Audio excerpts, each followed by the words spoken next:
What if the fate of empires rested in the hands of a man forever lost to the shadows? A figure so shrouded in obscurity that history itself seemed to conspire against him, erasing his deeds as if they were mere whispers in a tempest. Meet General Alaric, the ghost of a battlefield, an enigma whose strategies could have turned the tides of wars and whose very existence was buried beneath layers of myth and neglect. Every empire has its unsung heroes, but Alaric was the paradox, the architect of victories, yet condemned to anonymity. Scratch the surface of history, and you'll find his name flickering like a faulty signal in a storm. Why? Because the truth is a treacherous game, and the victors often write their own rules. In a world where gladiators are celebrated and conquerors immortalized, why would a general, a mastermind, be tarnished by the dust of time? Picture a battlefield, blooded and chaotic, where every heartbeat echoes with the sound of steel clashing against steel. Amidst this pandemonium, General Alaric plotted with the brilliance of a chess master, anticipating moves nobody else could see. His strategies were so outrageous they'd make a modern-day tactician gawk in disbelief.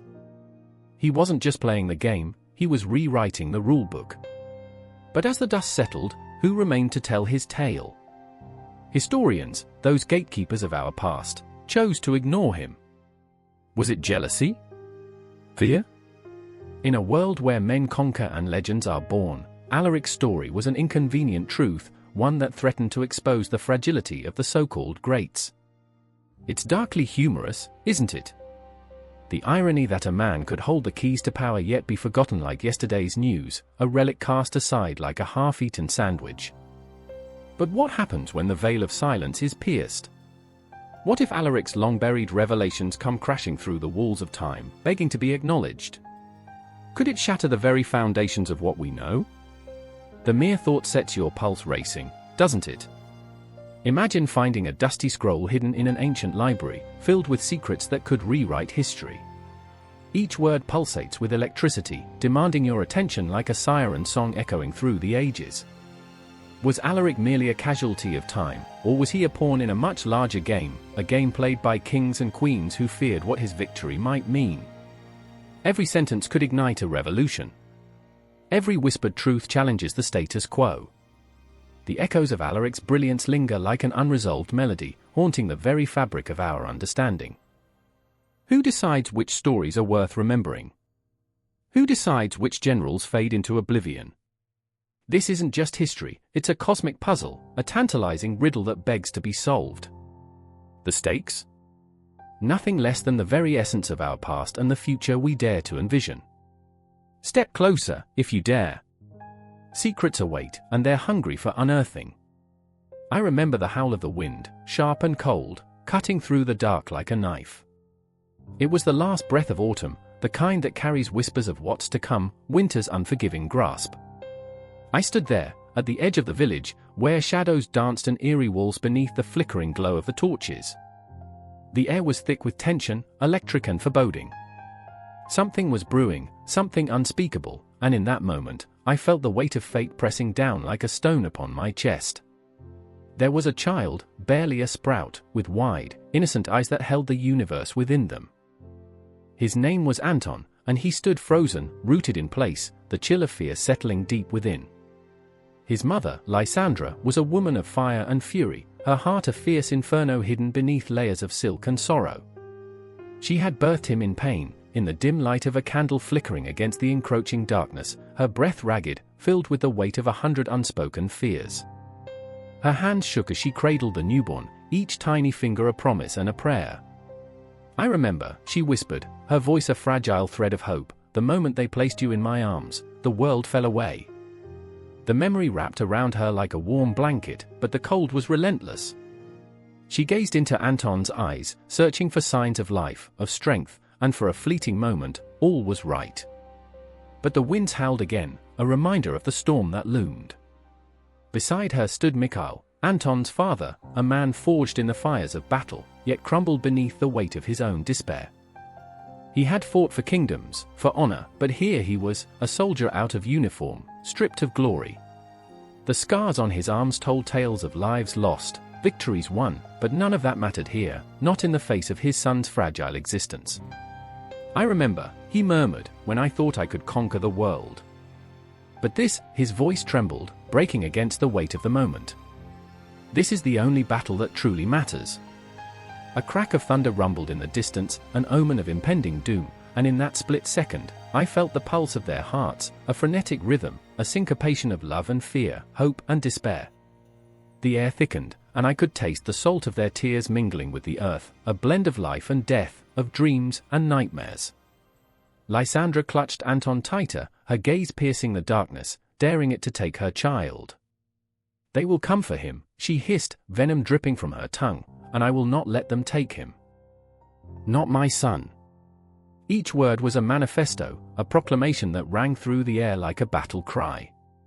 I could see the shadows creeping closer, glistening like ghosts, and my heart quickened in response, caught in the web of their struggle.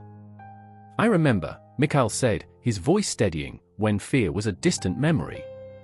"But now, it is our constant companion." He took a step closer, the firelight casting flickering shadows across his face, revealing a man caught between two worlds, a warrior and a father. "We must protect him, Lysandra. We must fight or risk losing everything." Their faces reflected the cosmic dance of despair and resilience. I could almost hear the ticking of time, echoing like a heartbeat, the relentless march toward an unknown future that loomed before them. The clock's hands twisted and turned, taunting them with the fleeting nature of existence. Each second was a fragile thread, woven into the fabric of fate. Suddenly, the ground trembled, and from the depths of the night emerged figures, cloaked shadows that devoured the light, moving with a sinister grace. They were the harbingers of dread, the very embodiment of nightmares, their presence a cold wave washing over the village. Mikhail stepped forward, a lion ready to defend his cub, but Lysandra held him back, her grip fierce as iron. "No. We cannot let them see our fear."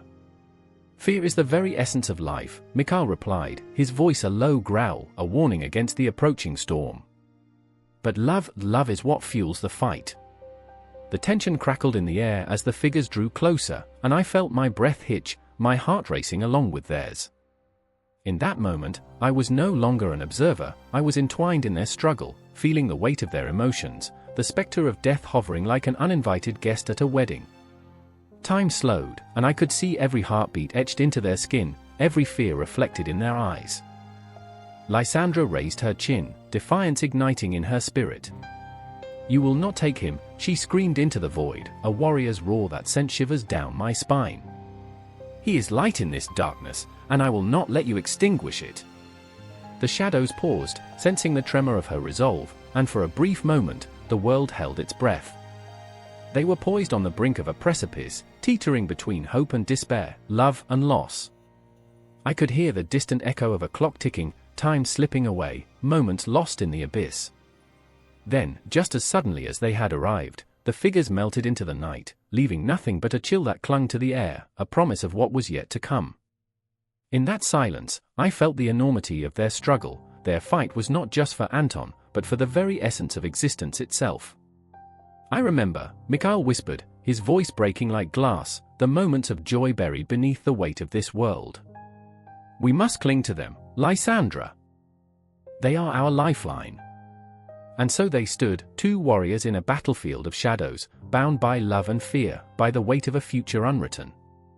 The night wrapped around them like a shroud, but the flickering flame within their hearts refused to be extinguished. As the first hints of dawn began to creep across the horizon, I felt the pull of their story, a cycle unbroken, a loop of emotion and intensity that would spill into the next chapter of their lives. In their fight, I found my own heart racing, my own fears swirling like a tempest. The echoes of their lives resonated within me, a haunting melody that begged to be heard, to be felt. I held on to the moment, knowing it would linger, waiting for the next wave of intensity, for the next breathless encounter that would forever change the tapestry of their existence. In the shadows, in the light, the battle was just beginning. The air thickened with the stench of smoke, acrid and suffocating, wrapping around me like a second skin. I stood there, heart racing, watching the flames devour the old town hall, a monument to dreams now reduced to cinders and ash. In the flickering glow, shadows danced with a manic energy, taunting the chaos of our lives, every crackle and pop echoing the laughter of ghosts who once thrived in this place. My fingers trembled, a reminder of the fear that coursed through my veins, mingling with something else, defiance. And then I saw him, Amir, my best friend, his face twisted in a grimace as he shouted to the crowd, urging them to stand their ground. He was a flame in a storm, a beacon amidst the darkness. I remember how he always felt larger than life, how his laughter could cut through despair like a knife through butter. But today, his voice cracked like ice, shattering all hope. We can't let them win. We have to fight. But what did that even mean? Fight for what? A government that twisted our words? A nation that bled its own? I glanced at the faces around me, eyes wide, filled with fear, anger, and something darker. How many of us were ready to bleed for a dream that felt like sand slipping through our fingers? Silence fell suddenly, heavy like a blanket, and in that moment, I felt a chill crawl up my spine. It was as if the world had paused, the cries of the riot muted in an eerie stillness. I remember the way the people held their breath, caught between hope and despair, waiting for the next act, the next scream. And then I saw her, Layla, Amir's older sister, stepping forward with a fierce resolve etched across her delicate features. Enough, she shouted, her voice slicing through the silence like a blade. Enough of this fear. Enough of this silence. We are not just bodies in the street, we are a force. Her words ignited something deep within me, a flicker of hope that momentarily warmed my heart. Layla was always the one who believed fiercely in the impossible, who wove dreams from despair. But now, her eyes were shadowed with a complexity I feared. The weight of responsibility pressed down on her, and I could see the cracks forming. In the back of my mind, I remembered the nights we spent under star-studded skies, discussing philosophy and life, as if those dreams could shield us from the reality that loomed ever closer. The flames spread, licking higher into the night sky, and I felt the heat on my face, a reminder of the chaos we were plunged into. In that fiery tableau, I glimpsed the futility of it all. Would we really fight? Would we lay ourselves bare against a machine that devoured anyone who dared to challenge it? Amir pushed forward, stepping in front of Layla, his voice raw with emotion. What do you want us to do?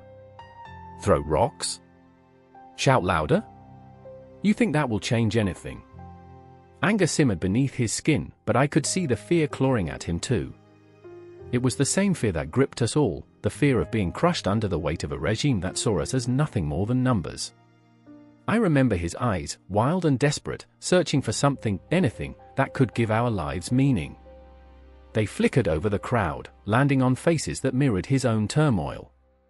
We are not powerless. We can change our fate. And in that heartbeat, I realized how much we were all hanging on the edge, clinging to the shreds of hope as they threatened to slip away. But what did that mean? We were children, still learning to navigate a world riddled with brutality. Each of us carried ghosts, friends lost to violence, families torn apart by poverty, dreams extinguished long before they could ignite. I could see it now in every eye that met mine, a shared longing, a raw ache for something more, something better. Layla stepped closer, her hand on Amir's shoulder, grounding him. We are the ones we've been waiting for, she whispered, her voice trembling, but resolute. Yet, I could sense the doubt lurking beneath. Did she really believe that? Or was it a mantra meant to calm her own storm? And then I felt it, a shift in the atmosphere, tension thickening like a coiling serpent.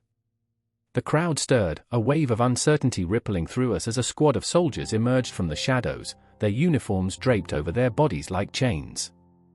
My heart pounded like a war drum as they advanced, weapons drawn, faces cold and impassive. Stand back, a soldier barked, and the crowd recoiled, fear seeping into our bones. I could see Amir clenching his fists, rage boiling over, and I wanted to scream. I wanted to scream for the dreams we held tight, for the lives we were trying to protect, for each other. Don't! I found myself shouting, but my voice felt small, swallowed by the roar of the crowd. Don't let fear silence us. But what did it matter? We were just kids, with our hearts pounding in our chests, yearning for change while standing in the face of a monster.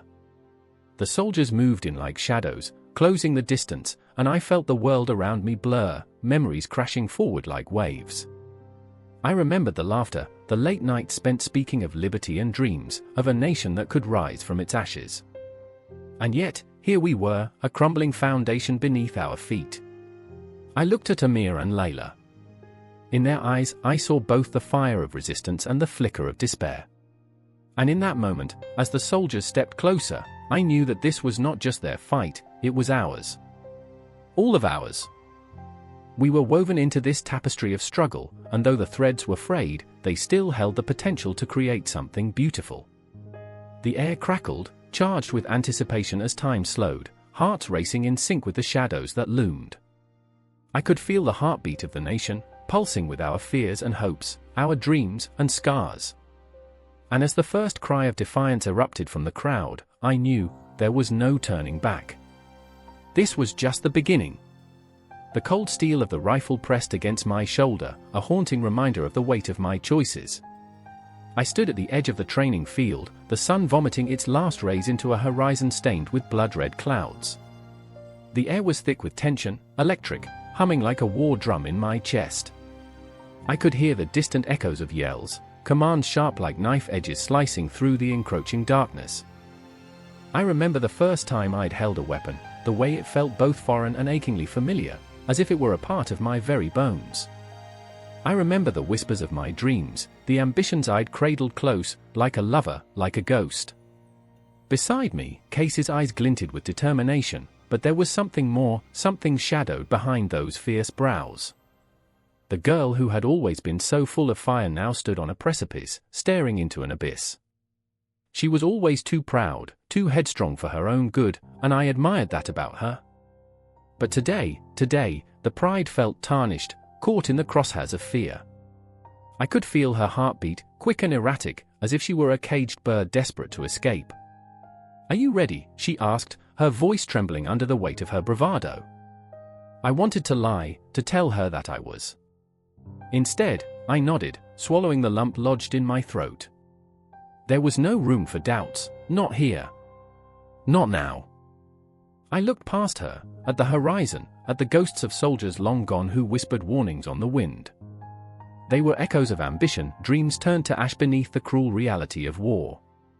I could feel their breath on my neck, urging me to remember the fallen, to remember what we stood for.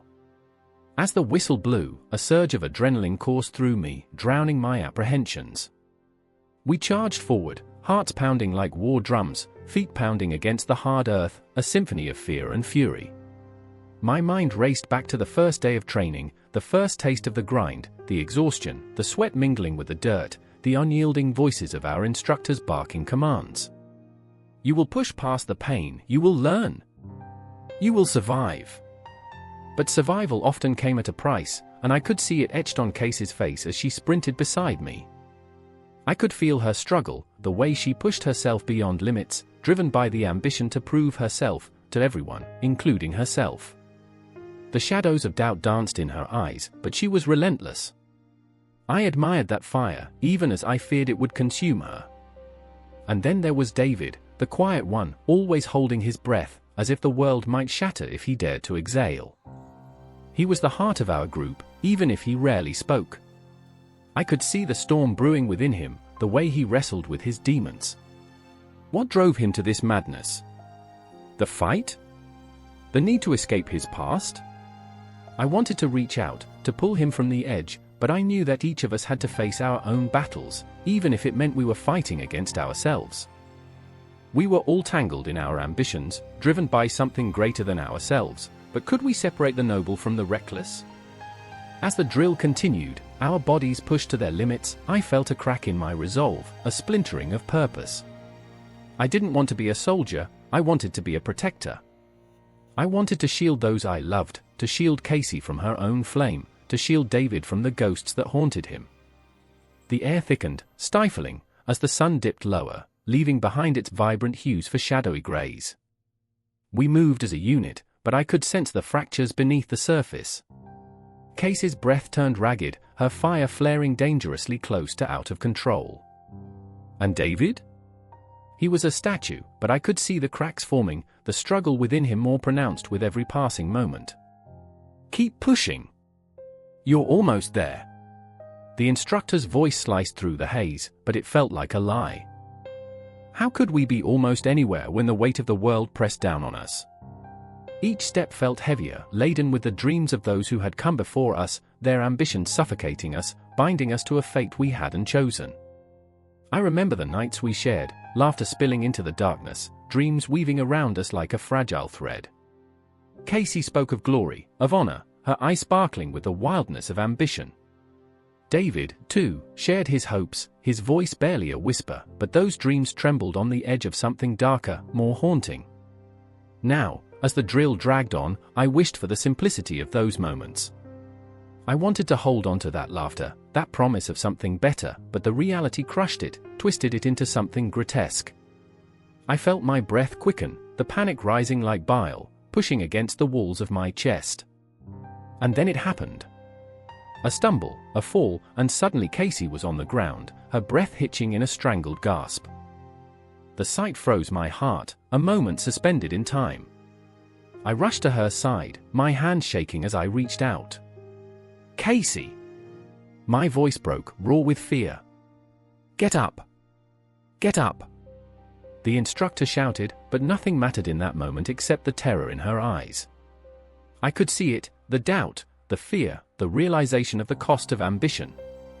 She was caught in a web, the very thing that had once driven her now held her captive.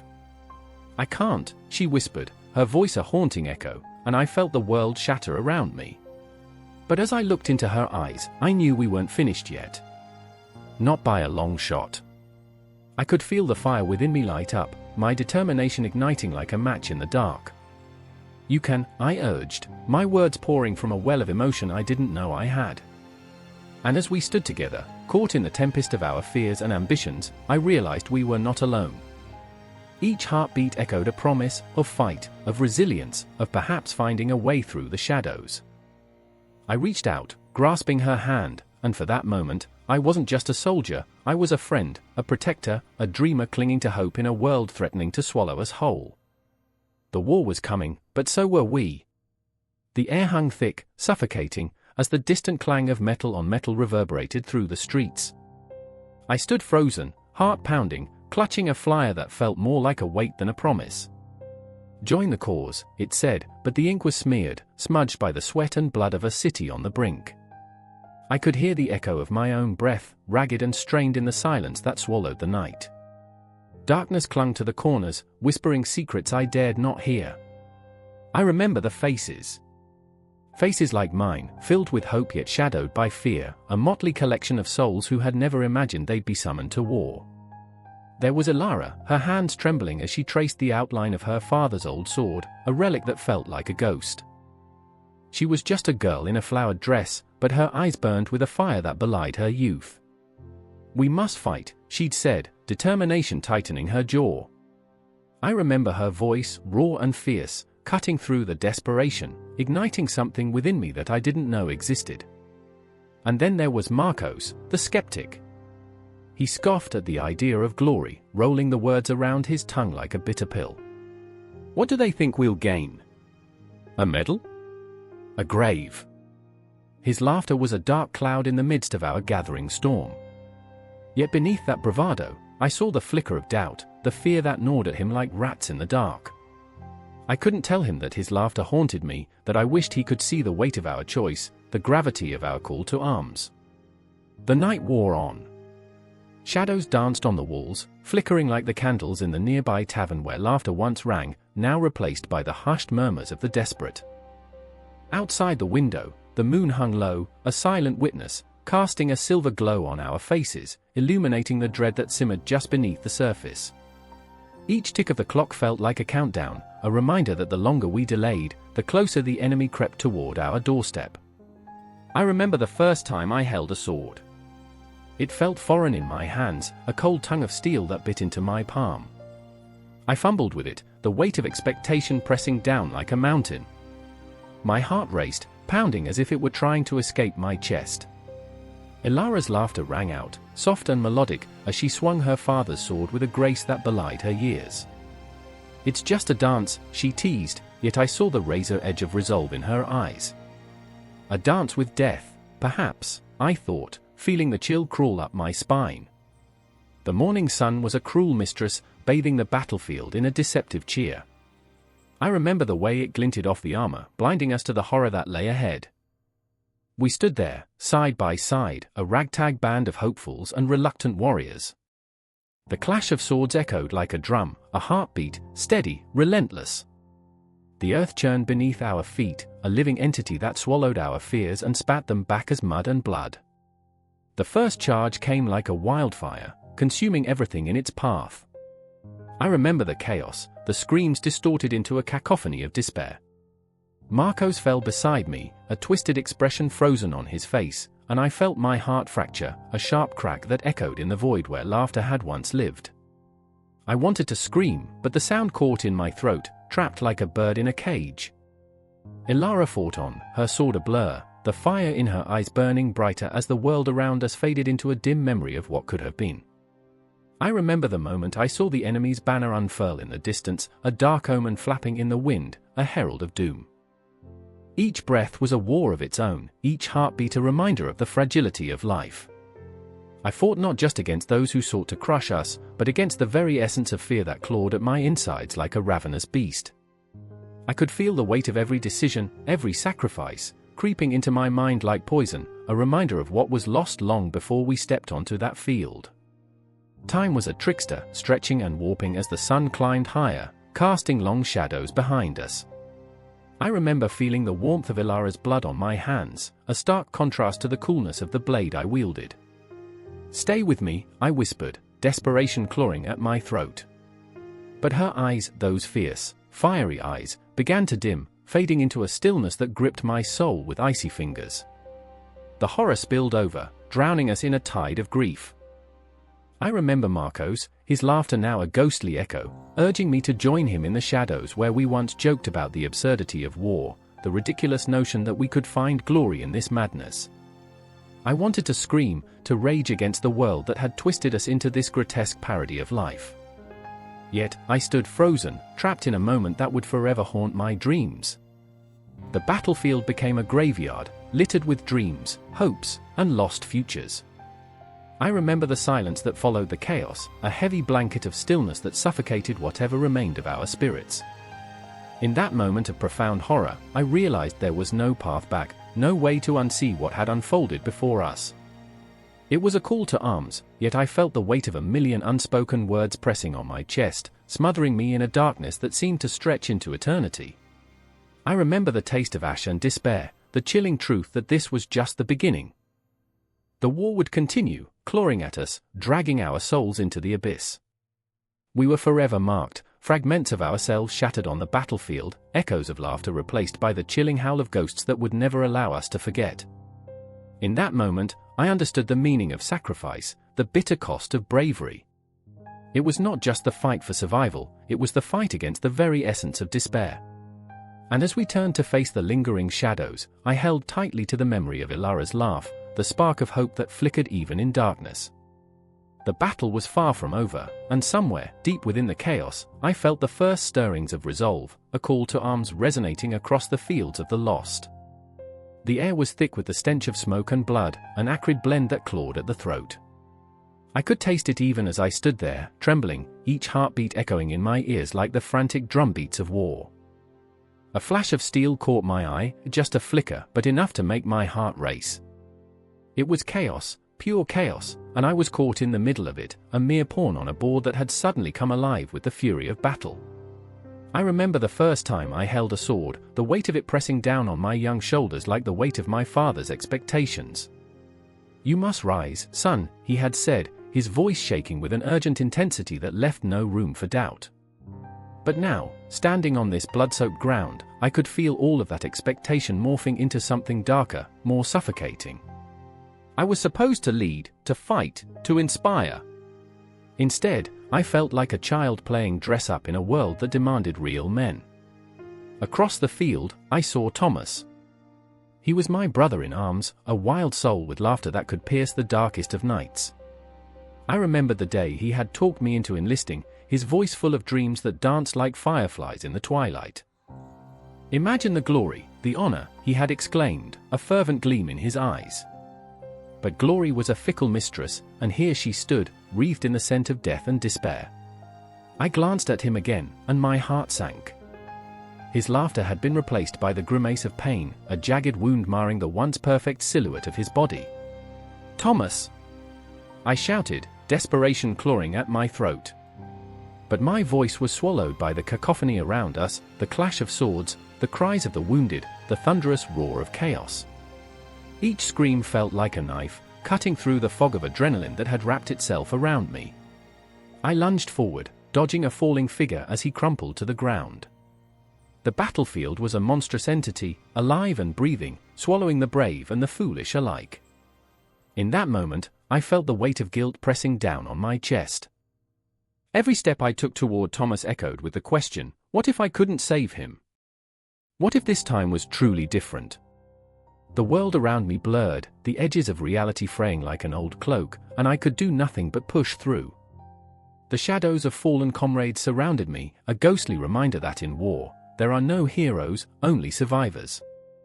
But as I reached him, I was struck, not by the sight of his wound, but by the light in his eyes, still flickering stubbornly like a candle fighting against the night. "I'm not done yet," he rasped, determination etched into every line of his face. I knelt beside him, cradling his head in my lap. "You will be, you fool. Just hold on."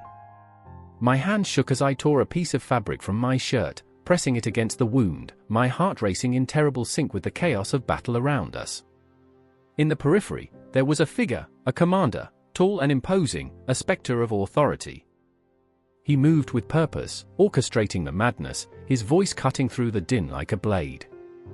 I could feel the unyielding weight of his gaze upon us, judging, weighing our worth against the blood-soaked ground. "What are you doing?" he barked, and in his eyes, I saw something wild, something desperate. It was fear. The fear of losing men, of losing control. "Get back to the fight!" I wanted to scream. "What fight?" I wanted to scream, "Our lives are worth more than your battles." But instead, all I could do was hold Thomas tighter, feeling the warmth seep away, each drop of blood a bittersweet melody that hummed of sacrifice and loss. I could feel the pull of duty, a whisper beckoning me back to the fray, but my heart was a storm, a tempest of conflicting loyalties. In that moment, another soldier fell, a nameless face swallowed by shadows, and it struck me, there were no true victories here. Just an endless cycle of pain and glory, tangled together like lovers cursed to fight forever. I glanced at Thomas, his eyes swimming with something that resembled fear or perhaps an understanding. I couldn't tell, and I didn't have the time to decipher it. All I knew was that I couldn't leave him behind, couldn't abandon him to the shadows that clawed at his spirit. "I remember," I whispered, "the words a fragile thread that held us in this moment, the stories we told around the fire, the laughter that chased away the demons of the night." But the fire felt distant now, a memory locked away in a box I was afraid to open. "Remember the stars we used to watch?" I pressed on, my voice trembling. "We dreamed of heroes, Thomas. Of battles and glory." I felt the warmth of tears prickling at the corners of my eyes, threatening to spill over like the blood on the ground. "But this isn't glory, is it?" His breath was shallow, but he managed a weak smile, one that broke my heart anew. "No, but it's ours." And in those words, I felt the fleeting warmth of friendship, the connection that transcended the chaos surrounding us. It was a moment suspended in time, a breath held in the midst of despair, and I clung to it, refusing to let it slip away. The battlefield roared around us, but our world had shrunk to a single point, a fragile bubble where fear and hope collided in a beautiful, terrifying dance. I could feel the tension weaving through the air, tightening like a noose. The cries of the dying were a haunting melody, a reminder that life was unpredictable, fleeting. I knew then that whatever happened next would shatter the fragile cocoon we had built, and I braced myself against the inevitability of it. I could feel the shadows creeping closer, a dark tide that threatened to swallow us whole. But there was something else there too, a flicker of resolve igniting in my chest, whispering against the tide of despair. "We will rise, Thomas. We will rise," I vowed, though I knew not how. We were bound together by the blood we shed and the dreams we dared to dream, and in that unity, there was strength, a flickering flame against the mounting darkness. And as the world around us began to dissolve, the lines between life and death fading away, I knew that whatever the outcome, we would face it together, two souls intertwined in a battle against fate, against despair, against the very shadows that sought to consume us. Time seemed to stretch, to bend, as if the universe itself was holding its breath, waiting for the next heartbeat to shatter the silence. In the eye of the storm, I felt time grinding to a halt, armies clashing in the distance, the night deepening around us. With every beat of my heart, I felt the weight of the cosmos hanging in the balance, and I whispered a silent prayer into the darkness, hoping it would carry us through, hoping it would lead us home. The roar of gunfire echoed through the air, sharp and unforgiving, slicing through the silence like a knife. I stood there, heart pounding, the acrid scent of gunpowder clinging to my nostrils, sweat trickling down my spine. Bodies sprawled against the jagged earth, a macabre tapestry of sacrifice and valor. Somewhere in that chaos, I spotted General Ilara, her silhouette framed by a haze of smoke, both commanding and fragile. She was a tempest, a force of nature wrapped in a uniform, eyes blazing with a fire that threatened to consume her. "Hold the line!" Her voice cut through the din, a beacon amidst shadows that threatened to swallow us whole. But inside, I felt the stirrings of despair clawing at my insides. Can a leader bleed? Can a heart ache under the weight of 1,000 lives? I remembered her words from a long-forgotten night, the way they hung in the air, heavy and profound. Leadership is not about glory, it's about the burden you carry. And I was carrying my own weight. Thomas, my closest friend, lay crumpled beside me, a mere whisper of the man he once was. He had a laugh that could ignite joy in the bleakest of days, a spirit that soared like a hawk. Now, his breath was a shallow rasp, each exhale a reminder of the frailty of life, the fragility of hope. I squeezed his hand, trying to urge warmth back into the cold, lifeless grip. "Stay with me, Thomas," I pleaded, but the words felt hollow, choked by the encroaching darkness. Ilara's gaze shifted, locking onto me, and in that instant, I saw the flicker of doubt. The general, the unyielding strategist, was wrestling with ghosts of her own. I could almost hear them whispering, taunting. What if she failed us? What if the very principles that forged her into a leader became shackles that held her back? The weight of strategy, the burden of command, it was a curse as much as a calling. The battlefield morphed beyond recognition, a chaotic dance of fear and fury, but Ilara remained resolute, her voice a steady drumbeat amidst the storm. "This is our moment. We fight not just for land, but for each other." Every word dripped with conviction, yet I could see her resolve fracturing, the shards of uncertainty threatening to shatter her composure. Then I remembered the night we gathered around the flickering campfire, the flames flickering like our spirits, hopeful yet unpredictable.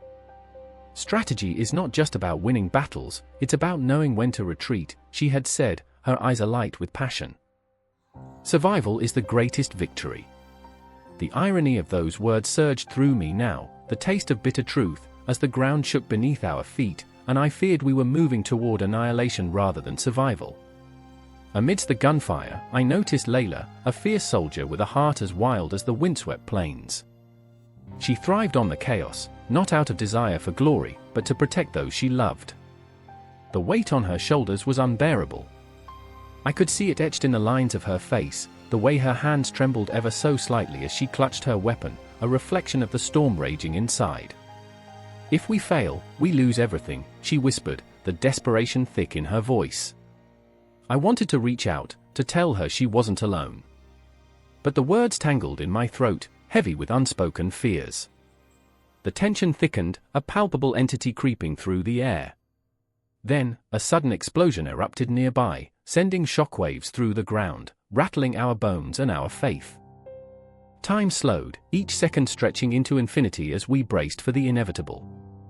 I looked to Ilara, saw the flicker of resolve in her eyes. It was a fire ignited by the lives at stake. "You are not alone," I wanted to shout, but the words dissipated into the haze, lost to the chaos.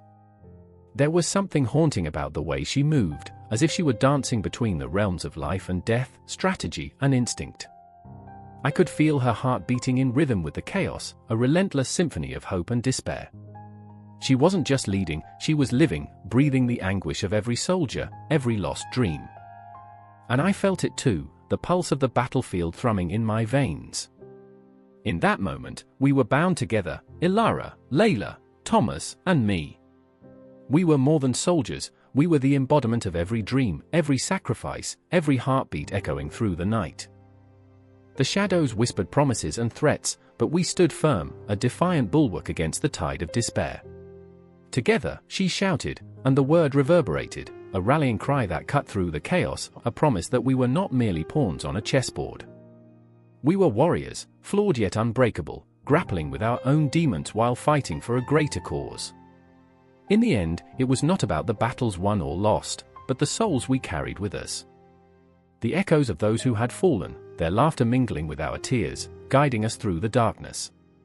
The night wore on, an endless cycle of despair and hope, and we remained locked in our struggle, a relentless tide that pulsed with the weight of existence, a reminder that the fight for meaning continues, even in the shadows. As the smoke thickened and the echoes of battle blurred into a haunting lullaby, I understood, Ilara's philosophy wasn't just strategy. It was life. It was heartache, resilience, and the unyielding belief that even amidst chaos, the human spirit could soar. Each breath was a decision, every heartbeat a testament to our fight. The final clash was yet to come, and we were ready to face the storm together, not as mere soldiers, but as a family, united by the scars of our shared struggle in a world where leadership and love intertwined, forever haunting the shadows. The sirens screamed like banshees, slicing through the murky twilight, echoing off crumbling brick walls that had once stood proud. I stood frozen, breath caught in my throat, watching as the shadows danced against the flickering streetlights, mimicking the chaos that had erupted around us. The acrid smell of smoke curled around my nostrils, a reminder that some fires refused to be extinguished. It was here, in this forgotten corner of the world, that everything would change. Across the street, Maya crouched low behind the remnants of a shattered car, her eyes wide, glistening with fear and defiance. She had always been a survivor, but this was different. She was not just fighting for herself anymore, she was fighting for us all, for every soul caught in the unforgiving grip of war. I remember the first time she smiled at me, the way her laughter echoed through the bleakness, such a fragile sound, like glass shattering against concrete. Now, that laugh was a distant memory, swallowed by the roar of gunfire and the cries that punctuated the night. Then there was Leon, his face a mask of steely resolve, yet I could see the cracks beneath. He was a soldier, trained to wield weapons with precision, but the weight of what we had become dug into him like a vice. I caught his eye, and for a moment, the world around us faded.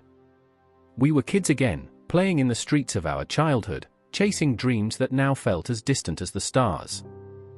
But those dreams lay buried under the debris of broken homes and shattered lives, and I could see it in his eyes, the guilt, the haunting questions that bled into his thoughts like a slow poison.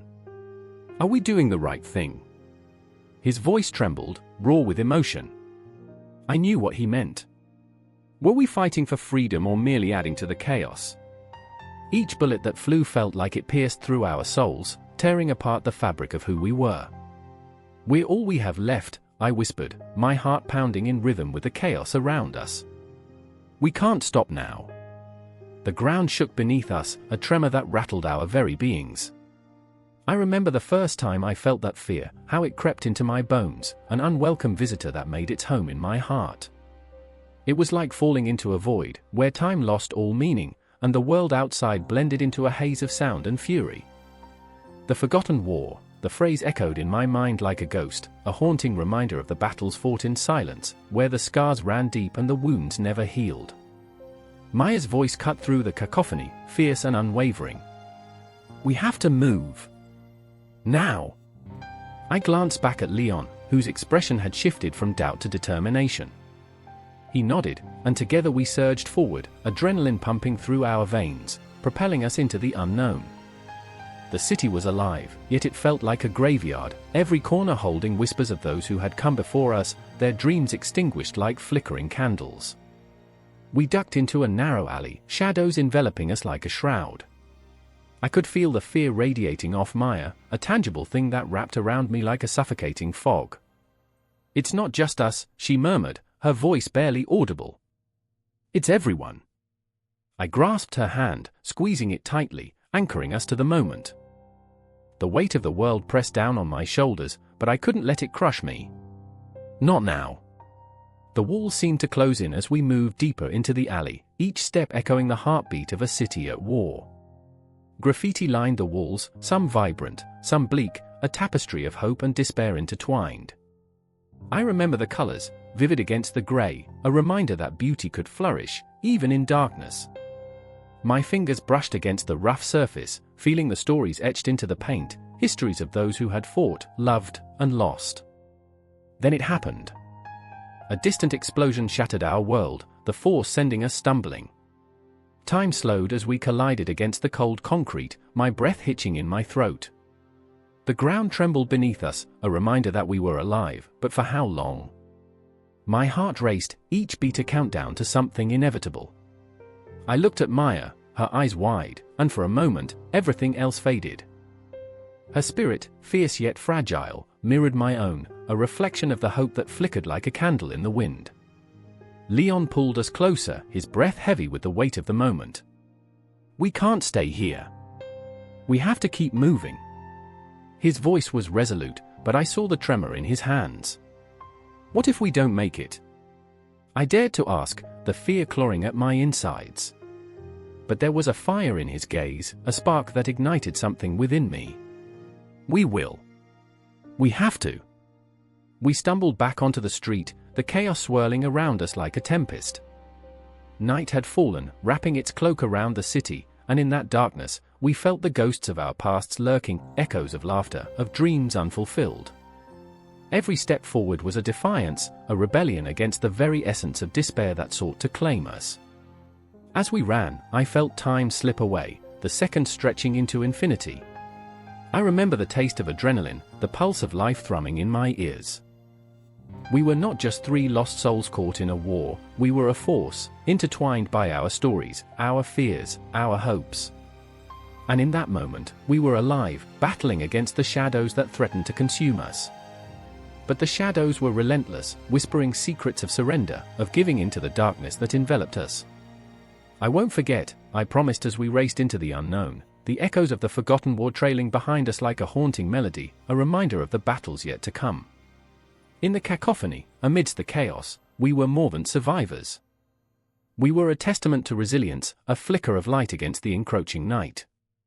The struggle continued, the conflict forged us anew, and as long as we held onto each other, we would never be forgotten. The rain fell like countless tears from the heavens, each drop a whispered promise of despair, soaking the blooded earth beneath our feet.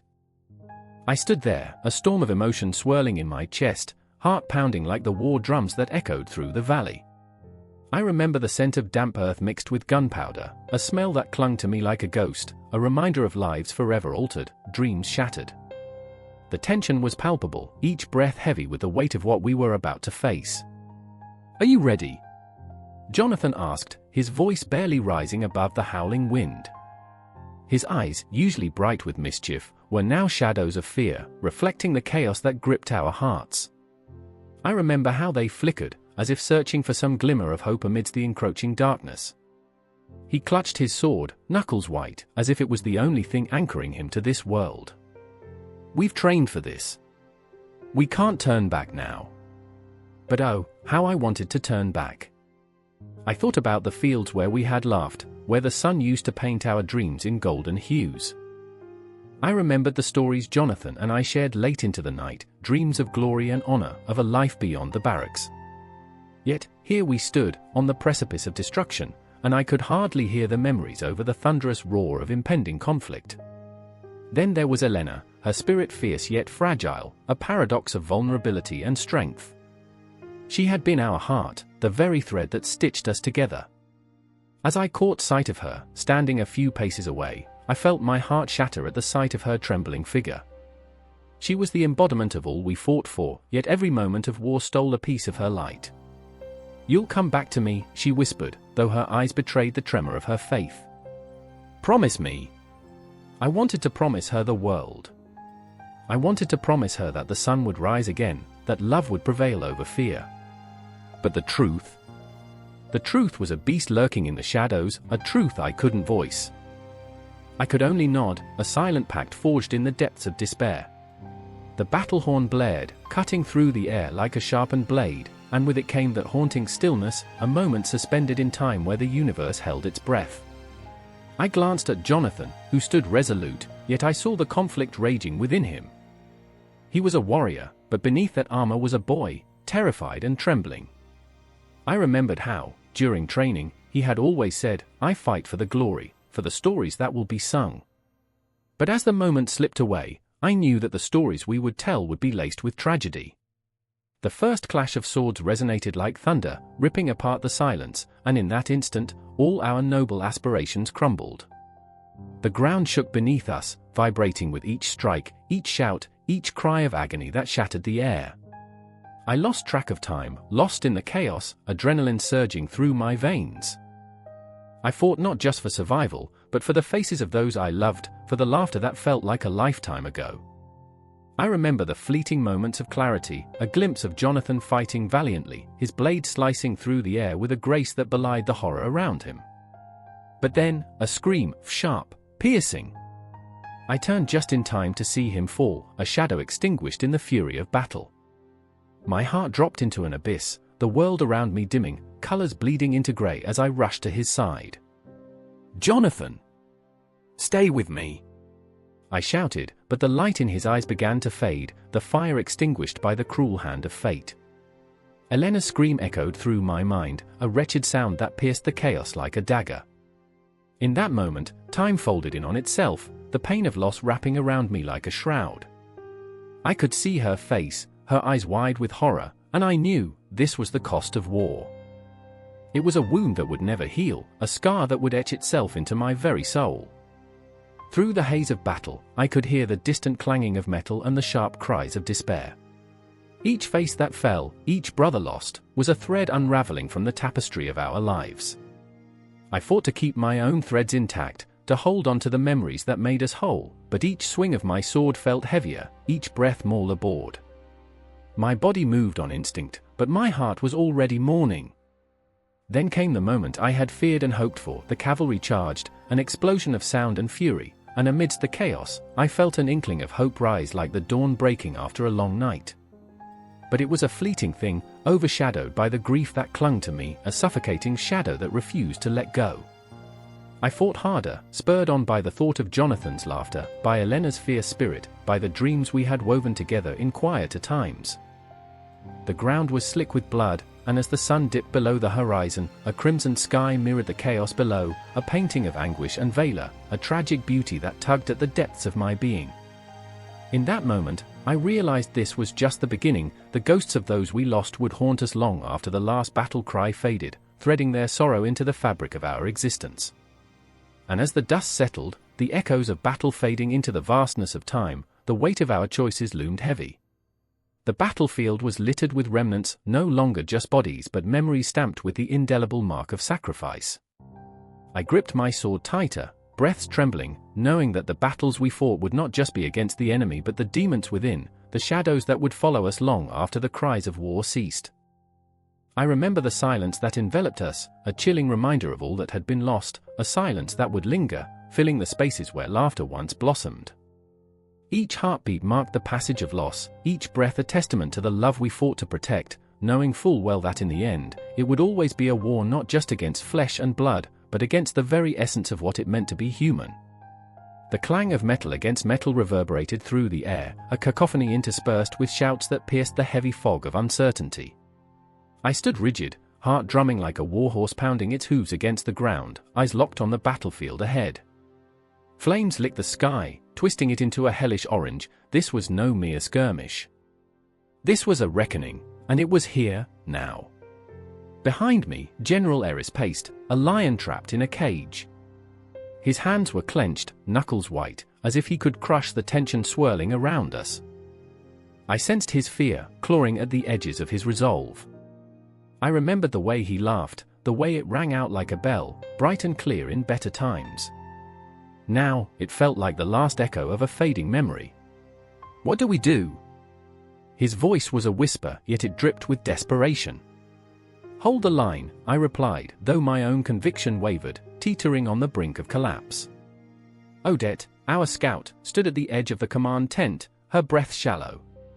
She was young, too young, and I could see the shadows beneath her eyes, the weight of decisions that should never have rested on her shoulders.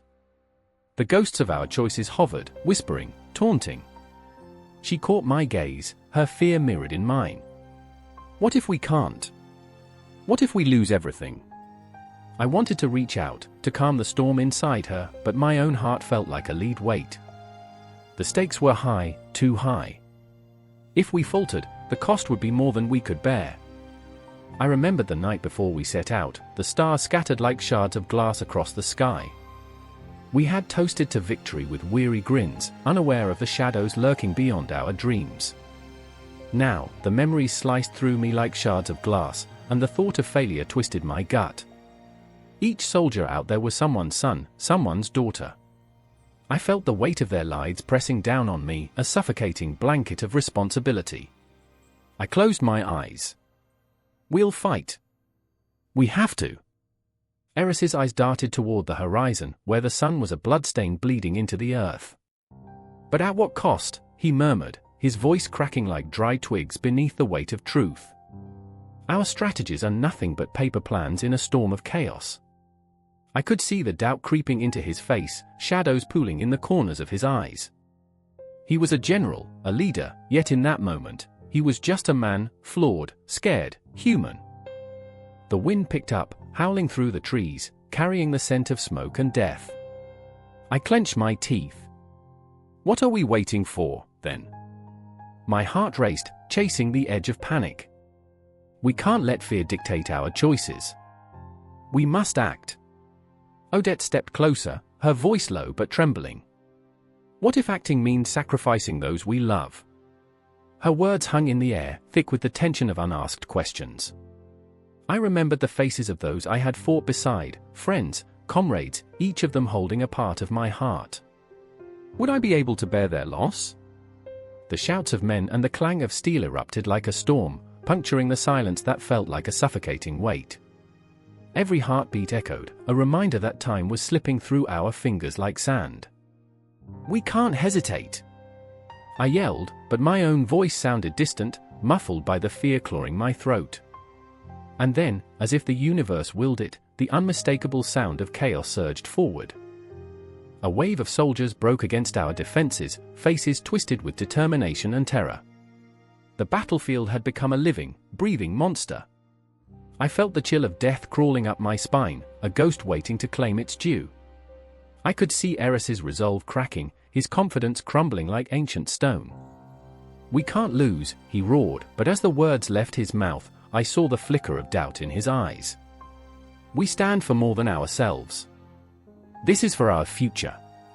Yet, the words felt like hollow echoes in the depths of despair. Odette clutched her sword, knuckles white, her expression a mask of fierce determination and underlying fear. We fight, not for glory, but for survival. Her voice carried a weight that rang true, resonating in the hollow spaces of my heart.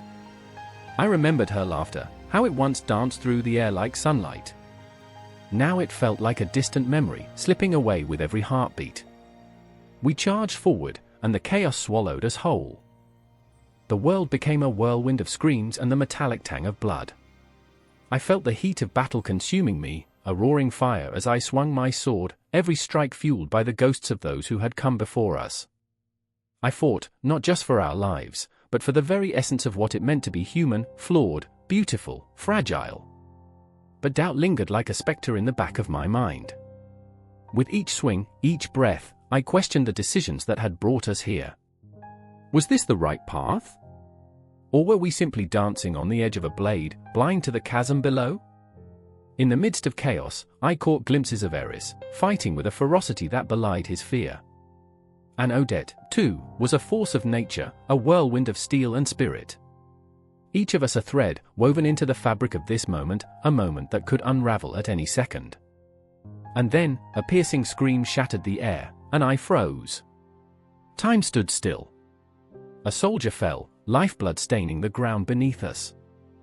My heart dropped, panic clawing at my throat as I realized this was no longer a battle for victory. This was a battle for our souls. I held my breath, feeling the weight of choices pressing down, the consequences of every decision swirling like dust in the air. The fire raged on, consuming everything in its path. But amid the horror, a flicker of resolve ignited within me. We had come too far to turn back now. We would face whatever came next, our hearts pounding in unison, a rhythm of defiance against the darkness encroaching upon us. As the nightmare unfolded, I realized we were no longer just fighting for survival, we were fighting for hope. The ghosts of our past loomed large, but we would not let them dictate our future. In that moment, we became more than soldiers, we became a force of nature, unyielding against the storm. And as the battle raged on, I understood this was only the beginning.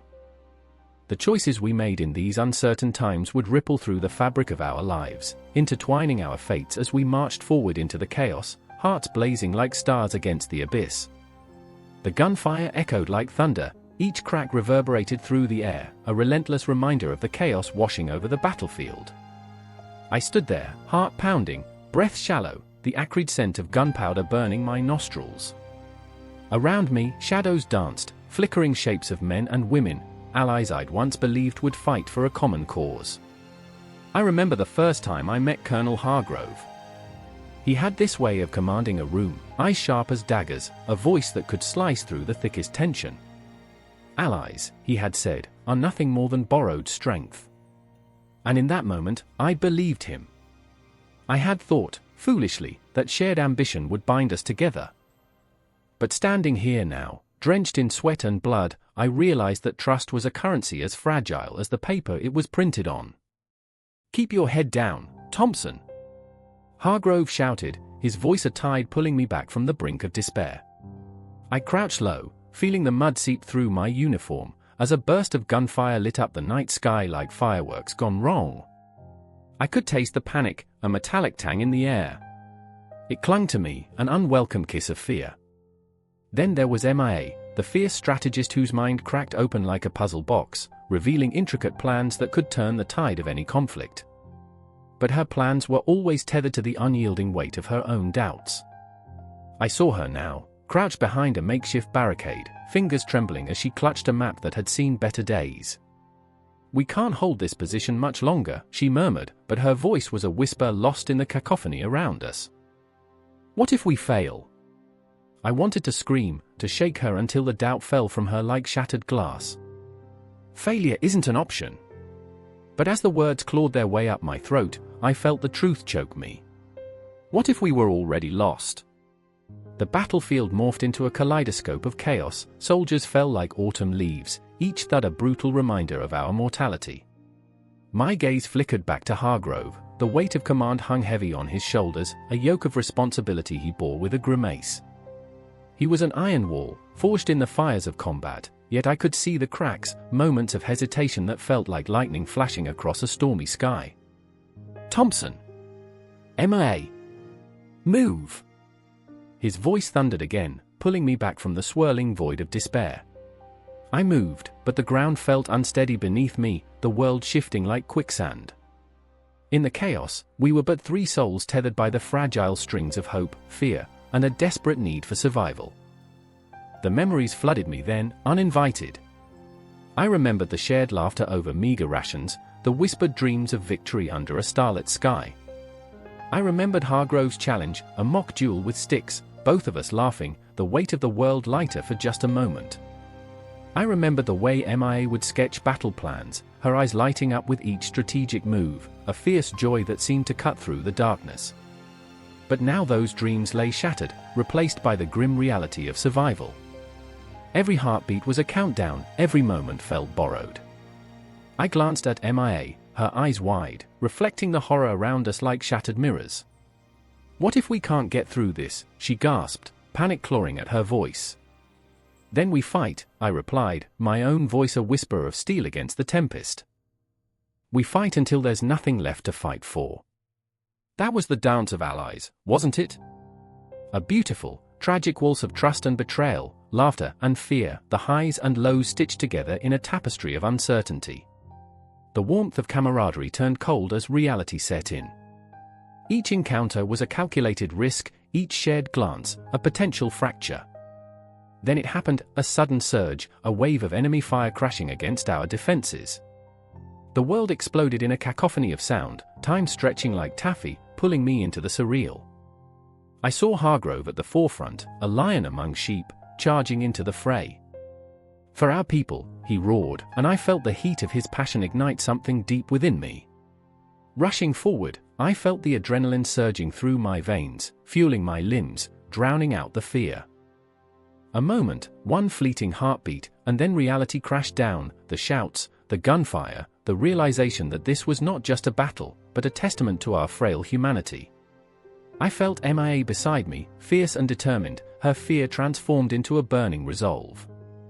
Together, she yelled, and her voice cut through the noise, a rallying cry that pulled at the strings of our hearts.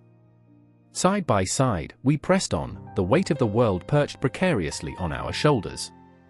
But in that moment of defiance, I also felt the shadows creeping in. Doubts whispered their cruel songs, echoing through my mind. What if we were just another set of pawns in a game with stakes far beyond our understanding? What if, in our desperate push for victory, we became monsters ourselves? Hargrove lunged, his weapon blazing, an embodiment of fury and fear, and I followed him into the storm. The battlefield became a symphony of chaos, the air thick with the cries of the fallen and the distant echoes of promises made in the dark. Each second felt eternal, a cruel reminder of our fragility. As the night wore on, the horizon flickered with the promise of dawn, the first light a cruel contrast to the darkness we faced. I glanced at my allies, Hargrove, his face a mask of determination, Emma, her eyes ablaze with purpose. We were bound together not just by our mission, but by the raw, unfiltered reality of our shared existence. In the cacophony of war, in the heart of despair, we found a fragile alliance. A blend of hope and fear, trust and doubt. The clock ticked down, time a cruel mistress reminding us that every moment we fought together only pushed us deeper into the abyss. And just as the dawn broke, illuminating the battlefield with a ghostly glow, we charged forward, hearts racing, feet heavy, into the unknown.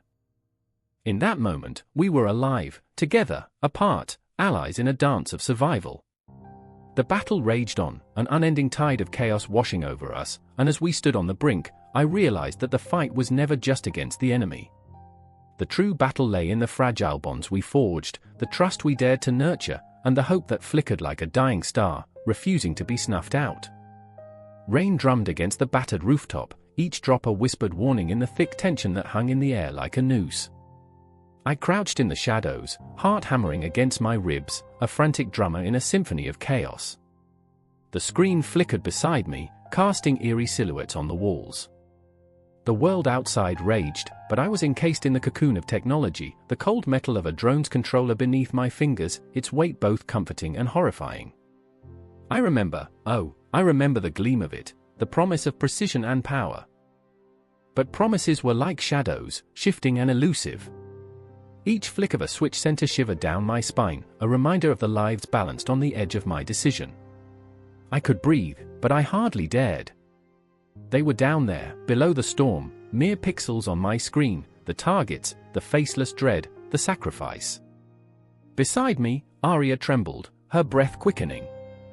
She was a warrior, fierce and unyielding, but in this moment, she seemed fragile as glass.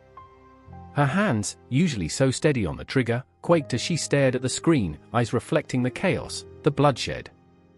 "We can't just sit here," she hissed, her voice a mix of fury and fear. "They're people, not targets." "People," I echoed, the word tasting bitter on my tongue. What do we know of people anymore? We've become ghosts, haunting the remnants of a war we thought we controlled. I felt the familiar thrum of guilt gnawing at my insides, an insistent reminder of my failures, the lives lost under the veil of distance, the phantom pain of their absence. The city sprawled beneath us, a wounded beast, its pulse erratic as bombs fell like rain. Sparks flew, illuminating the shadows where humanity once thrived. A memory flickered, unbidden, children laughing in the park, their joy a stark contrast to the desolation before me now. I clenched my fists, nails digging into my palms. How did we get here? I whispered, more to myself than to Arya. How did technology twist us into this horror? "Focus," she snapped, pulling me back. But her voice cracked, the reality of our situation crashing down like a wave. She was fighting her own demons, the weight of her past mingling with the present like smoke in the air. I could see it in her eyes, a flash of the soldier she once was, haunted by choices she could never take back. The drone hummed restlessly, a creature of metal and circuits that echoed the pulse of our collective dread. I wrestled with the controller, my mind a tempest of conflicting desires. It was supposed to be the perfect weapon, an extension of our will, a way to strike down our enemies from the safety of our grief. But now, it was an executioner, a tool of distance that stripped away humanity, leaving behind a cold void. "Just tell me when," I murmured, my voice barely a whisper. The words cut through the silence, raw and jagged, as Arya's eyes bore into mine. She was my anchor, a blazing fire in this dark abyss, but even she couldn't illuminate the shadows that loomed over us. "I can't," she admitted, almost broken, folding like a paper crane in the wind. "I can't bear to watch them die." I swallowed hard, the lump in my throat a reminder of my own monstrosity. The weight of our choices loomed larger than the bombs we deployed. The flashes on the screen illuminated her face, casting flickering shadows that danced across her features. I reached out, brushing my fingers against her arm, desperate to bridge the chasm of our unspoken fears. The world outside faded, a distant echo, as we were left with the raw, pulsing energy of our shared guilt and grief. Then, the scream, a sharp, visceral sound that shattered the fragile silence. My heart seized, an iron fist gripping my chest as I absorbed the horror of what we had wrought. "No!" Arya gasped, eyes wide, reflecting anguish that clawed at the edges of her sanity. "What have we done?" A moment stretched into eternity, the drone a silent witness to our reckoning. I felt the weight of the world pressing down, an entire civilization, crumbling under the weight of its own hubris. "It was supposed to be different," I said, more to the ghosts than to her. "We were supposed to protect them." But protection had twisted into destruction, lines blurred in the wake of our technological advancements. We had become the architects of our own demise, wielding death with the flick of a finger while hiding behind the screens that had once promised safety. Another scream, slicing through the air like a knife. I could taste the metallic tang of fear, of regret, of an irrevocable truth that hung in the air, a truth we had crafted together, Arya and I, bound by our ideals and shattered by our choices. "Tell me to stop," I pleaded, voice breaking, teetering on the edge of despair. "Please." She closed her eyes, a brief moment of silence stretching between us, the world outside a swirling vortex of chaos. "No more," she finally said, voice barely a whisper, but it echoed like thunder in the silence. In that moment, I understood the depth of our entanglement with technology, the seductive allure it held that had seduced us into believing we held dominion over life and death. The world outside continued to burn, but we ceased to be mere observers. Together, we faced the abyss, the shadows growing darker, while the echoes of our past choices reverberated in the steel of that cold controller. I remember the night so vividly, the moment we chose to turn back, the last flicker of light before plunging into darkness, where humanity awaited, trembling and alive, beneath the weight of our decisions. And as the drone hovered, a silent sentinel amidst the storm, I knew this was just the beginning. The tale would unfold, a relentless cycle, a haunting dance with the specters of our own making. The confrontation, the reckoning, it was merely a heartbeat away. The radio crackled, an ominous whisper cutting through the heavy silence of the dimly lit room. "You are witnessing history," it murmured, a voice both enticing and macabre. I stood there, breath caught in my throat, heart hammering against my chest as if trying to claw its way out. The news was explosive, yet it felt like a prelude to death, a death that loomed over us all, a specter waiting to engulf the world in shadows. I remember Lena, her face ghostly pale, eyes wide like saucers, filled with fear that seeped into my bones. She clutched a crumpled piece of paper, her lifeline, her ticket to escape, or perhaps to the gallows. "They say it's a noble fight," she whispered, her voice trembling like the fragile glass of our window. "But what do they know of honor when all they do is spin their webs of lies?" I wanted to tell her it would be all right, that the truth would shine through the fog of propaganda suffocating us. But even I doubted that. The war was a monstrous beast, its jaws wide, ready to swallow us whole. The city beyond the window was a tapestry woven with despair, and every corner echoed with the propaganda blaring from loudspeakers, drowning out the cries of those who dared to resist. "We are strong. We are united," they shouted, but I felt the fractures beneath the surface, the raw wounds festering in the hearts of those who towed the line, who wore smiles like masks. And then there was Daniel, a man of contradictions, a soldier on the front lines but a poet in his soul. He scribbled verses in the margins of war reports, trying to capture the chaos, the cacophony of death and destruction. "Each bullet fired is a word unspoken," he would say, his eyes glistening with unshed tears. "We are writing stories in blood." I watched him wrestle with his own demons, grappling with the idea that he was both the hero and the villain, the savior and the destroyer. As the radio crackled again, a chilling announcement pierced the air. "We have captured their leaders. Victory is at hand." Elation erupted around us, but it felt like a funeral dirge, a celebration masked in the stench of lives lost, dreams shattered. I could see it in Lena's eyes, the doubt gnawing at her, the fear of becoming a ghost in a war that sought to erase us all. "Do you believe them?" she asked, her voice barely above a whisper. "Do you think they'll tell us the truth?" I wanted to shake her, to scream that nothing was as it seemed. The truth was buried beneath layers of spin, dressed in the fineries of eloquent speeches that echoed through the darkened streets. The people cheered, yet I saw the shadows creeping in, swallowing their hope, devouring their belief. In that moment, a sound pierced the air, a loud bang, an explosion that rattled our bones. The world outside erupted into chaos, and I felt the ground tremble beneath my feet. "It's not over!" Daniel shouted, his voice rising above the cacophony, pulling us back from the brink of despair. "This is just the beginning." But his words felt like empty promises, a refrain repeated too many times, echoing endlessly against the backdrop of destruction. I remember the faces of strangers, twisted in fear, their eyes hollow shells filled with despair. They were lost in the tide of propaganda, fed a constant stream of glorified heroism while their homes crumbled around them. "We are the narrative," Daniel would say, but what happens when the story is a lie? Each evening, the news would boast of victories, yet our hearts knew the truth of blood-stained streets, of families torn apart, of dreams reduced to ashes. The media manipulated us, crafted our realities like a painter with a canvas, splashing bold strokes over the grim truths. "They'll sell us a story," Lena said, her fingers trembling as she punctuated each word, "and we'll buy it, paying with our very souls."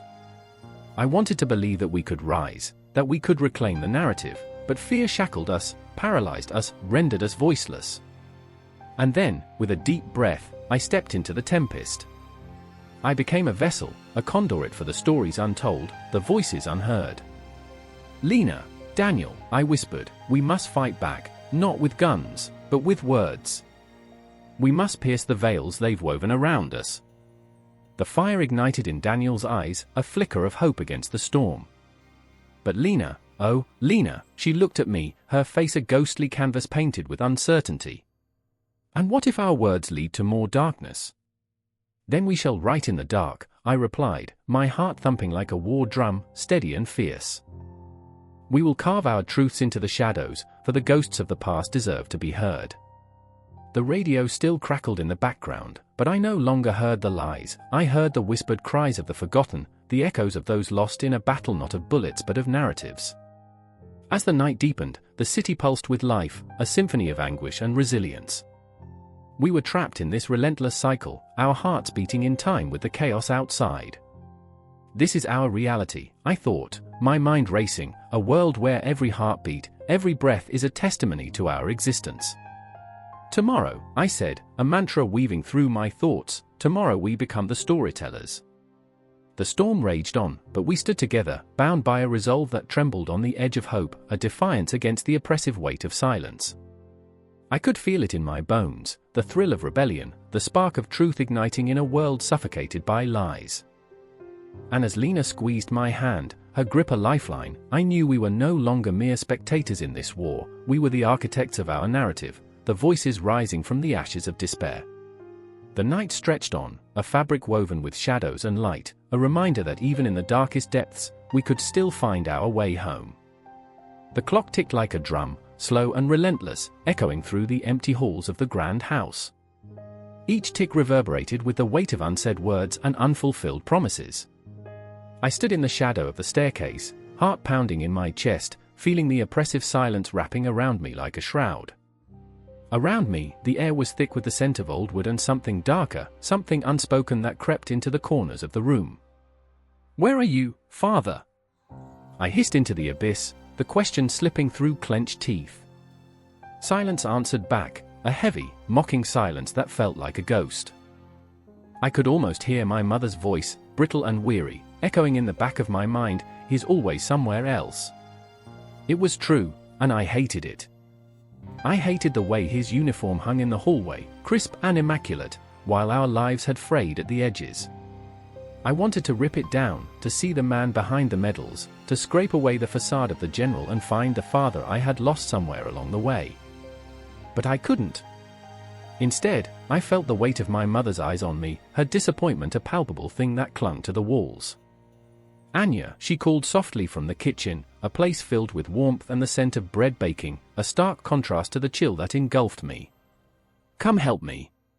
I turned, each step a reluctant march toward our fragile sanctuary.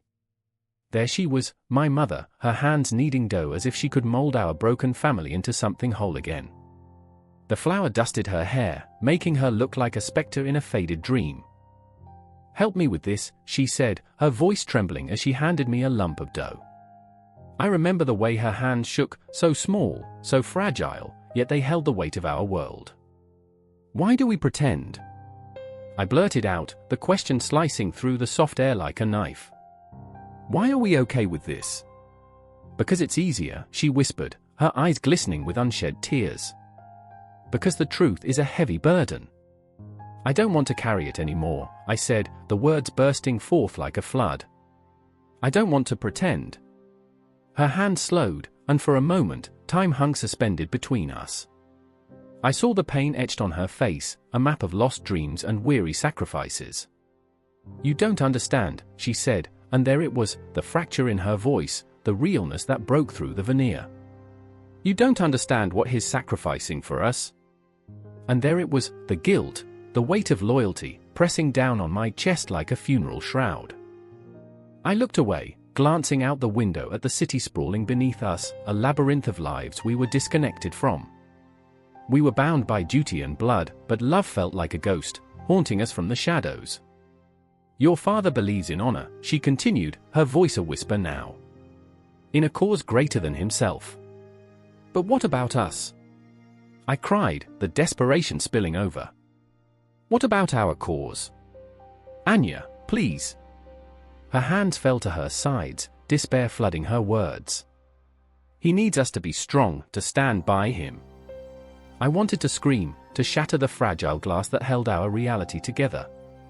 Instead, I took a deep breath, tasting the bitterness of misunderstanding and sacrifice on my tongue. I wanted to fight against the tide, to drag my father back to us, but the wall loomed over us like a dark cloud, swallowing everything whole. Just then, the door slammed open, and there he stood, my father, the general, framed in the doorway like a soldier emerging from the battlefield. His eyes were shadowed, a storm brewing behind them, and my heart leaped into my throat. "What did I miss?" he asked, his voice edged with a tension that crackled in the air. I felt my mother stiffen beside me, her posture shifting into something defensive. "Just the usual," she replied, her tone carefully measured, like a soldier concealing her fears. He stepped forward, the scent of gunpowder and the cold of the night clinging to him, invading our safe space. "Why are you both so tense?" he asked, his eyes narrowing, searching as if he could unearth the secrets we clutched to our chests. "Nothing," we said in unison, the lie tasting sour on my tongue. But the truth hung there, heavy like a curtain, ready to drop and reveal the chaos beneath. Each moment felt charged, the air thick with unvoiced fears and frayed connections. I wanted to reach out, to bridge the chasm that widened with each passing day, but I was paralyzed by the enormity of it all. "Anya," he said, locking eyes with me, and in that gaze, I saw a galaxy of unfulfilled hopes and shattered dreams. "You're growing up too fast. Don't let the world steal your joy." My heart twisted in my chest. Don't you see? You're the one who's lost it. You're the one who's given everything to a war that takes and takes. His eyes darkened, a storm of anger and hurt brewing just beneath the surface.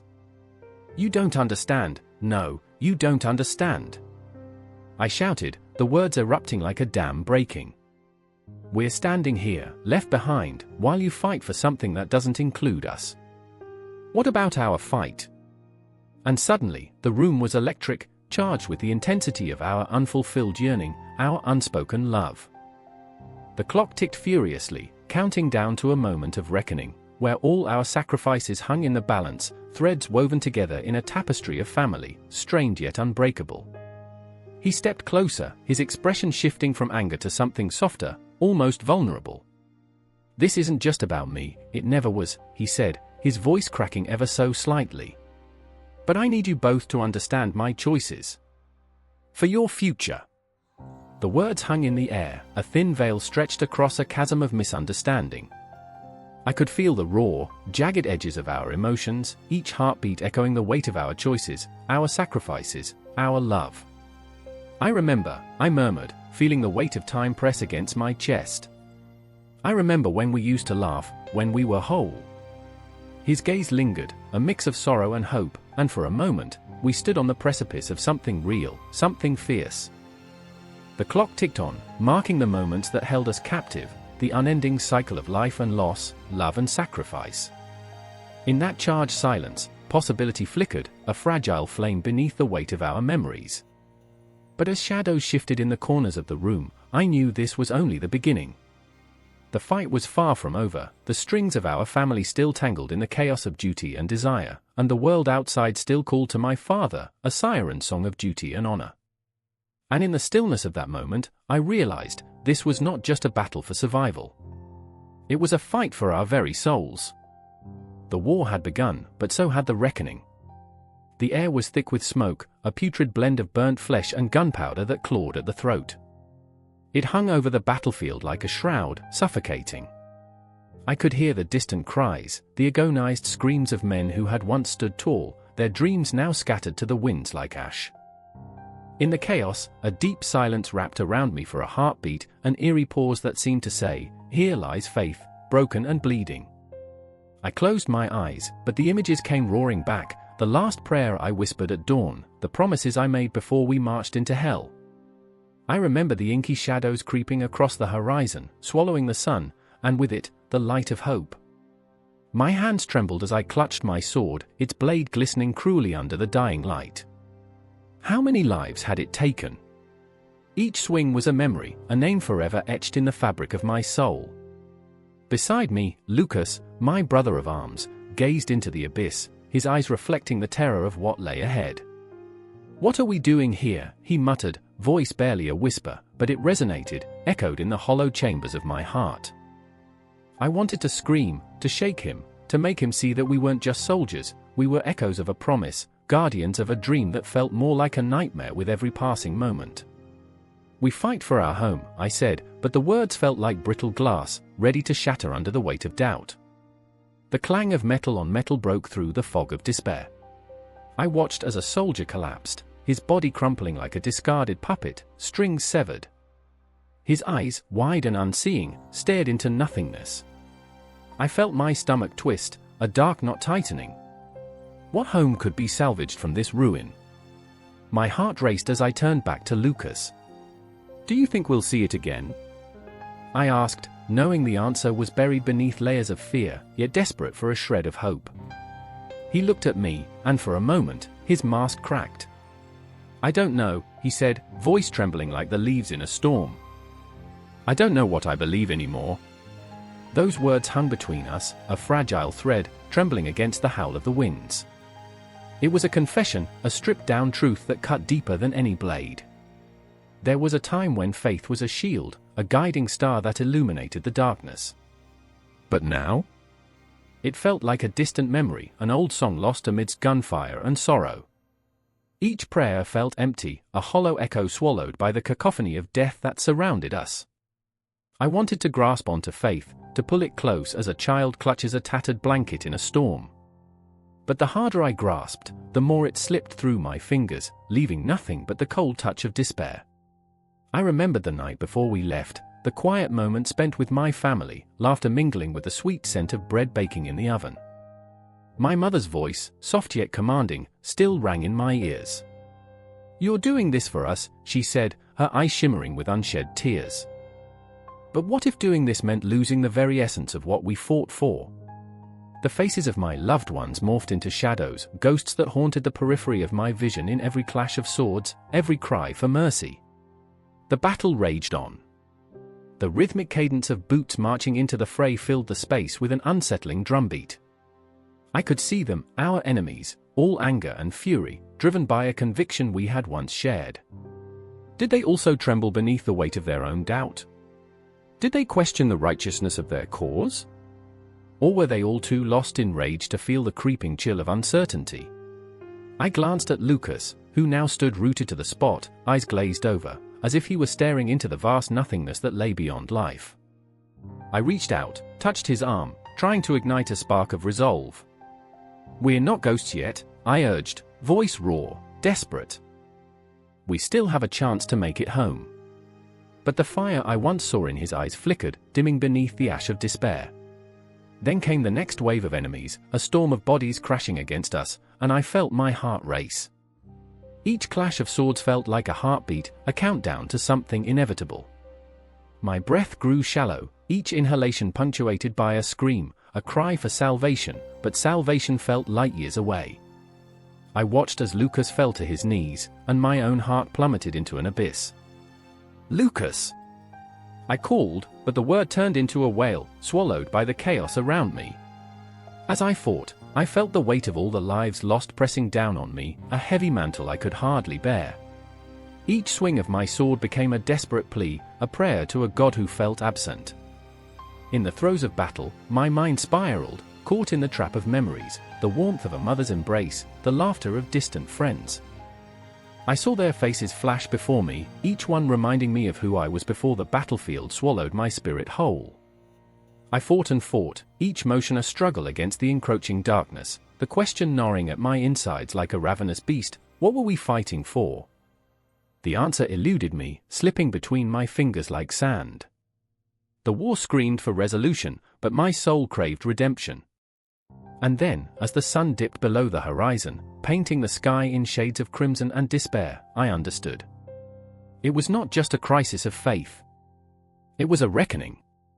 A struggle not just with the enemy before me, but with the shadows within. The battle outside reflected the war raging inside, a clash of beliefs, a tempest of doubt and courage. "Lucas!" I screamed again, but this time, it was a battle cry, a desperate plea to find our way back, to reclaim the faith that had begun to crumble. I surged forward, driven by the fire of a friend's name, a spark igniting the dark corners of my mind. The clash of swords around me faded into a distant hum as I fought not just for survival, but for the remnant of hope that still flickered within the chaos. The night swallowed the battlefield whole, leaving only shadows dancing in the aftermath. The echoes of our past clashed with the grim reality of the present. And as I fought, I realized one thing: this was only the beginning. The air hung heavy with smoke and despair, the acrid scent of burning flesh mixing with the metallic tang of blood. Shadows danced across the battlefield, flickering like tortured souls caught between worlds. I stood amidst the chaos, heart thundering in my chest, as cries of anguish and the clang of steel reverberated in my ears. Here, time twisted and coiled, seconds felt like hours, every heartbeat a drum summoning memories I wished to forget. I remember the moment, the sky, once a serene blue, now choked with smoke, turning the sun into an angry ember. I remember the silence before the storm, when hope flickered like a candle in the wind. And I remember them, my brothers in arms, my comrades, their faces smeared with dirt and determination. There was Commander Elias, a man whose eyes burned with the ferocity of 1,000 suns, yet who carried the weight of doubt like a second skin. His tactical innovations, shunned by many, were the lifeblood of our survival. He spoke of maneuvers that blurred the lines of warfare, of strategies that sang songs of chaos and deception. But each word dripped with the fear that they might lead us to ruin. Then there was Meris, her spirit fierce as a tempest, yet haunted by the ghosts of those she could not save. She was a healer, mending bodies even as her own heart lay in tatters, the memories of fallen comrades chasing her like phantoms through the night. Every time she stitched a wound, she felt the weight of their loss, the sharpness of regret cutting deeper than any blade. Elias, she shouted, her voice rising above the din, a cry woven with desperation. What's the plan? We're outnumbered. I watched as her eyes searched his face, a mixture of fury and fear. In that instant, I felt the tremor of her uncertainty reverberate through the very fabric of the battlefield. Elias turned, his jaw set, eyes gleaming with a wild intensity. We adapt, Meris. We bend. We do not break. His voice sliced through the chaos, a battle cry that ignited something raw within us. It was a mantra, a vow. I remember watching him, the fervor in his heart illuminating the darkness. He spoke of flanking maneuvers that danced along the edge of madness, of chaos that would confuse the enemy and turn their strength into weakness. He called it the art of surprise, a gamble that felt both thrilling and terrifying. But in the depths of my soul, I felt the weight of every decision, the pulse of every life that hung in the balance. I glanced at Meris, her hands trembling, not from fear of the enemy, but from the fear of losing more. I reached for hers, squeezed, trying to transfer some semblance of strength between us. Trust him, I whispered, though I felt the quiver in my own voice. He knows. The darkness gathered, swirling like a maelstrom, and the enemy advanced, a tide of armor and brutality, faces masked, all intent on obliteration. Time seemed to slow. I could almost hear the ticking of a clock, each second echoing the choices before us. Would we stand together, or would we crumble? Now! Elias shouted. And with that single word, the world erupted. The ground trembled as our forces surged, an orchestra of chaos playing a symphony of war. I felt the adrenaline thrumming in my veins like a pulse of lightning, my sword gripped tightly as I charged into the fray. I remember the clash of steel, the cries of battle, the visceral thrill of life and death entwined in a savage dance. I remember the moment I faced an enemy soldier, his face a mask of fury and despair, and how we became lost in the struggle, two souls wrestling in a nightmare of violence. In those fleeting seconds, I saw the fragility of life, the absurdity of it all, as we fought for ideals that felt so distant, yet so achingly close. But amidst the chaos, I glimpsed Elias, a whirlwind of strategy and instinct, leading our forces with a ferocity that was both beautiful and terrifying. He danced through the battlefield, orchestrating moves that felt like poetry, turning the tide with each calculated breath. I could see Meris, too. She was a beacon in the storm, darting from soldier to soldier, her hands stained with blood but also with hope. The battle raged on, a cacophony of life and death, and in that maelstrom, I felt the fissures in my own heart. I remembered the faces of my fallen friends, ghosts whispering in the shadows, reminding me of the stakes. And as I fought, every swing of my sword felt like a plea, an unarticulated promise to honor their sacrifice, to keep their memory alive amidst the horror. But doubt gnawed at me, insidious, like a low fog creeping into my mind. Were Elias's tactics truly the answer? Or were we merely dancing on the precipice of annihilation? I could feel the weight of every decision coiling around my throat, choking me with the realization that no matter the choices we made, loss would haunt us. Then, in the thick of it all, a moment unfolded, Elias, cornered, surrounded by the enemy. I remember the sickening chill that coursed through me as I watched the tide shift, fear gripping my heart. No! I roared, charging forward, every muscle screaming with the intensity of my resolve. I would not let his fire be extinguished. Meris was beside me, fierce and unwavering, her presence a lifeline in the tempest. Together, we fought through the chaos, propelled by our unyielding bond, a trio battling against the darkness, against the uncertainty that threatened to consume us. As we pressed on, I felt the essence of war wrap around us, a blanket woven with courage and fear, loss and love. The enemy fell back, confusion washing over them like a tide, and in that fractured moment, victory fluttered just beyond our grasp. But the battlefield remained a tempest, a reflection of the turmoil within us. I could feel the shadows creeping closer, the ghosts whispering truths we dared not acknowledge. And still, we pressed on, caught in the brutal dance of survival, wrestling with the very innovations that had redefined the art of warfare. And as the sun sank beneath the horizon, staining the sky with the sanguine hues of twilight, I understood, this wasn't merely a battle against an enemy. It was a war against the very essence of existence, the relentless march of time, the inevitability of loss, the haunting echo of dreams deferred. Each clash of steel reminded me of the fragility of life, each breath a reminder that even in the darkest moments, we are defined by our choices. And as the moon rose, casting an eerie glow on the remnants of our battlefield, I knew our fight was far from over, a haunting echo waiting to be answered in the infinite night. The air crackled with tension, a low hum of fear and anticipation that thrummed through the hearts of everyone gathered. The clock on the wall ticked louder than a war drum, each second echoing the weight of decisions yet to be made. A fire raged beyond the walls, its glow casting flickering shadows, ghostly faces of the past dancing against the concrete. It was chaos, the world outside was falling apart, and inside, a different kind of war was brewing. I could feel my pulse quicken as I stood in the dimly lit room, every breath heavy with dread.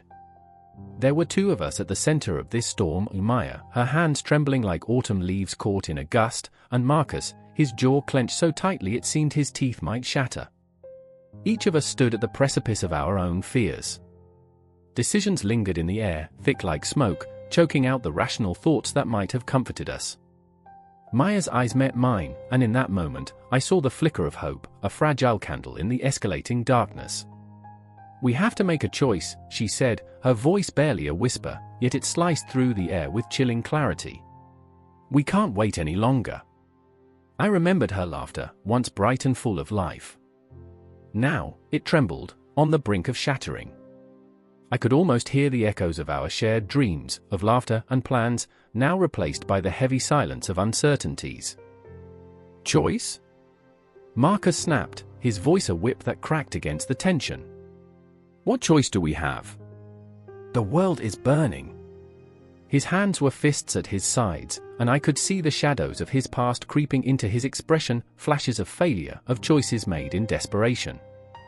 This wasn't just about the present, it was a reckoning of our lives, our minds, the ghosts of every moment that had led us here. We can't just sit and stew in our own regrets. But the truth was, we were all ghosts in that room, haunting ourselves with our decisions. I remember the day our lives changed forever, the moment that spiraled us into this nightmare. There had been laughter then, a celebratory toast under a sky too blue to contain foreboding. Now, the sky felt like an endless void, swallowing the last remnants of our hopes. My heart raced. How had we come to stand at this crossroads, each direction fraught with peril? Maya stepped forward, the firelight catching the determination in her eyes. "If we don't act, we will lose everything."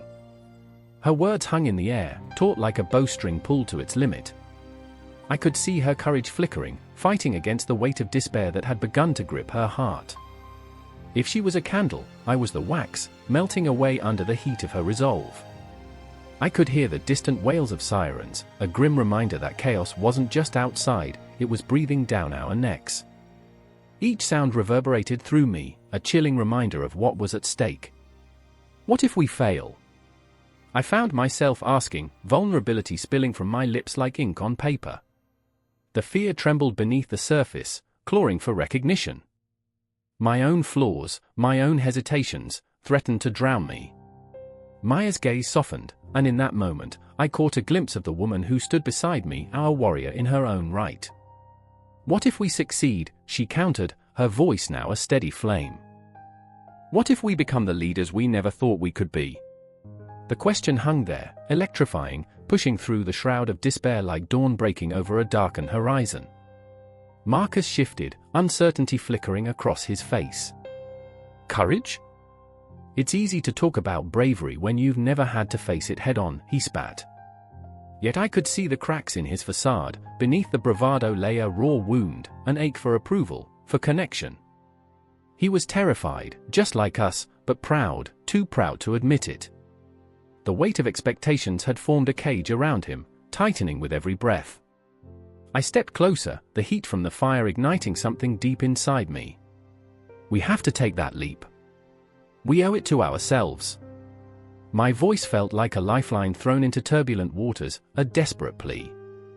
We can't let fear dictate our actions. We're stronger than this. I remember the nights we spent dreaming of changing the world, naive and hopeful. Those dreams were still alive, flickering in the shadows, waiting for someone to breathe life into them. And then it happened, the world outside erupted. The walls trembled, and the very foundation beneath us shook with the force of an unseen explosion. Fear morphed into an animalistic instinct, clawing at our hearts, urging us to flee. But as I looked into Maya's eyes, I saw the fire reflected back, a fierce determination that galvanized me.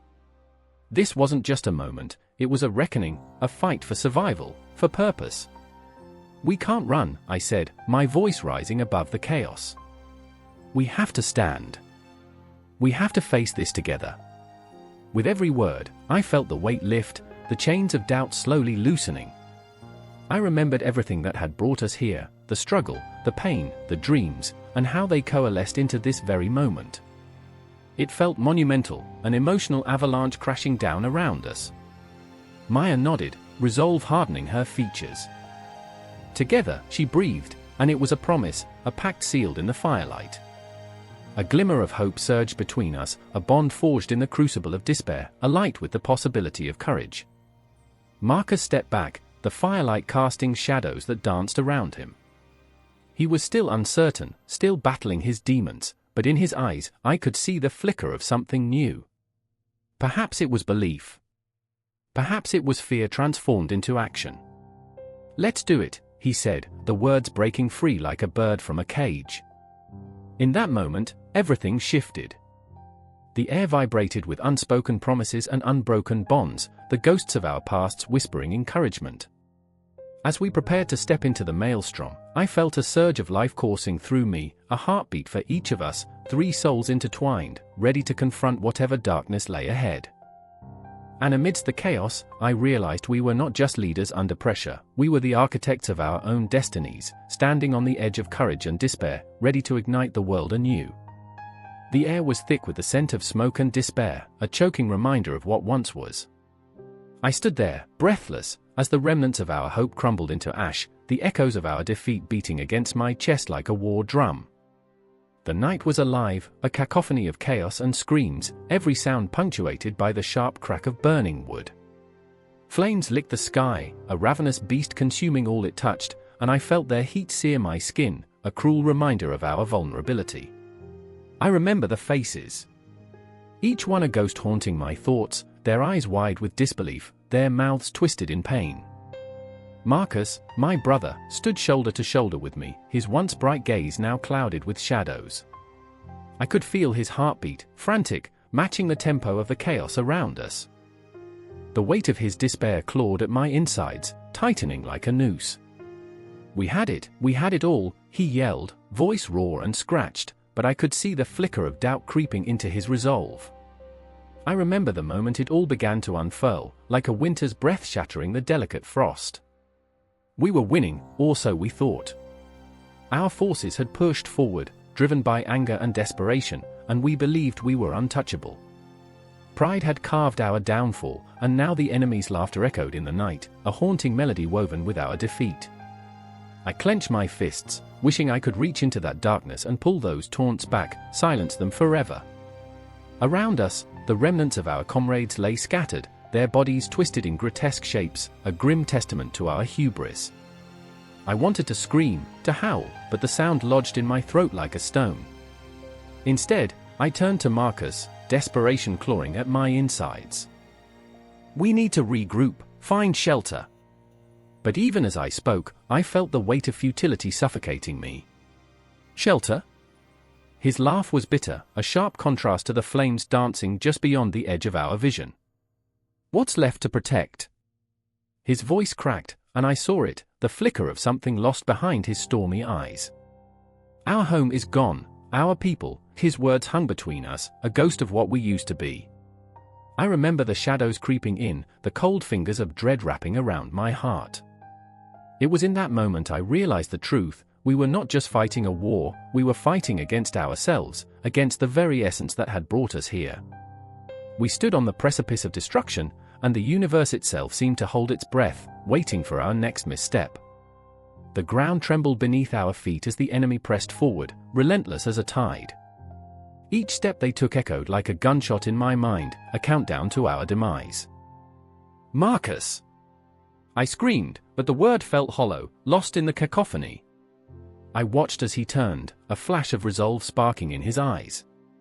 "We'll fight," he declared, but the conviction in his voice faltered, an echo of a man grasping at straws in a storm. "Fight? With what?" I felt the weight of despair crash down, dragging me into an abyss of uncertainty. Fear clawed at my throat. The flames roared behind us as if mocking our futile attempts for survival. And then, in the chaos, I saw her, Lyra, our sister. She emerged from the smoke, eyes wild and filled with a fierce determination that made me ache. "You can't give up. We can still make a stand." Her voice rang out like a bell, slicing through the noise, but even as I looked at her, I felt my heart sink. "Lyra, it's over," I whispered, though the words tasted bitter. What remained of our family, our unity, crumbled like ashes in the wind. The defiance in her gaze faltered, and I saw the flicker of fear she tried so desperately to suppress. I refused to believe that, she shouted, stepping closer, the fire reflecting in her eyes. "We can't let them take everything from us." But the desperation in her voice tugged at my heart, a raw ache that twisted and coiled around my resolve. I wanted to console her, to pull her away from this madness, but the truth was, we were already lost. The night felt heavy with inevitability, the stars above masked by smoke, their light extinguished like our dreams. I remember looking around, seeing those shadows lengthen, inching closer, creeping into the cracks of our hope. Then, the moment struck, a shattering collision of sound and fury. A cry burst forth, a battle cry, and suddenly, we were engulfed in the fray. Chaos erupted like a violent storm, and I found myself swept away, adrenaline surging through my veins.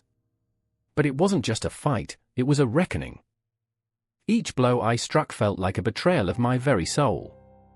I could see Marcus fighting valiantly, but every swing he took drained his spirit, the flicker of hope extinguishing with each fallen comrade. And Lyra, she was a force of nature, but even the fiercest flame can be snuffed out by the wind. As the clash of steel rang in my ears, I felt it, the torrent of loss crashing over me, a wave too powerful to withstand. I remembered our laughter, the warmth of our home, the dreams we spun like gossamer threads. And in that moment, as I swung my sword, I understood that we weren't just fighting for our lives, we were fighting against the fading echoes of our existence. I don't remember how long we fought, how many breaths escaped our lips, but I remember the feeling of the ground shifting beneath us, the world tilting as the shadows descended. I remember the moment when we fell, not just to the ground, but deep into the void of despair. Around us, the flames flickered, shadows danced, and time lost its meaning. I remember the silence that followed, the eerie, bone-chilling quiet that wrapped around us like a shroud. We were left standing in the aftermath, the battlefield a tapestry of sorrow and shattered dreams. Each breath felt heavier, weighted by the echoes of voices long gone. And yet, amidst the heartbreak, a whisper of determination lingered. We had faced the darkness, and though the shadows threatened to engulf us, we remained, blooded but unbroken. The turning point had come not just in defeat, but in the choices we had yet to make. The world lay in ruins around us, but the fight wasn't over. A new dawn awaited, as did the ghosts of our past, haunting, relentless, yet resolutely present. The end was just another beginning, and we were bound to rise from the ashes, lighter yet heavier with grief, ready to face the ghosts we had summoned. The air in the camp crackled with tension, a heavy shroud that clung to the skin like damp wool. I stood among my men, their eyes like frozen lakes, reflective, unyielding, full of stories untold. Clutching a rusted sword, I could feel the weight of their disappointment pressing against my chest, 1,000 whispers echoing in the space between us. I remember the last battle, the clash of metal, the screams that sliced through the air like arrows.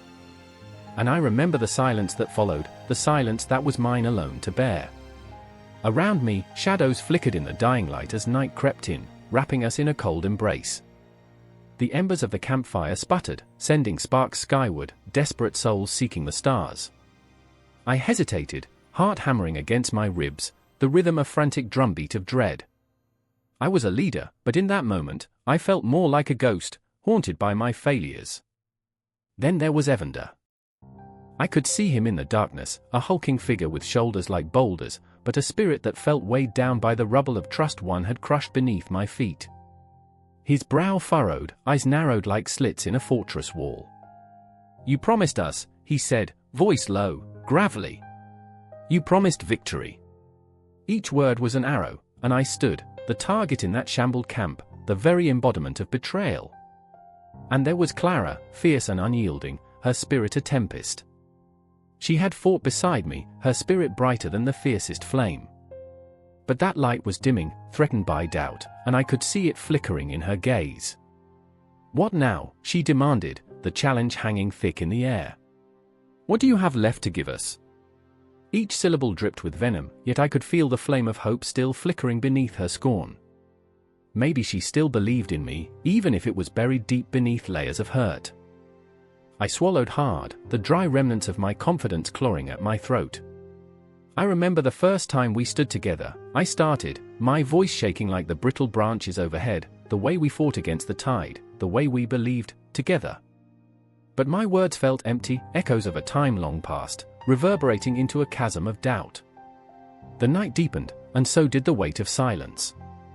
I thought of all the moments that had led us here, the decisions that had unraveled the very fabric of our unity. The vision I had painted with such vibrancy had turned to shades of grey, each stroke of my brush tainted by the blood of the innocent. How could I expect them to follow me when I had led them into the storm, unprepared and unworthy?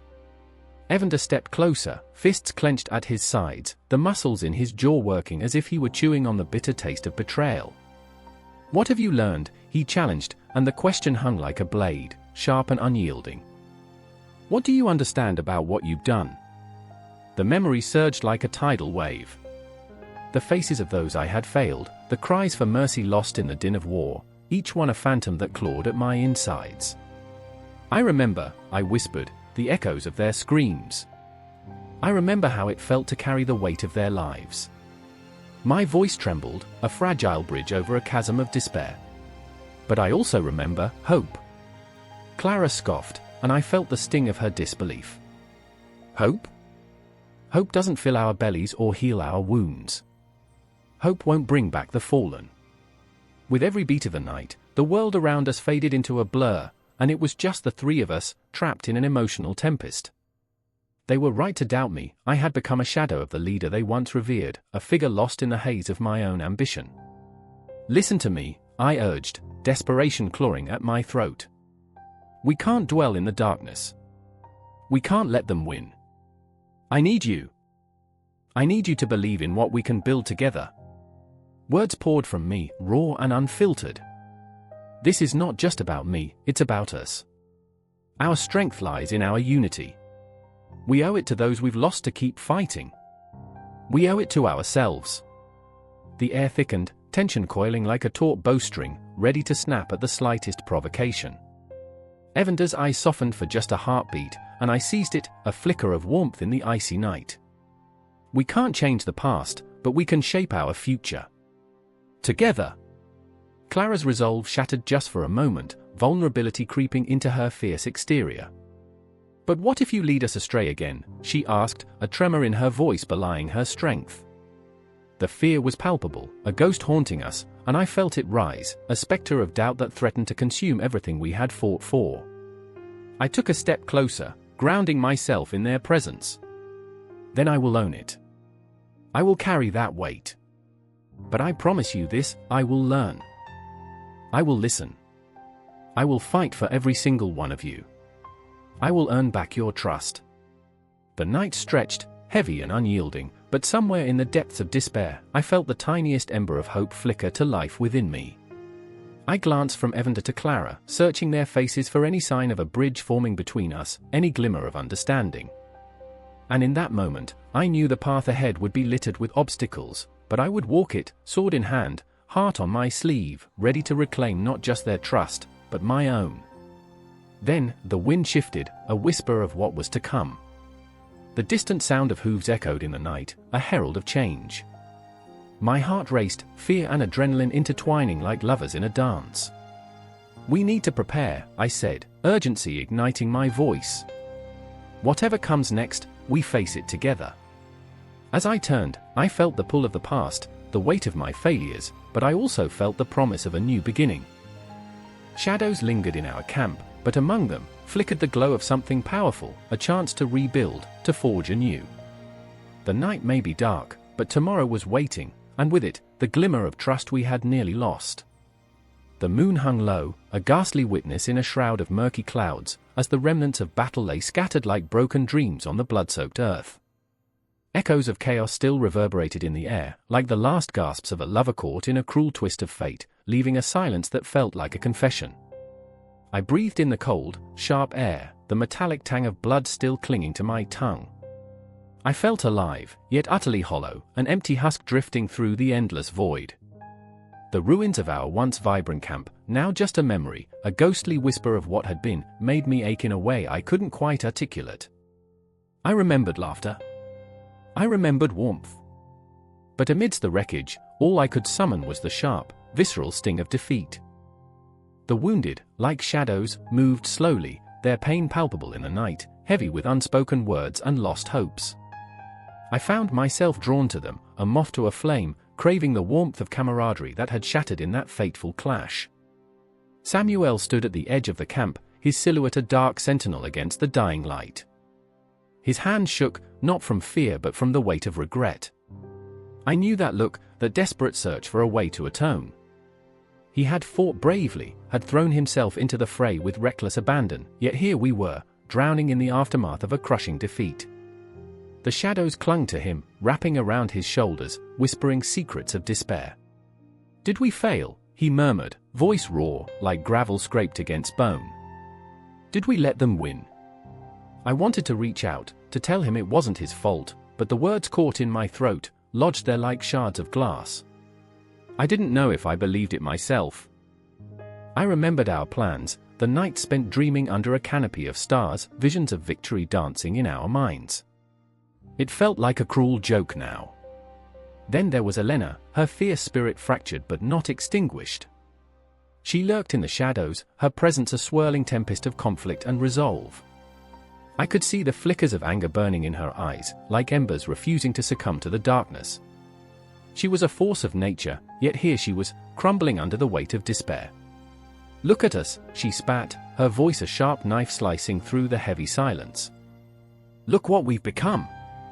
Her words hung in the air, an unvarnished truth that stung like salt in a fresh wound.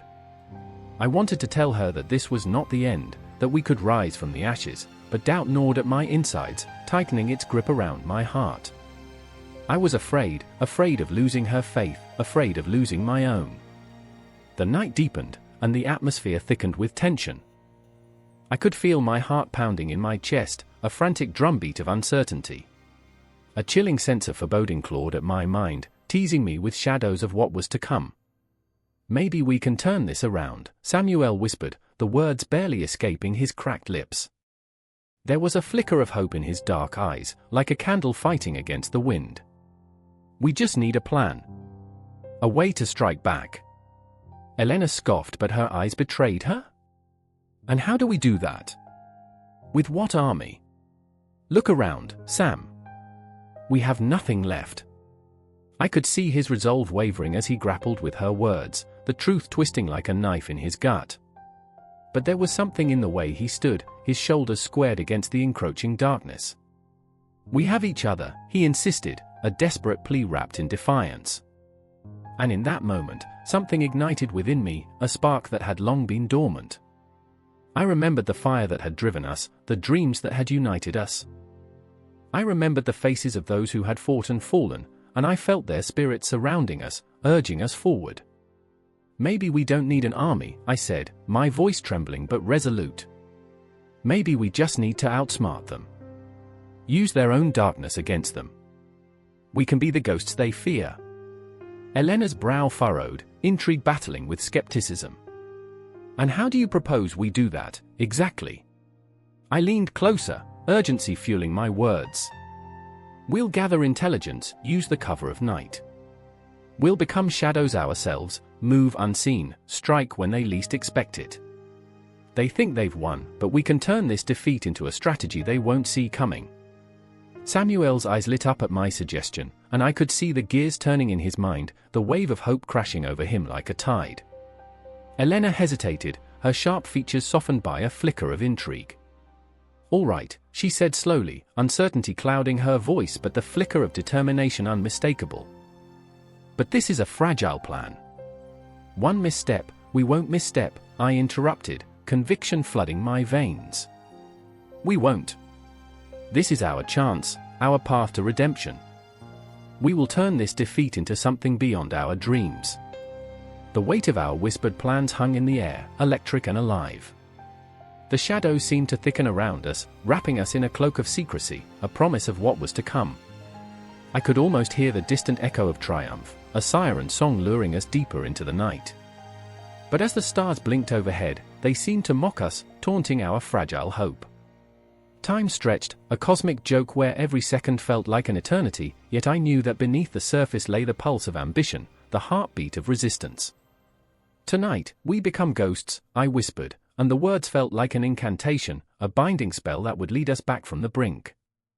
Shadows danced, swirling in the darkness, a prelude to the clash that was yet to come.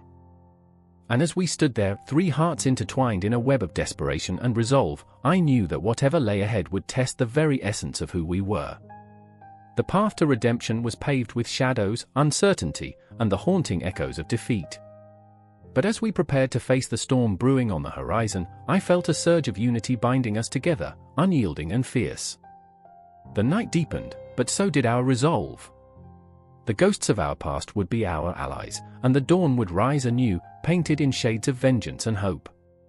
The howl of wind screamed through the narrow alley like a banshee, rattling the very bones of the ancient stone walls that towered on either side. Shadows danced in the flickering lamplight, contorting into grotesque shapes that whispered of betrayal and despair. I stood there, heart pounding, the cold seeping into my bones, the weight of a desperate decision pressing down on my chest. The world felt like a fragile glass, ready to shatter at the slightest tremor. "I can't," I whispered, my voice barely rising above the cacophony of the storm. Clara, her face pale as moonlight, met my gaze with eyes filled with unyielding resolve. "Do you really have a choice?" she shot back, her breath misting in the frigid air, each word a dagger that pierced through the fog of doubt enveloping me. Her hair whipped wildly around her face, a chaotic halo that only accentuated the fire burning within. Everything around us felt alive, electric, a heartbeat of imminent danger, a rhythm of fate thrumming like war drums in the distance. I thought of the nights we had spent in laughter, the warmth of friendship forged in the shadows of war.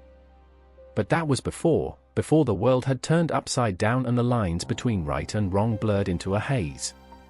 "Together," she pressed. "We can't keep fighting alone. The city is burning, and if we don't act now, together," I echoed, the word tasting foreign on my tongue, wrapped in the echoes of past grudges. My heart twisted with the memories of the blood-soaked battlefields where allegiances were forged in pain and suffering. I could still hear the screams, the betrayal of those once trusted. "You want me to ally with them?" From the shadows emerged a figure, cloaked in darkness and dripping with the weight of his own past. Eli, the very embodiment of conflict, stepped forward like a ghost from a nightmare. Despite the enmity that hung between us like a noose, I felt the gravity of his presence, a shared understanding of the chaos that lay ahead. "Choices are not always made for us," he intoned, voice gravelly, laced with a bitterness that felt all too familiar. "Sometimes, they are the only option we have left. You think I want to stand here with either of you? You think I care?" His words struck like lightning, igniting something raw within me.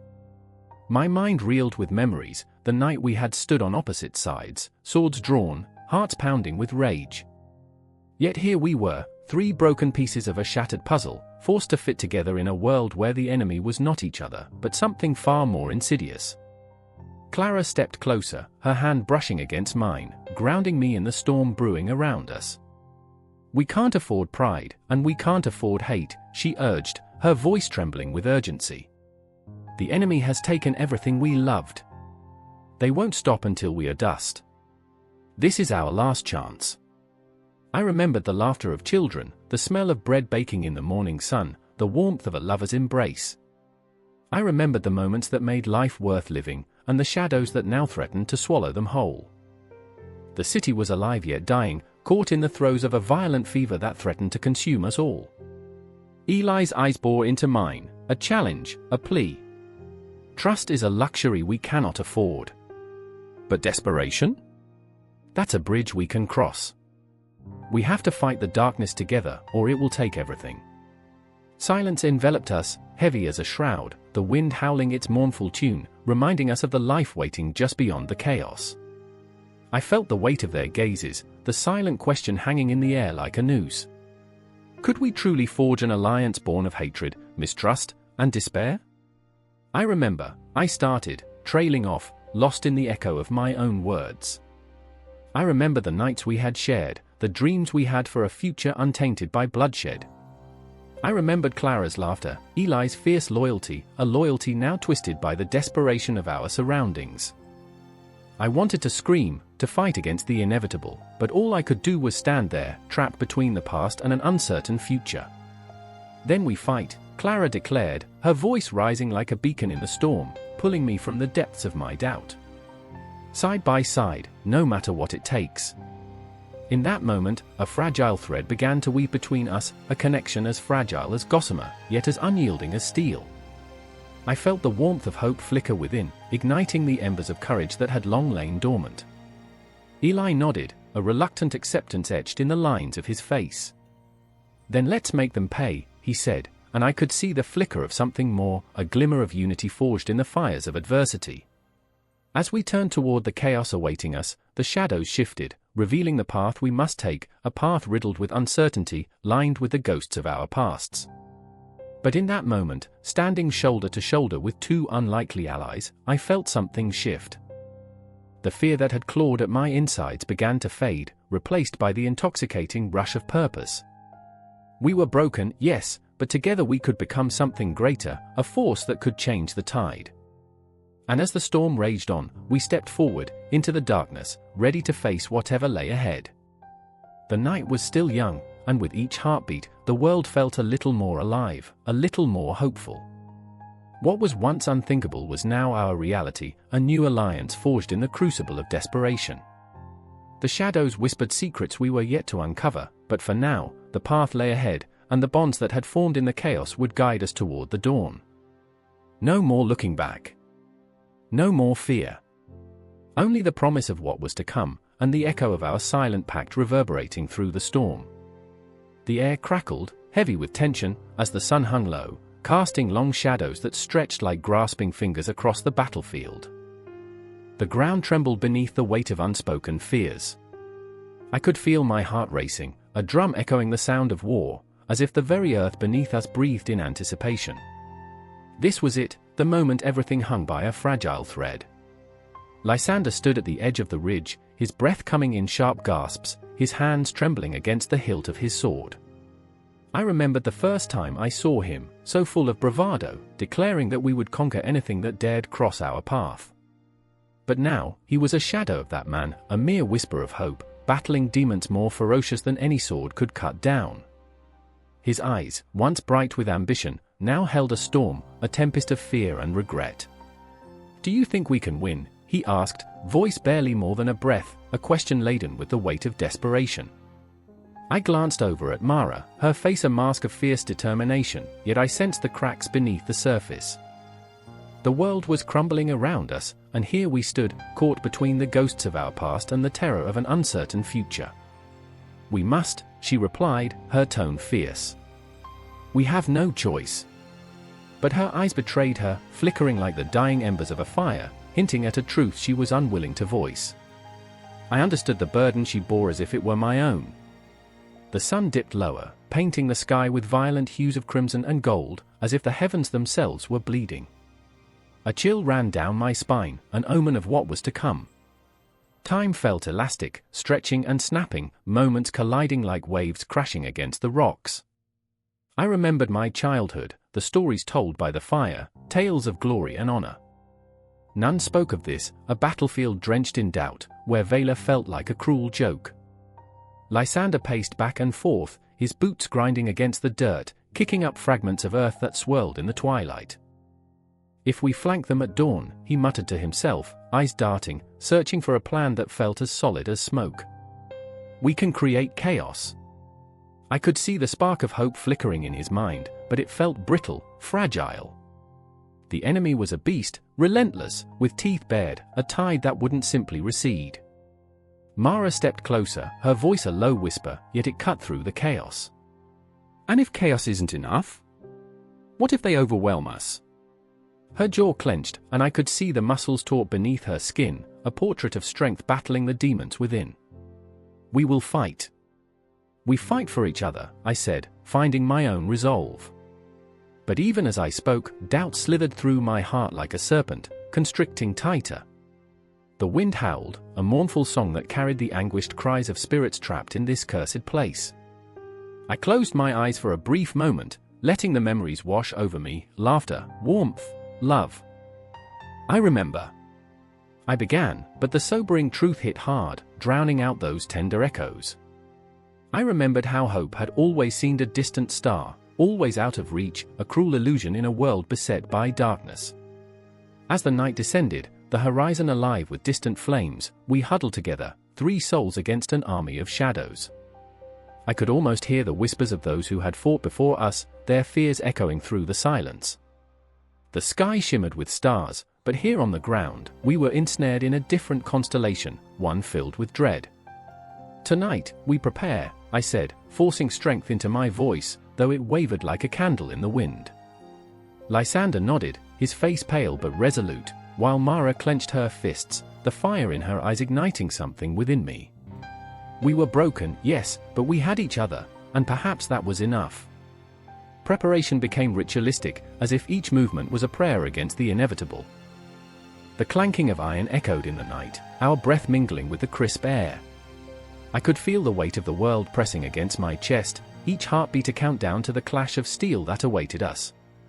In those moments, I clung to the absurdity of it all, the fact that life could change in an instant, that we danced on the edge of a blade, and yet here we were, alive in the fleeting moments before chaos.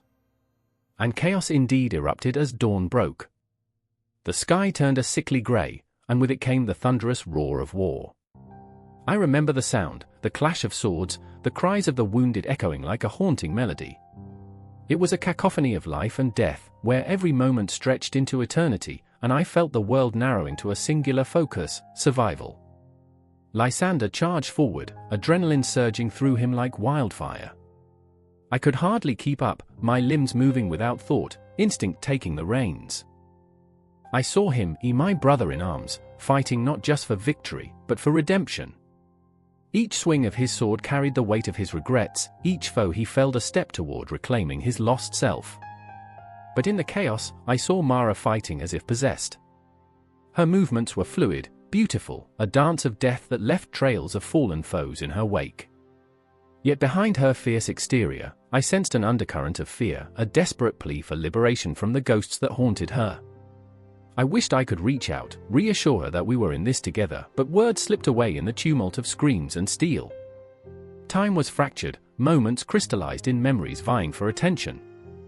I remember the moment I felt the sting of a blade against my arm, sharp pain followed by a rush of cold.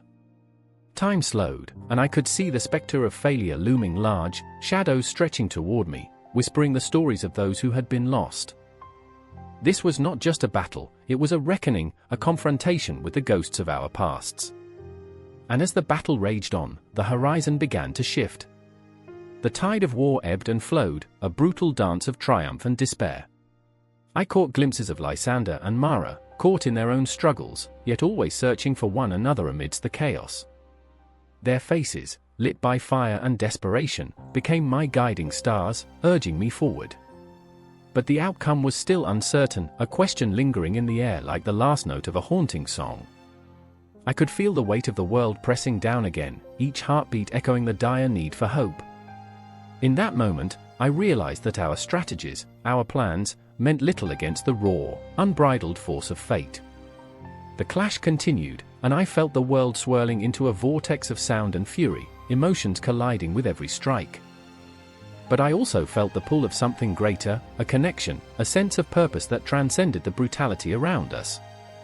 We were flawed, imperfect, yet here we stood, defiant against the night. And so the battle raged on, fierce and relentless, as we pushed toward an uncertain outcome, where victory felt as ephemeral as smoke, and defeat loomed like a shadow we could not escape. The air was thick with the metallic scent of blood and sweat, the taste of despair mingling with the desire to fight on. This was not the end, this was merely the beginning of something grander. And as the final echoes of conflict surged forth, I felt the weight of every heartbeat, every breath, intertwining with the fate of our souls, a tapestry woven in the crucible of battle, where hopes and dreams flickered like candles in the dark, waiting for the dawn to break. The clock struck midnight, its relentless ticking reverberating through the empty halls of the palace like the heartbeat of a dying beast.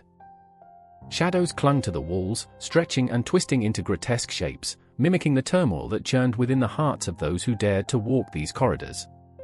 I stood there, breathless, staring at the closed door that separated me from the truth, a truth that felt like a knife resting against my throat, poised to slice through the fabric of everything I thought I knew.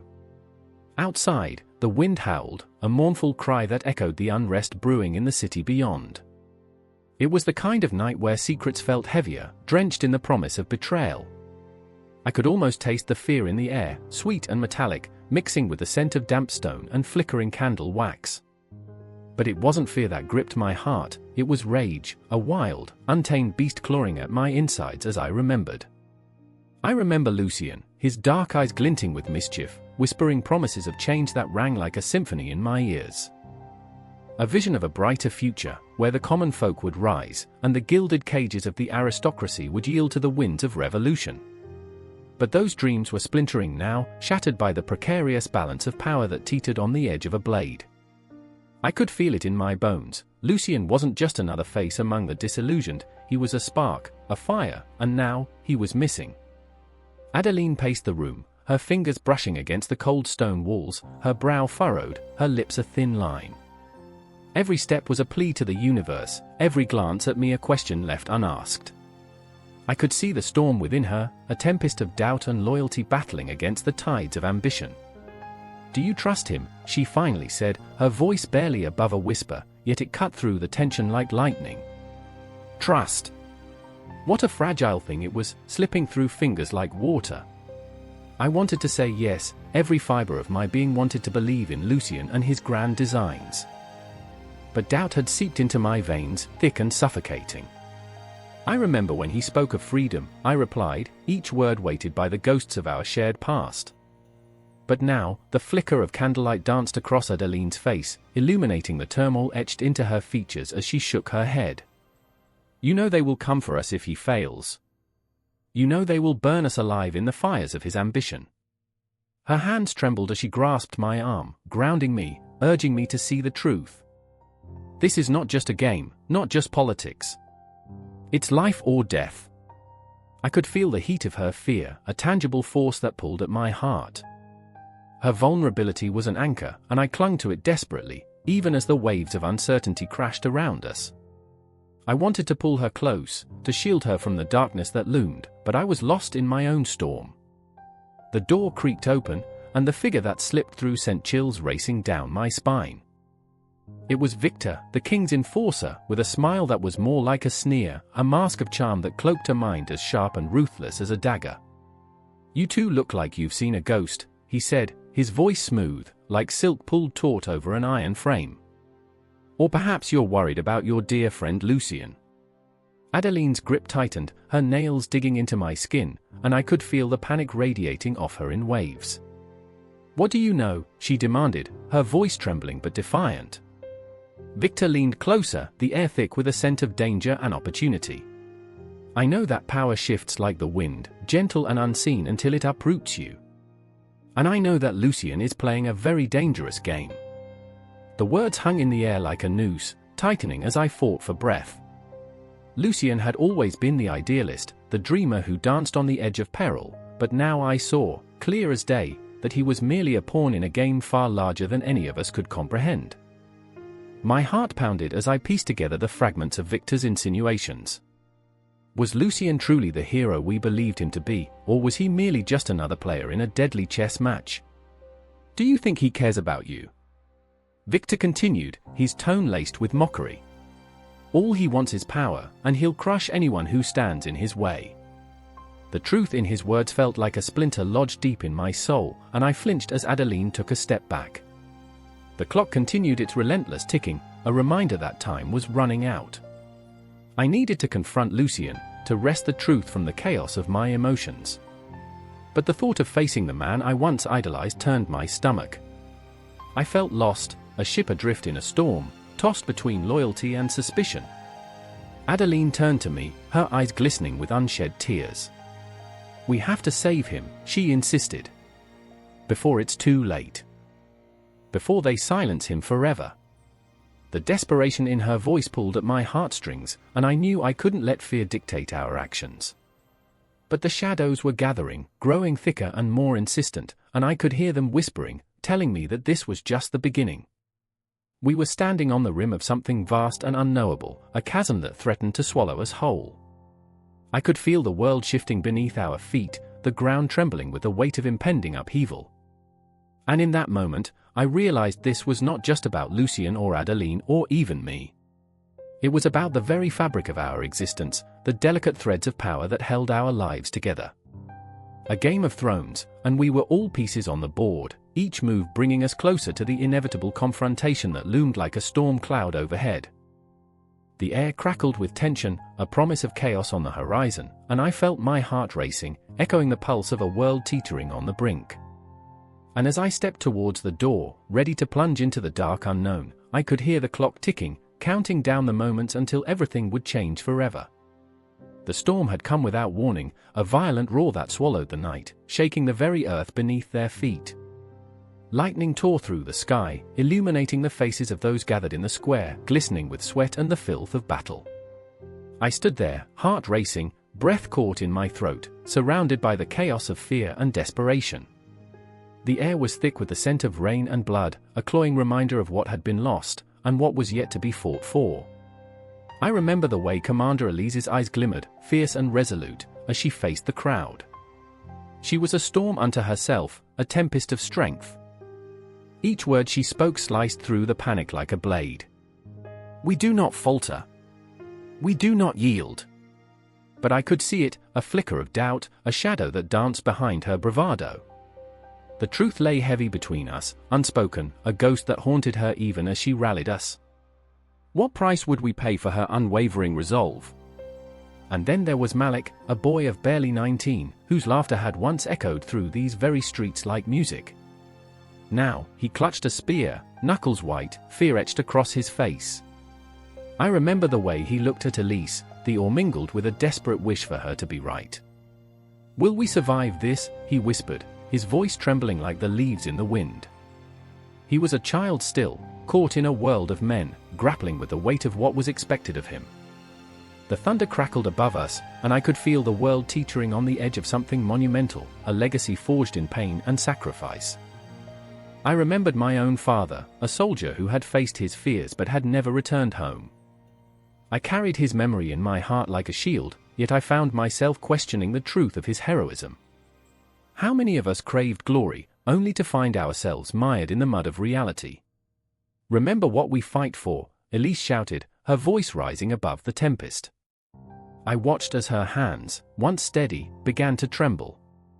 She was not just fighting for a cause, she was fighting for us, each trembling breath, each haunted glance, yet the weight of her duty threatened to crush her spirit. We were not mere soldiers, we were her family, her ghosts, her legacy.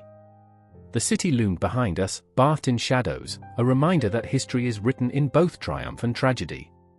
Every brick sang of a time when men like my father had stood here, their hearts pounding with hope. But hope felt like a fragile thing in that moment, a flickering candle in a raging storm. Malik stepped forward, emboldened by the fire that raged in Elise's words. "We must fight," he cried, his voice steadying as adrenaline surged through him.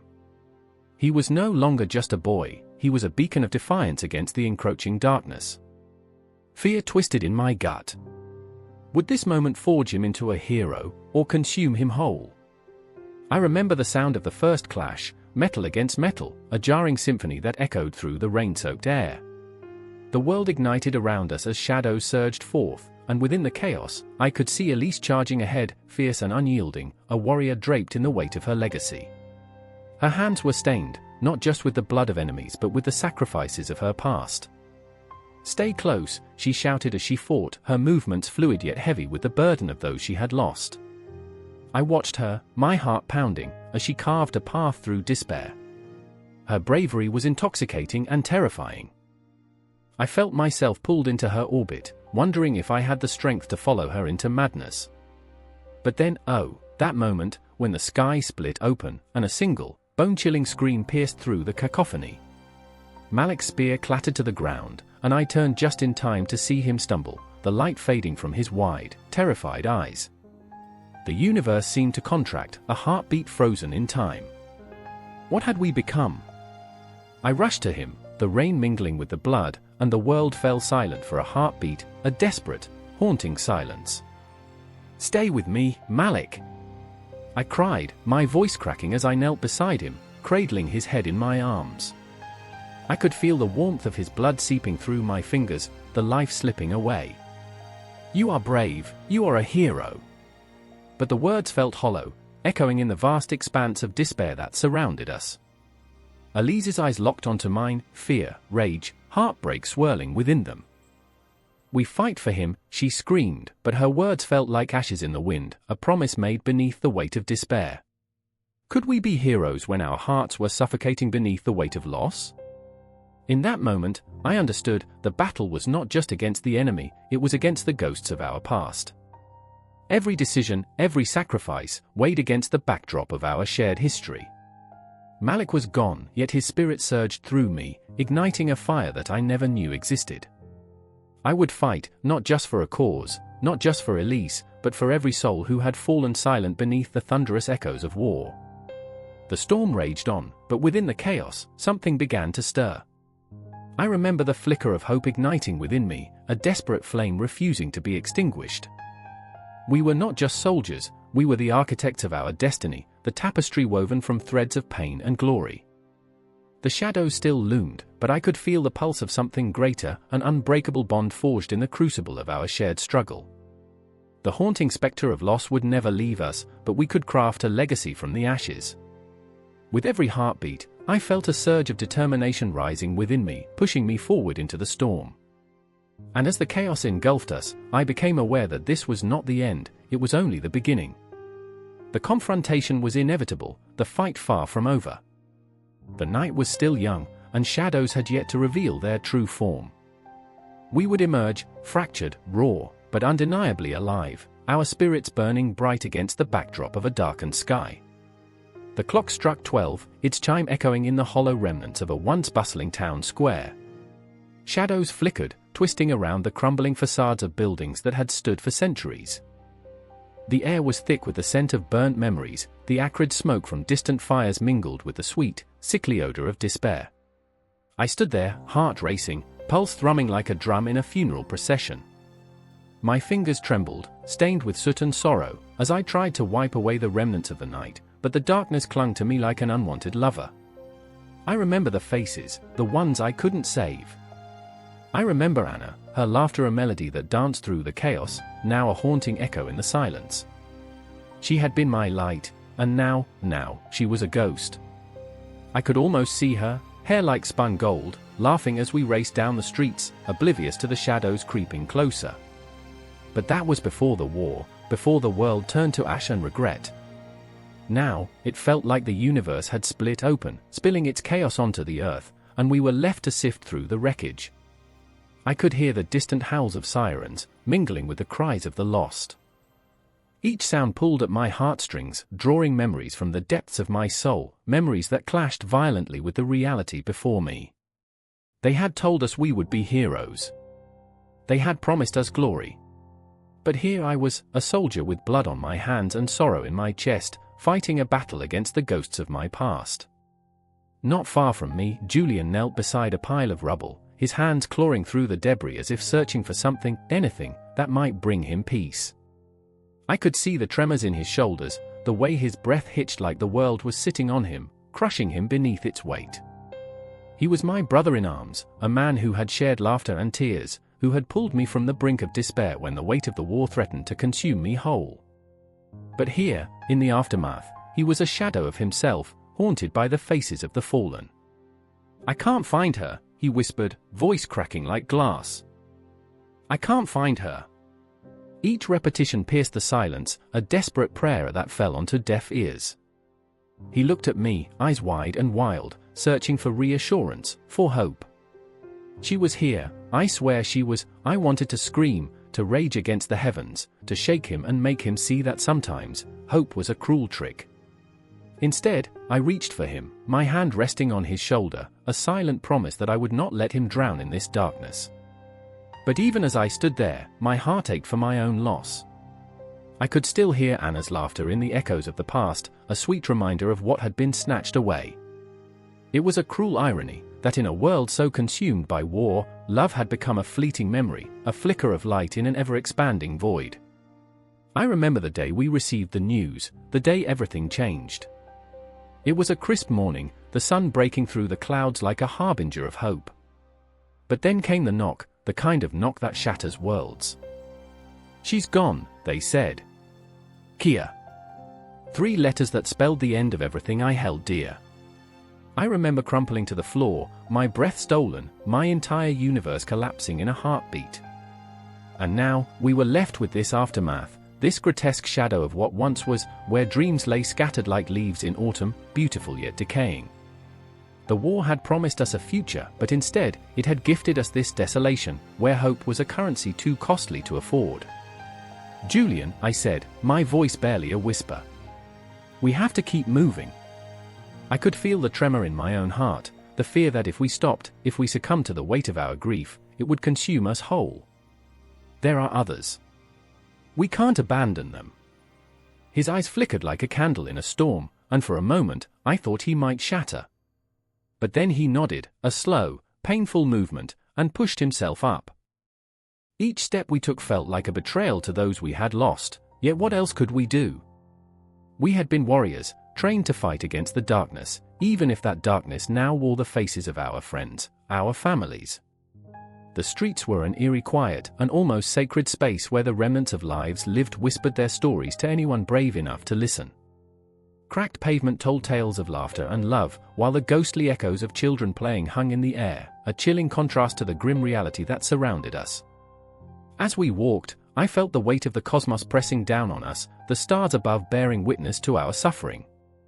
"What if we don't find anyone?" Julian's voice trembled, and I could see the fear etched in the lines of his face. "What if it's just us? What if it's always just us?" I wanted to tell him that it wouldn't be, that we were more than our losses, more than the scars carved into our souls by the violence of war. But I couldn't find the words, and instead, the silence loomed heavy around us, a tangible thing that wrapped itself around our hearts and squeezed. Every breath we took felt like a promise we couldn't keep, a promise to those we had lost, a promise to the lives that had been unraveled by the chaos. We were soldiers, yes, but we were also brothers, bound by the threads of love and loss. The night deepened, shadows stretching like fingers, and the air grew colder as we pressed on. We were the ghosts now, wandering through this desolate landscape, searching for remnants of a world that felt forever beyond our grasp. And as we moved, I could almost hear the whispers of the fallen, calling to us, urging us to remember. Remember the laughter. Remember the joy. Remember that, amidst the wreckage, love still flickered like a candle in the dark. In this aftermath, we would either rise or fall, and the choice lay heavy upon our shoulders. But as the stars watched on, we kept walking, one foot in front of the other, because to stop would mean surrender. And surrender was a battle we could not afford to lose. The clock ticked loudly in the empty room, each second a hammer against the silence, echoing like the distant sounds of a forgotten battlefield. General Samuel Harrington sat hunched over an old table, the wood scarred and blackened, as if it too bore the weight of his sins. His fingers traced the outline of a faded photograph, a moment frozen in time, a family picnic, laughter ringing like bells, now silenced by the ghosts of war. The room around him was a mausoleum of memories, crammed with relics of a life dissected by conflict, each piece a reminder of what once was and what could never be again. "Sam." The voice cut through the thick air, sharp and urgent, a knife that stirred the shadows. It was Claire, his estranged daughter. The door creaked open, revealing her silhouette backlit by the dying daylight. A moment stretched between them, a chasm filled with unspoken words, resentment hanging like thick smoke. The air felt charged, electric, as if a storm brewed just beyond the threshold. "I didn't think you'd come," he murmured, the words tasting bitter.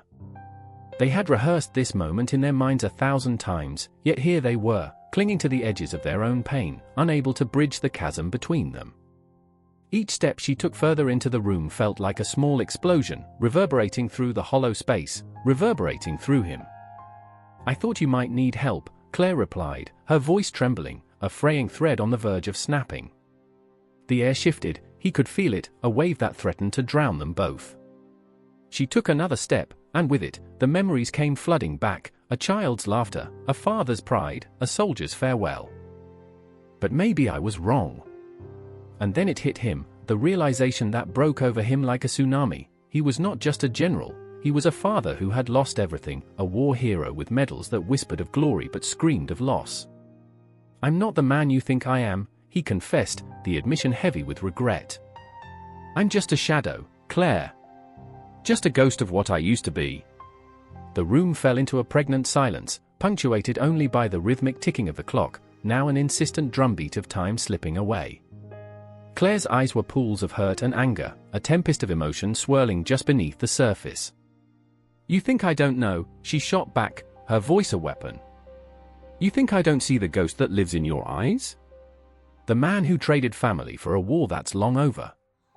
In that moment, the air crackled with the electricity of confrontation. Memory swirled around them like the dust motes dancing in the fading light, a blurred montage of laughter, arguments, and the heart-wrenching silence that filled their home after his deployment. She had grown up in his absence, an empty chair at the dinner table, a missing piece in the puzzle of their lives. "I remember," he whispered, the words laced with sorrow. "I remember every time I walked away from you, every time I chose duty over love. I remember the sound of your voice as you cried for me to stay. I failed you, Claire."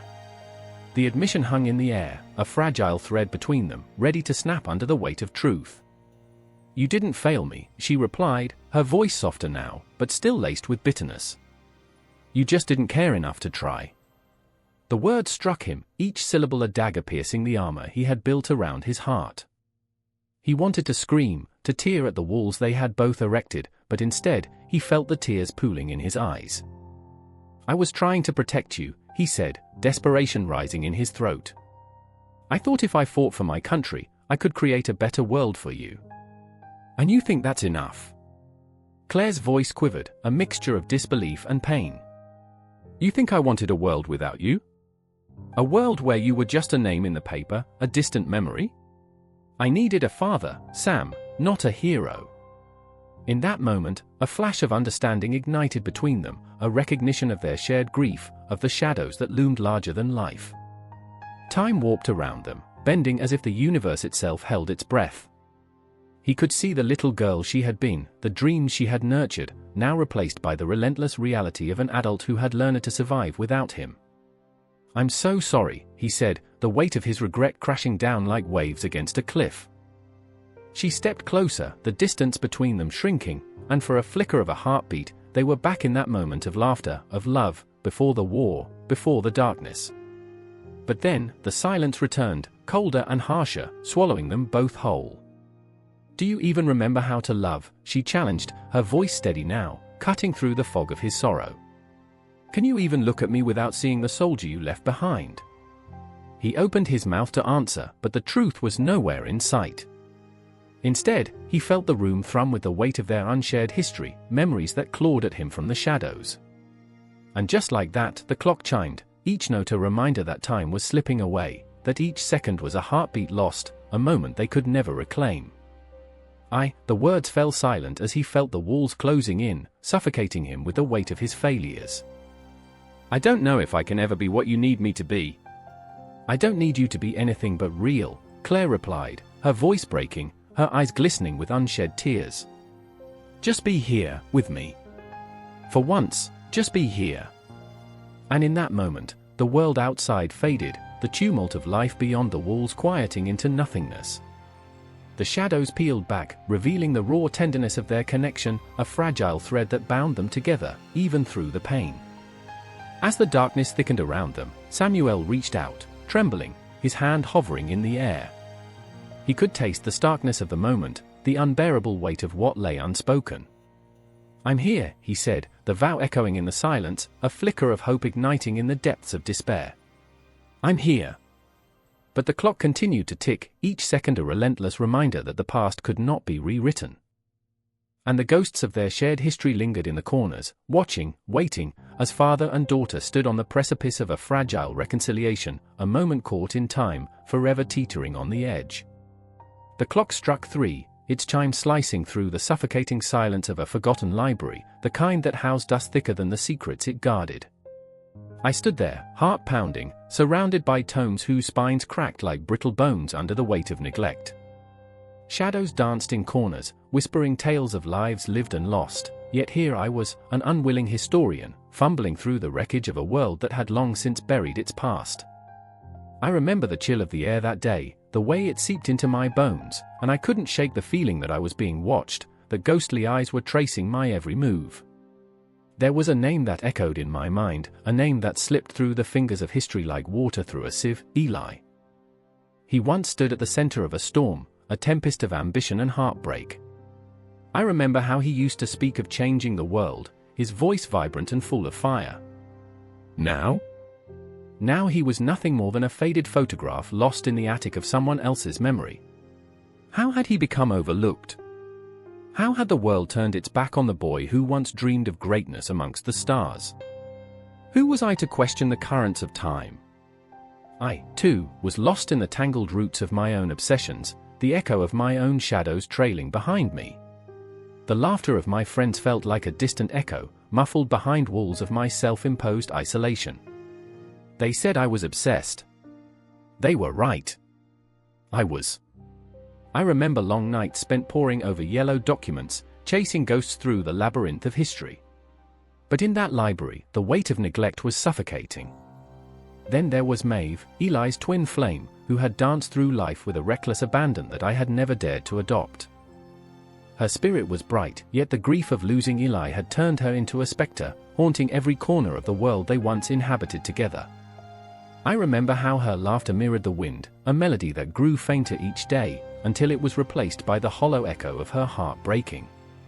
He was supposed to change everything, she'd say, tears pooling in her eyes, her fists clenched as if she could squeeze the memories back into existence. But time is a cruel thief.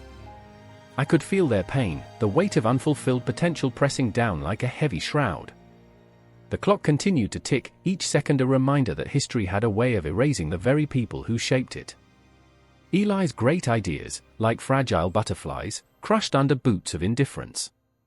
I remember the first time I stumbled upon Eli's writings, the passion spilling from his words like blood from a wound.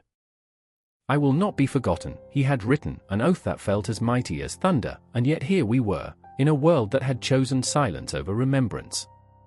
As I flipped through the pages, I could almost hear the echoes of their laughter, the soft whispers of their dreams swirling around me. It was intoxicating. I was pulled deeper into their world, the pages transforming into portals that flickered with light and darkness. A fight loomed on the horizon, a confrontation not just between characters, but between the relentless march of time and the fragile nature of memory. Do you remember the night at the old mill? Maeve's voice broke my reverie, her eyes fierce with determination. Eli told us he would change the world. He believed it, and so did I. She ran her fingers along the spine of a dusty book, her touch reverent, as if she could summon Eli back from the ether. But what good is belief if the world forgets your name? The question hung in the air, heavy and electric, a challenge thrown at the feet of the universe. The library seemed to thrum with the weight of history, as if the very walls were alive, holding their breath, waiting for an answer. I could feel a pulse, a heartbeat that resonated with the very fabric of our existence. We need to remember him, Maeve. We need to scream his name until the world listens, I urged, my own voice trembling with fervor. But beneath her fierce exterior, I caught a glimpse of doubt lurking like a shadow. Screaming isn't enough, she whispered, the words barely escaping her lips. What if we're just voices lost in the void, echoes that fade away? What if Eli is just another forgotten soldier in the war of time? I watched her struggle, the conflict reflecting in the depths of her eyes, a mix of fire and despair. It was a battle I recognized all too well, the desperate need to be seen, to be remembered, battling the gnawing fear of insignificance. The shadows grew darker, whispering secrets of despair, but I felt a stirring at my core, the undeniable urge to fight against the silence. The library began to close in, the walls breathing with desperation, and I made a vow in that moment, a promise to Eli, to Maeve, and to my own restless heart. We will carve his name into the universe, Maeve. We will remind the world of what it has chosen to forget. But as the clock ticked on, I knew the battle was far from over. The ghosts of history loomed large, their chains heavy with the weight of amnesia. And yet, amidst the shadows, a flicker of hope ignited, a fragile light that whispered of possibilities. The lines between memory and reality blurred, and I felt it, an insatiable yearning to break free from this web of neglect. The pages crinkled beneath my fingers, the weight of the past thrumming with purpose, and I realized then that this was not just about Eli. This was our story too. Each heartbeat echoed with the urgency of the living, urging us to reclaim what was lost before it slipped back into the depths of obscurity. And so, amidst the dust and silence, we found our resolve, to scream, to remember, to stand against the tides of historical amnesia, even if we had to do it alone. But the clock continued its relentless ticking, and even as we fought, the question loomed like a specter above us. Would we succeed, or would we, too, become shadows lost in the ever-fading light of history? The answer awaited us, dark and ominous, as we braced ourselves for the storm to come. The clock chimed 3 times, its echoes reverberating through the cold hall. Each tick a heartbeat, each tack a reminder of the weight of history that hung in the air. I stood there, frozen, the scent of old parchment thick and musty, mingling with the adrenaline coursing through my veins. This was not just a moment, it was a reckoning, a confrontation with ghosts long buried in the annals of time. I could feel her presence before I saw her. Lydia, a historian with a fire that ignited the dust of ages, her brow furrowed in frustration.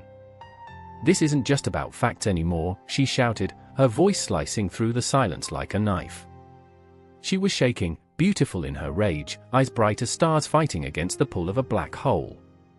These narratives matter. They shape who we are. And then there was Thomas, my mentor, my fraying anchor in the storm.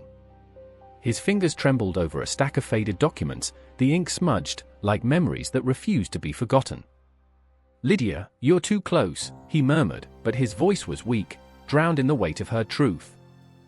We mustn't let passion cloud our judgment. In that instant, I could see the battle raging within him, the tension between duty and the urge to scream against the injustices of the past. His love for history was a double-edged sword, one that cut into his soul with every unturned stone. I remember my grandfather, I whispered, as if the words themselves might summon the past.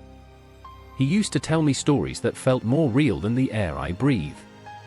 He'd speak of kings and queens, of treachery and triumph. But they were just stories, weren't they? Just echoes in a darkened room. The shadows listened, swirling around us, holding their breath. Lydia turned to me, fierce determination igniting the air between us. No, they're not just echoes. They are lessons. She stepped closer, her voice lowering, urgent. We are the voices for those who never had a chance to be heard. The historians are the guardians of truth. If we don't reclaim their stories, who will? Her passion wrapped around me like a vine, tightening, suffocating, yet somehow comforting, like the warmth of a long-lost memory returning home. I felt the pulse of history thrumming beneath my skin, a rhythm that echoed the heartbeat of the world itself. But Thomas stood, a monument of doubt, his resistance a wall rising between us. History is subjective, he said, his tone a blend of weariness and respect, like a weary soldier facing an unyielding enemy. We must present it with clarity, not emotion. but Lydia's eye sparkled with defiance, daring him to refute her. Clarity is a lie. It dulls the edges of human experience. She was a tempest, raw and unfiltered, and I found myself swept up in her fury. The past is a cacophony, a symphony of pain and joy. It's all muddled, tangled, like life itself. In a heartbeat, the room shifted.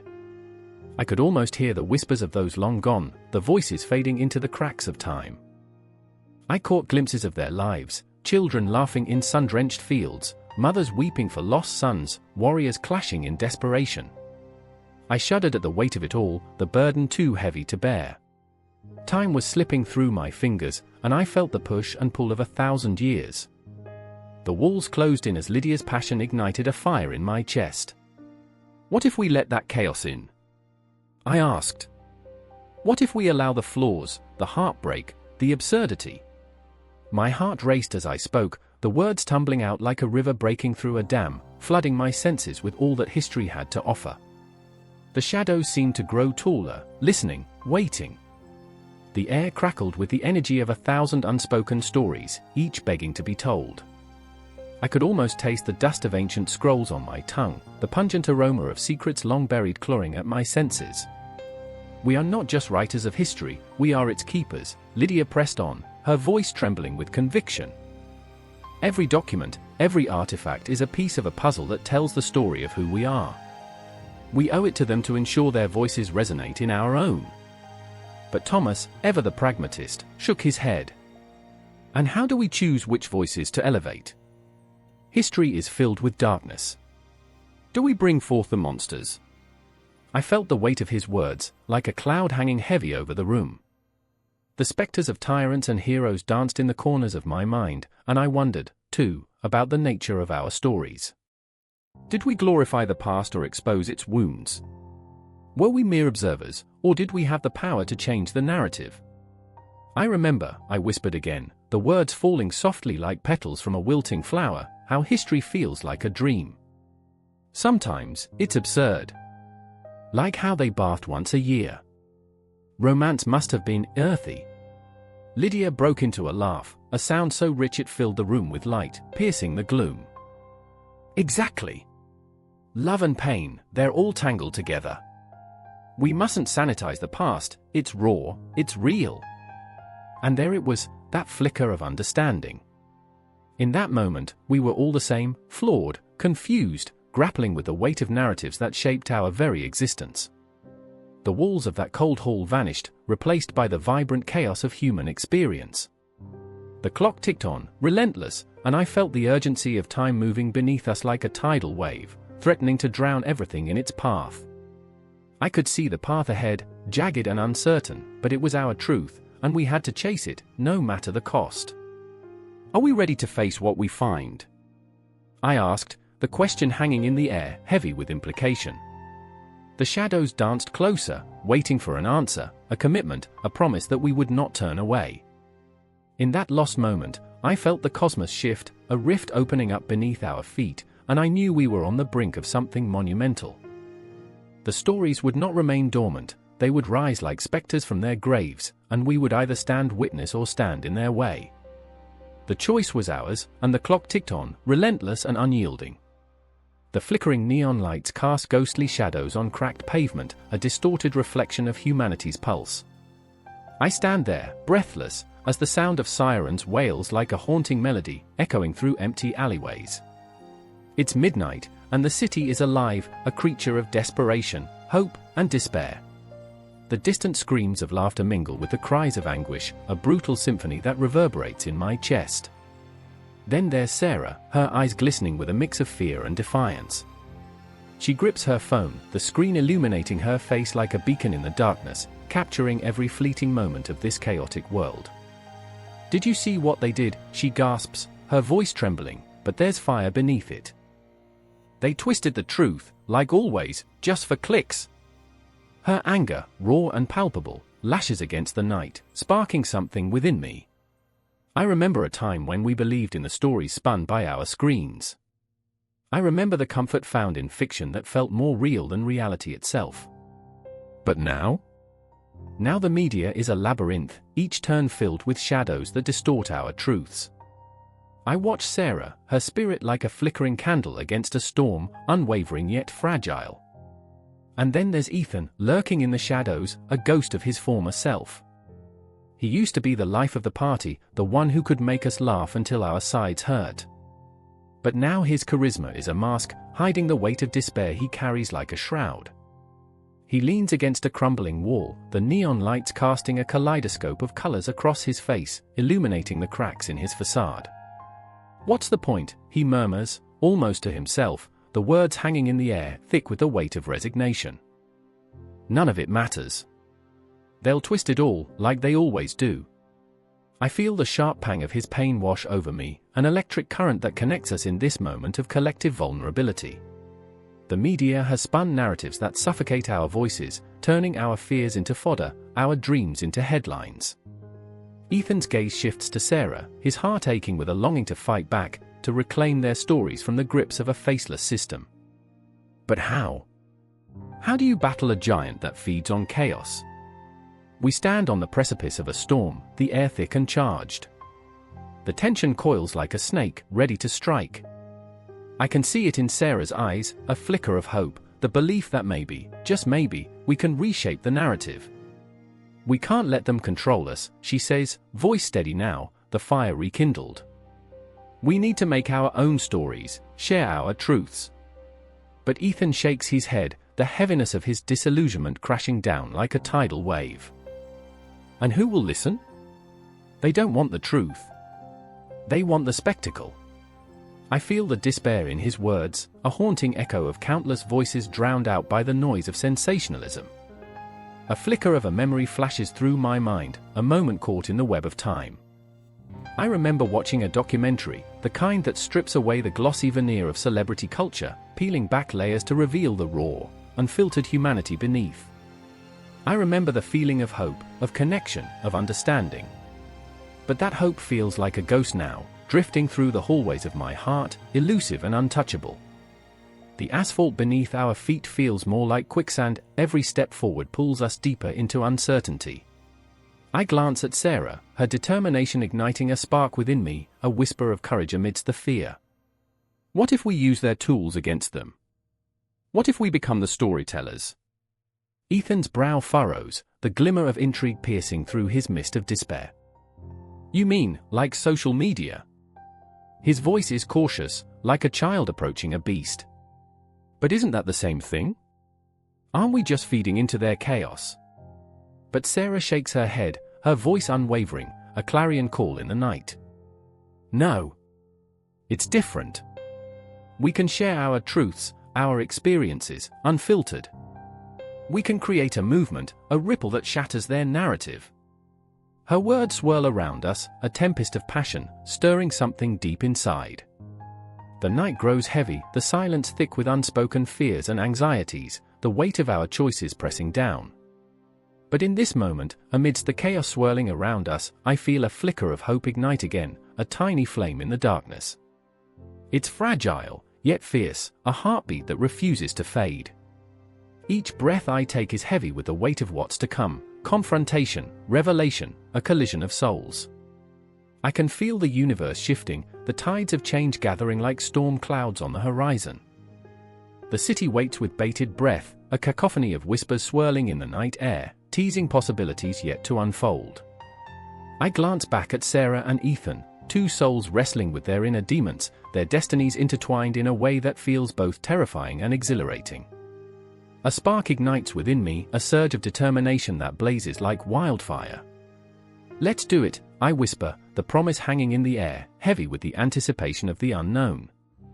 "Let's turn this chaos into our canvas, paint our truths across the walls of this city." And just like that, the night wraps around us, a cocoon of uncertainty and possibility.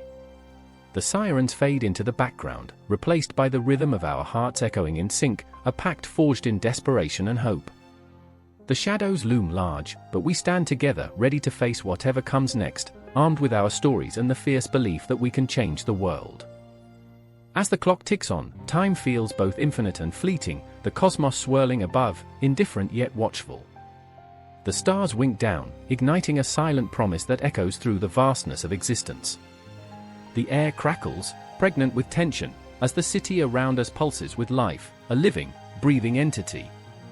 And together, we step into the storm. The clock ticks in the darkness, each second a heartbeat, slow and persistent, as if time itself is holding its breath. The air is thick, cloying, scented with the unmistakable sting of sweat and fear. Outside, the city hums with life, but inside this crumbling hall, shadows dance like phantoms of the past. It's a gathering of restless souls, vibrating with unspoken words, each face a canvas painted with doubt and desperation. I glance at Lila, her eyes a storm of anguish and resolve, flickering like candles in a tempest. They say history is written by the victors, but what if the victors are ghosts, lost in the echoes of their own misdeeds? She stands, trembling, clutching a stack of papers, documents that could unravel the very fabric of what we thought we knew. Her voice breaks the silence, raw and electric, sending shivers down my spine. We can't let his legacy die without the truth. Lila's passion ignites something deep within me. I remember what it was like to believe in heroes, to see them as deities carved from stone, while the reality swirled like smoke, elusive and tainted. Yet, here we are, questioning the very foundation of our beliefs, our hearts heavy with the burden of re-evaluation. The tension thickens, palpable, as if the walls themselves lean in to listen. Across the room, Jonah fidgets, a stark contrast to Lila's fervor. He's a scholar by trade, with dusty books and a mind that's both a labyrinth of knowledge and a prison of doubt. I see his eyes darting, flickering between the hope Lila offers and the fear that haunts him. He opens his mouth, hesitating, as if the words might choke him. But what if we're wrong? What if the truth is worse than the lie? His voice is a whisper, a fragile thread unraveling in the cacophony of uncertainty. I remember his hands, always shaking, as he clutched the volumes of history, crumbling under the weight of what he had discovered. This legacy we speak of, was it built on valor, or was it a facade, hiding the rot beneath? I see his mind racing, chasing ghosts of past decisions, the shadows of doubt clouding his heart. The room grows colder, and I can feel the weight of history, pressing down like a leaden cloak. Each breath feels like a rebellion against the norms, each heartbeat a call to arms. The air crackles with unspoken truths, promises of revelation and ruin. I think of the faces dimmed by time, those who suffered under the guise of progress, those who whispered their pain into the void, never heard, never seen. We owe it to them, Lila insists, her resolve a beacon in the fog. We can't erase their stories just because they don't fit the narrative. She walks toward Jonah, her hands reaching out, imploring him to see what she sees, an opportunity to mend the bonds of history, to breathe life into the forgotten. But Jonah's eyes reflect the storm within, the fear of dismantling a monument built on shaky ground. And what if he was a monster, he challenges, each word sharp like a blade, slicing through the air. What if we reveal a truth that destroys everything we hold dear? A silence falls, a heavy, suffocating shroud.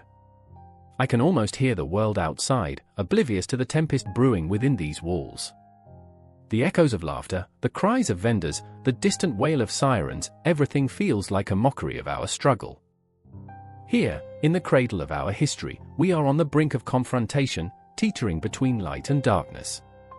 I remember the stories, I murmur, my voice barely breaking the veil of tension. The tales we were told, the myths we clung to, I glance at Lila, drawing strength from her fire. They were our anchors, but at what cost? What if those tales were built on the suffering of the very souls we owe our loyalty to?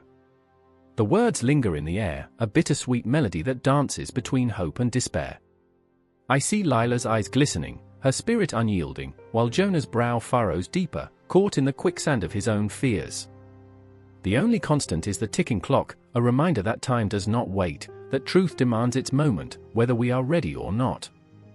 As the shadows deepen, memories surface, fragments of laughter, flickers of pain. I'm transported to a moment when I first learned of the horrors hidden beneath the gilded stories. A history lesson gone awry, filled with the stench of betrayal. It was there I understood the weight of legacies, the suffocating grip of silence. I can't be complicit anymore, Lila says, her voice a battle cry that reverberates through the hall. We owe it to the ones who came before us to unearth the buried truths, to make them whole. And in that moment, a decision crystallizes in the air, sharp and tangible. Jonah meets Lila's gaze, uncertainty battling the flicker of understanding. The legacy we've carried, the one we've held like a fragile treasure, what if it's a poison laced with beautiful lies?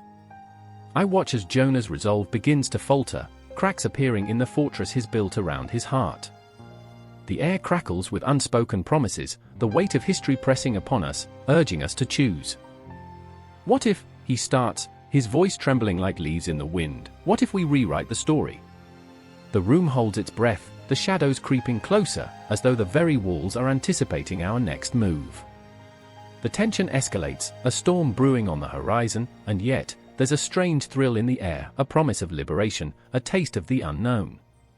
In that haunting silence, I feel the pulse of the cosmos around us, the distant echo of forgotten dreams and abandoned hopes. It's more than just a meeting, it's a reckoning, a rebirth, a rediscovery. We stand on the precipice, not knowing what lies below, but knowing we cannot look away any longer. And as the clock ticks onward, the shadows whisper, the history breathes, and we prepare to confront not just the ghosts of the past, but the very essence of what it means to be human. The night was thick, a shroud of darkness blanketing the battlefield, punctuated only by the distant echoes of gunfire, a heartbeat of chaos throbbing in the air. I stood frozen, my breath catching in my throat, the acrid scent of smoke twisting into my lungs. There they were, shadows of men, silhouettes of desperation and resolve, mirroring the turmoil in my own heart. Around me, the whispers of ghosts lingered, fallen comrades, unyielding hopes, the weight of decisions crushing like boulders on my conscience. I remember the first time I felt the weight of command. It was not in the glory of a victory parade, but in the quiet moments before dawn, standing over the map with a flickering lantern casting ghostly shadows, illuminating the paths of fate. The general, my mentor, my guiding star, leaned close, the scent of gun oil and earth mingling on his uniform, his voice like gravel scraping against granite. Leadership, he said, is not about commanding, it's about carrying the burden of choice. I remember that moment not with reverence, but with a chill that still crawls down my spine. Every decision felt like a knife, each consequence a wound, tender and raw. In the center of this storm stood Captain Hale, a man whose drive surged like a river in flood, yet he carried the weight of guilt like a shackle. He had a fire in his eyes, a flicker of rebellion against the abyss of despair. His hands trembled as he clutched his rifle, the tremors betraying the fierce determination coursing through his veins. "We fight for them," he shouted to the men, "for the ones who can't fight anymore." But I saw it, the flicker of doubt in his gaze, the weight of unspoken words clinging to his tongue like smoke. He was a soldier, yes, but he was also a haunted man, marking every death as a stone laid upon his chest. Then, there was Lieutenant Myra, caught in the crosshairs of her own ambition and the loyalty that tied her to her squad. Her heart thudded like a war drum, fierce and relentless, yet each beat echoed with fear. "I can't fail them," she murmured, staring into the void where hope seemed to flicker like a dying star. I watched her, felt her anguish like an electric current in the air. She was a warrior, but also a fiercely protective sister, a daughter who had promised to return. And yet, the battlefield demanded sacrifices that twisted her resolve into knots, threatening to fray the very fabric of her being. I remember the night when the sky burned, a brief, violent flash of orange lighting up the horizon, illuminating the faces of men who understood the weight of their fates. In that jagged moment, reality shattered like glass, and the cries of the wounded pierced the air. I watched Hale rush toward the chaos, an echo of something noble, but in that rush, I saw him slip, fear, guilt, fury intertwining in a toxic dance. "No!" I screamed, the shout tearing through the night, but it was drowned out by the thunderous roar of gunfire. Time felt like a torrent, every second stretching and shrinking, warping reality until it became a nightmare from which there was no waking. In the aftermath, the world felt muted, colors dulled as if drained of life. I knelt beside Hale, his breath shallow, his eyes wide yet vacant, a haunting reflection of the war-weary spirit.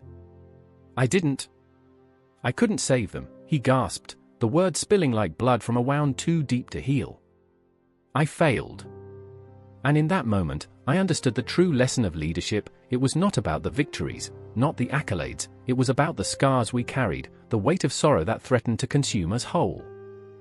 Myra stood nearby, her hands clenched, tremors of rage and sorrow rippling through her. "We could have done more," she whispered, each word a shard of glass piercing the silence that enveloped us. She turned, the fire in her eyes now a tempest. "We should have fought harder." Her anguish morphed into fury, a raw, unfiltered emotion that pulsed in the air like a living thing. I felt it, a palpable tension, the desperate need to lash out against the universe that had conspired to bring us such misery. I remember the clock ticking down in the distance, each second a reminder of the lives lost and the battles yet to come. The shadows danced around us, taunting, as if the ghosts of our past watched with hollow eyes. "This isn't over," Hale rasped, his voice barely a whisper, yet it carried the weight of 1,000 unspoken oaths. "We will rise. We will fight." I could see the flicker of belief trying to ignite within him, a candle struggling against the suffocating darkness. And as dawn broke, spilling tentative light over the scars of the battlefield, I understood that each lesson from the general was not merely words etched into the annals of military doctrine, it was the very essence of survival, an awareness of the human spirit's capacity to endure. We were not just soldiers, we were hearts entwined in a battle for meaning, for belonging, for redemption in a world that had taken so much from us. In that charged moment, as the sun clawed its way above the horizon, I felt the pull of something greater, a promise forged in the fires of conflict. We would stand together, not as flawless warriors but as flawed souls, each scar a testament to our resilience, each heartbeat a reminder of what we had fought for. And though the ghosts of our past lingered like shadows, we were still alive, still breathing, navigating through the storm with unwavering resolve. The echoes of the battlefield would always haunt us, but together we would face the dawn, ready to carve our path in the unforgiving light. As the first rays illuminated our faces, I knew this was just the beginning, an unending cycle of lessons, of leadership, of life amidst the chaos. The fight would continue, and we would be ready. With every heartbeat and every breath, we would embrace the battle, for we were forged in fire, and the war was far from over. The night was a canvas painted in shades of despair and starlit madness. The air crackled with tension as shadows flitted through the streets, whispering secrets of what lay ahead. In the heart of the city, a lone figure stood atop the crumbling steps of an ancient palace, his silhouette stark against the moon. His name echoed through history like a war cry, stirring emotions that spanned continents, igniting fires in hearts not his own. He was a man burdened by his own ambitions, a titan wrestling with the ghosts of his past decisions. I remember the chill that settled in my bones as I watched him. A man crafted from ambition and the dreams of 1,000 onlookers, yet shackled by the weight of his own aspirations. The world below him was alive with anxious whispers, eyes aflame with hope and dread. They hungered for change, for a spark to ignite their lives, but they were unaware of the inferno that would consume them all. He raised a hand, a gesture both commanding and desperate, as if he could grasp the very fate of nations. Far below, Elena stood, her heart thundering in her chest. She was a mother, a sister, a wife, fragments of herself scattered in the wake of a world spiraling into chaos. Her son, a boy of mere 8 summers, clutched her skirt, his innocent gaze darting between her and the man above. She had once thought of this moment as a turning point, a chance for freedom. But now, with the weight of uncertainty pressing upon her, she could only feel the gnawing fear that threatened to swallow her whole. I remember the stories of heroes," she whispered, her voice trembling as memories flooded her mind. "But this feels like a nightmare." The desperation rose within her like bile, choking her thoughts, twisting her dreams into a grotesque parody of hope. Across the square, Dimitri watched with a storm brewing in his soul. He had been a soldier, once proud, now just a shadow of the man he used to be.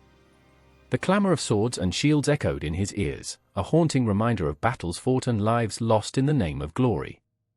But tonight, he was not a warrior, he was a witness to the unraveling of a dream. The very man he had once admired now stood poised to tear apart the fragile fabric of their world. I remember the taste of victory," Dimitri thought bitterly, his hands curling into fists. Each heartbeat felt like a drum roll heralding the end. The man on the steps, his friend once, was not leading them to triumph, he was opening a chasm they might never cross. The crowd surged, a living mass of pulsating hope and fear, their breaths mingling in an electric air thick with anticipation.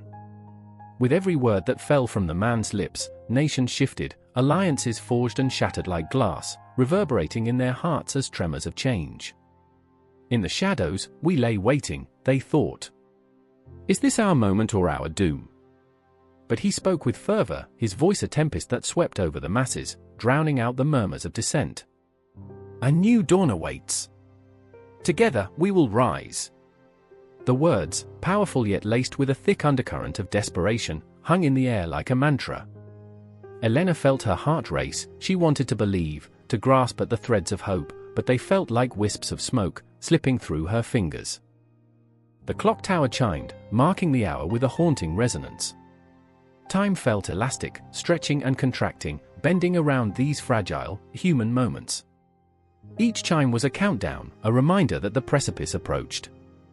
The breath of the city was heavy with longing, and the shadows danced, mocking their plight. Dimitri's thoughts spiraled as he strained to hear every syllable. This man, once a beacon of light, now cast a dark shadow that stretched far beyond their city. The promise of change was intoxicating, yet its taste was bitter on his tongue. Each word dripped with the weight of history, the burden of choices yet to come. I remember the smiles of those I fought for, he murmured, his heart clenching. Will they smile still? The ghosts of his past flickered at the edges of his consciousness, their silent pleas echoing in the hollow of his heart. Elena turned to her son, the boy who still believed in fairy tales. Do you hear that? She asked, trying to infuse her voice with strength, though it quivered like a candle flame. That's hope. That's change. But inside, she felt the cracks widening, the facade crumbling. Was hope worth the price of her son's future? And then, as if the heavens were bearing witness, the wind shifted, the atmosphere thickening with impending doom. The man on the steps, fueled by the fervor of the crowd, was unaware that his actions, though born of noble intention, would ripple outward like a stone cast into a still pond, shattering the peace of distant lands, igniting a firestorm in fragile nations, where mothers wept for sons lost to conflict ignited in the name of ideology. The tension hung like a noose, tightening around their throats as the crowd roared, a cacophony of agreement and dissent, of dreams entwined with nightmares. They were on the brink, balanced precariously on the edge of an abyss, one word away from chaos. Will we soar, they wondered, hearts pounding, or will we crash? In that moment, time seemed to freeze, each heartbeat resonating like a drum, echoing across the fabric of nations. The shadows around them thickened, a harbinger of what lay ahead. The man's voice rose, and with it, Elena's heart sank. This was not a moment of glorious emergence, it was a harbinger of storms yet to come. And as stars blinked their distant, indifferent light, the man's final words wrapped around them, their future was no longer theirs alone. The fabric of their lives would be woven with threads of others, each stitch echoing with the laughter and tears of strangers they had yet to meet. I remember that we are all connected, a soft thought echoed in Elena's mind, even as the world around her began to shatter. And yet, we stand so very far apart. The clock struck again, marking the hour of reckoning, the moment when the past would collide with an uncertain future. And just like that, the darkness surged forward, and the stage was set not just for their city, but for a world cracked open by ambition, hope, and heartache. The clock ticks, each second an insistent reminder of choices made and lives intertwined. A flickering light bulb casts shadows along the cracked walls of an attic, the air heavy with dust and secrets. I stand there, breath shallow, heart racing, clutching a yellowed piece of paper that trembles in my grip. The words scrawled across it, an echo of a life I never lived, but that feels more real than my own heartbeat. I remember the first time I found it, buried under stacks of forgotten books, hidden like a ghost waiting to be unearthed. My fingers brushed against the brittle edges, sending tremors through my spine. It was a diary, the memoir of a woman named Eleanor, lost to time yet aching with raw emotion. Her words pulled me into a world of grief and resilience, a labyrinth of heartache I never wanted to exit. Then there was Marcus, a tortured artist whose canvases bled the colors of his soul, but the shadows loomed larger than the light. He was once my best friend, now a specter haunting the hallways of my mind. I remember the way he used to laugh, that booming sound that could silence the chaos around us. But now, laughter is a distant memory, replaced by the suffocating silence of his despair. He wrestles with his demons, drowning in the ink of his own sorrow. I've watched him slip away, a slow unraveling that leaves me gasping, helpless against the tide.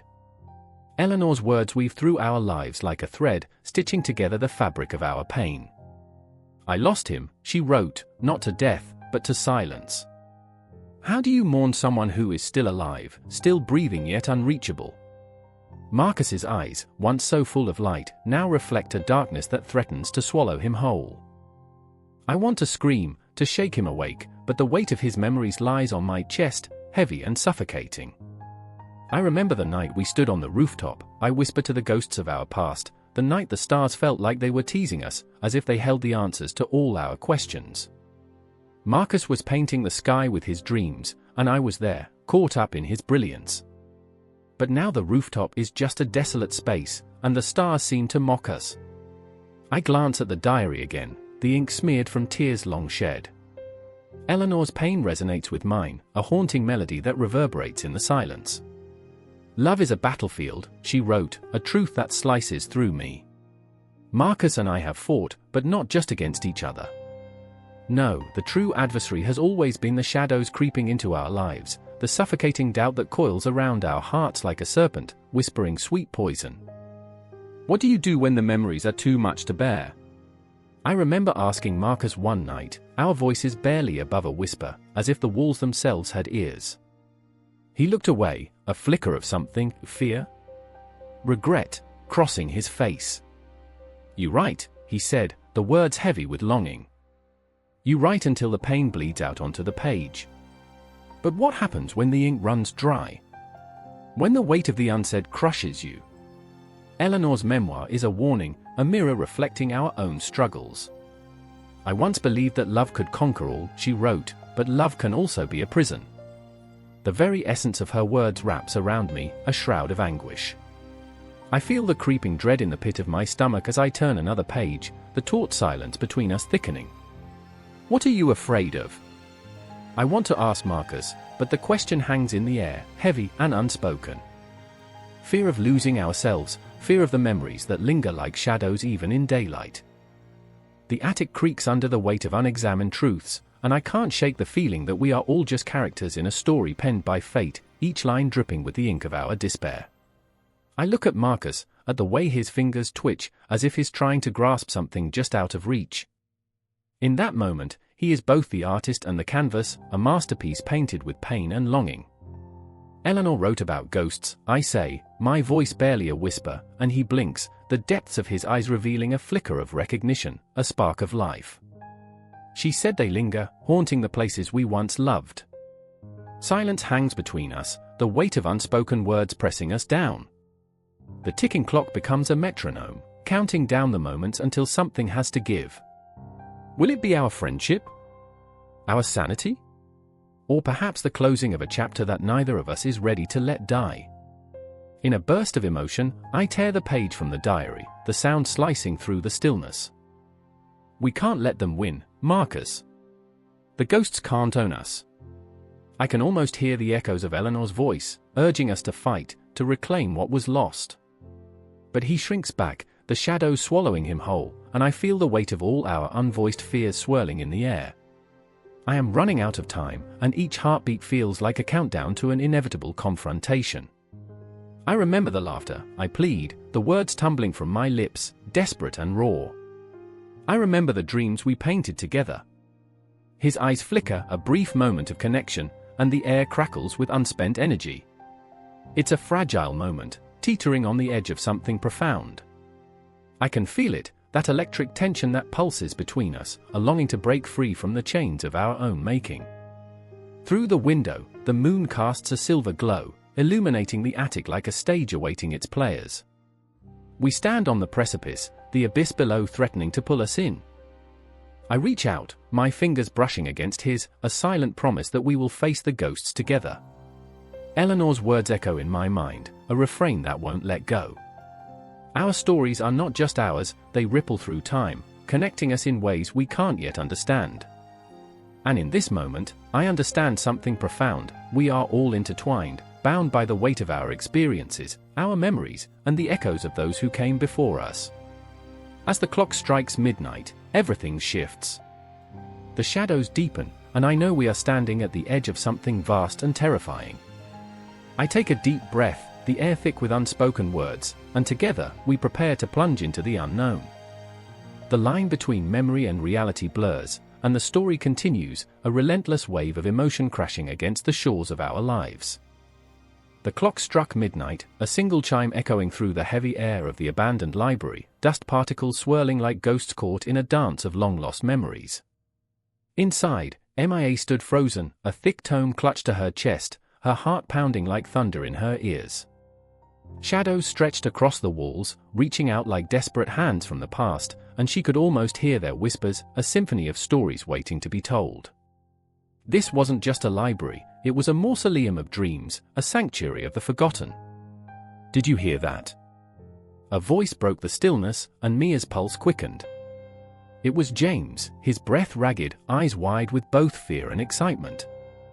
They were supposed to be studying for finals, but something about this place, its ancient echoes, the weight of history pressing down like a shroud, had drawn them in.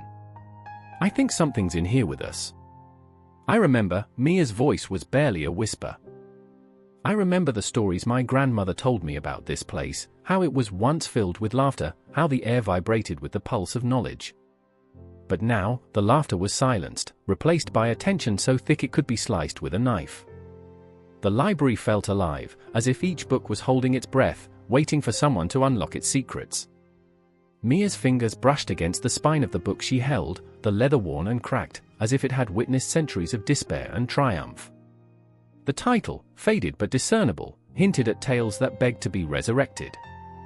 "We can't stay here," James urged, but there was a spark in his eyes that betrayed his words. He didn't want to leave, he wanted to unearth the magic buried beneath the dust. As they ventured deeper, Mia's mind spiraled into memories, flashes of her childhood, of her grandmother's soft voice painting vivid pictures of knights and battles, of morality and redemption. They fought for honor, for the right to exist in a world that often forgot them, she mused, the words spilling out before she could catch them. What if we could make their stories matter again? James hesitated, the weight of her revelation settling in the air. But how? The world barely remembers them. We're just kids. His voice trembled, uncertainty gnawing at the edges of his resolve. Mia could see the flicker of doubt in his eyes, but she also saw the glimmer of something else, hope, perhaps. A desire to connect with a history that felt both foreign and intimately familiar. "It's never just kids, James," she said, her tone fierce, igniting a fire within her. "We're the ones who will carry these stories forward. They're not just names in a dusty book, they're pieces of us, fragments of our humanity." Her heartbeat slowed, the gravity of her conviction grounding her, anchoring her to this moment. Suddenly, a loud crash echoed through the library, startling them both. A book had fallen from a shelf, landing with a thud that reverberated against the silence. They exchanged wide-eyed glances, a silent agreement passing between them. "We have to check it out," Mia breathed, her voice trembling with the thrill of the unknown. As they approached the source of the sound, the air thickened, like the moment before a storm. The book lay open, its pages fluttering as if caressed by an unseen hand. James leaned closer, his breath hitching. It's a diary," he murmured, and in that moment, the walls of the library seemed to close in around them, the world outside slipping away as they entered another realm. Mia could feel the weight of history pressing down upon her, each word pulling her deeper into the past. She read the scrawled entries, the ink smudged and faded, revealing a life filled with pain and beauty, sorrow and hope. Each sentence echoed through her, a heartbeat that resonated with her own.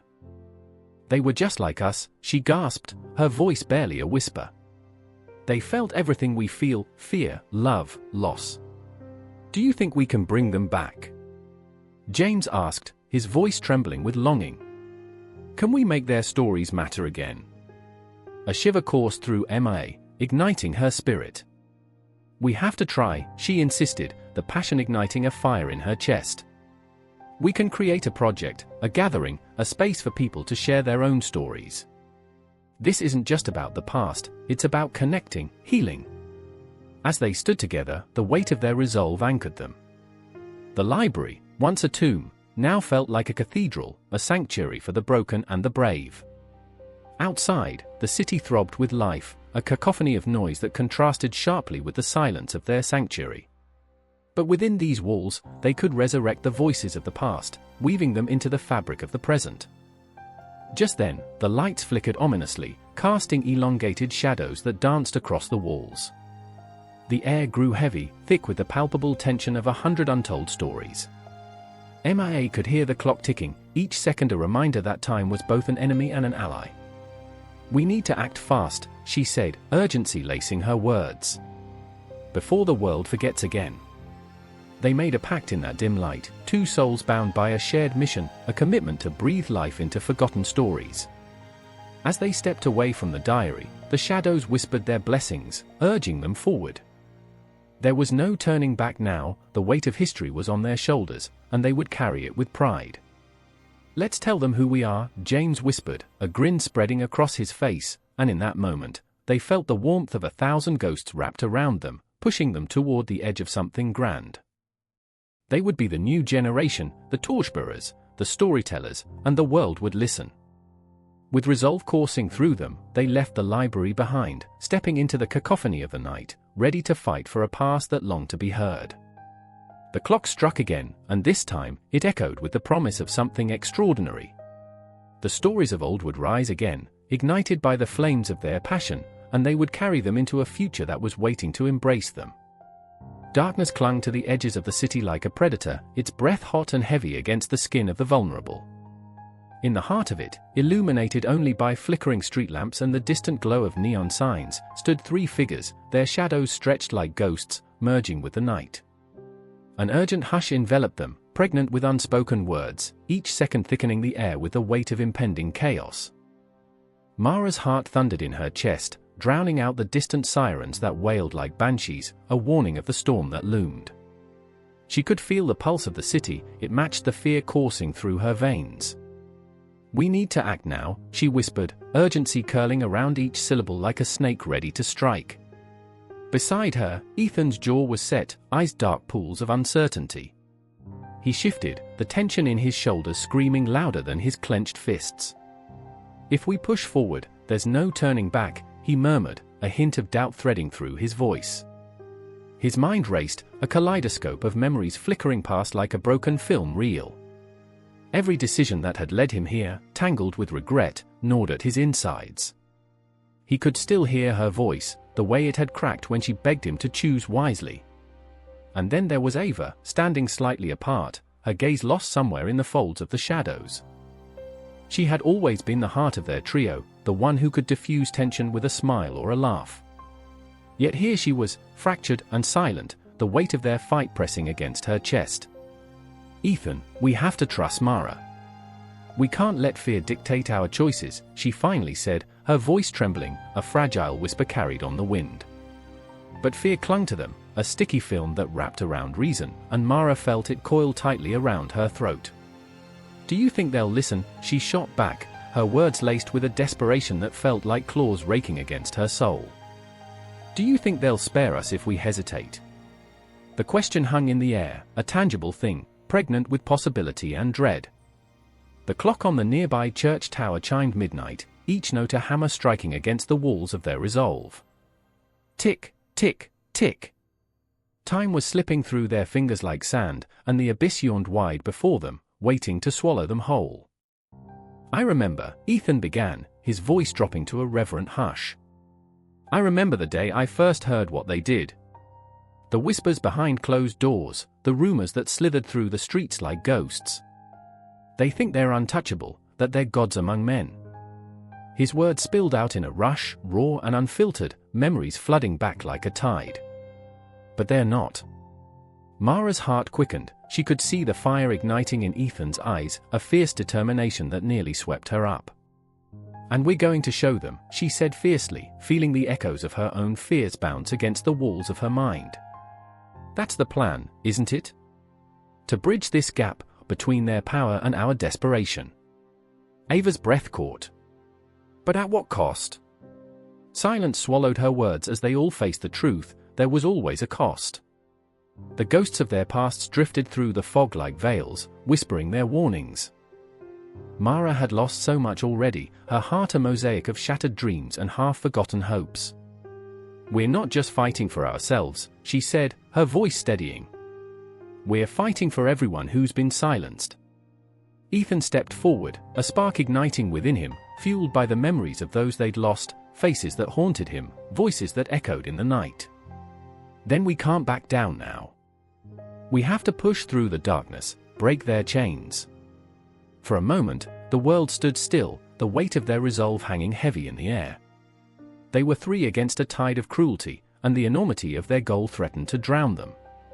But then the sound of footsteps pierced the silence, the heavy thud of boots marching in unison, the cruel reminder that the world was larger than their hopes.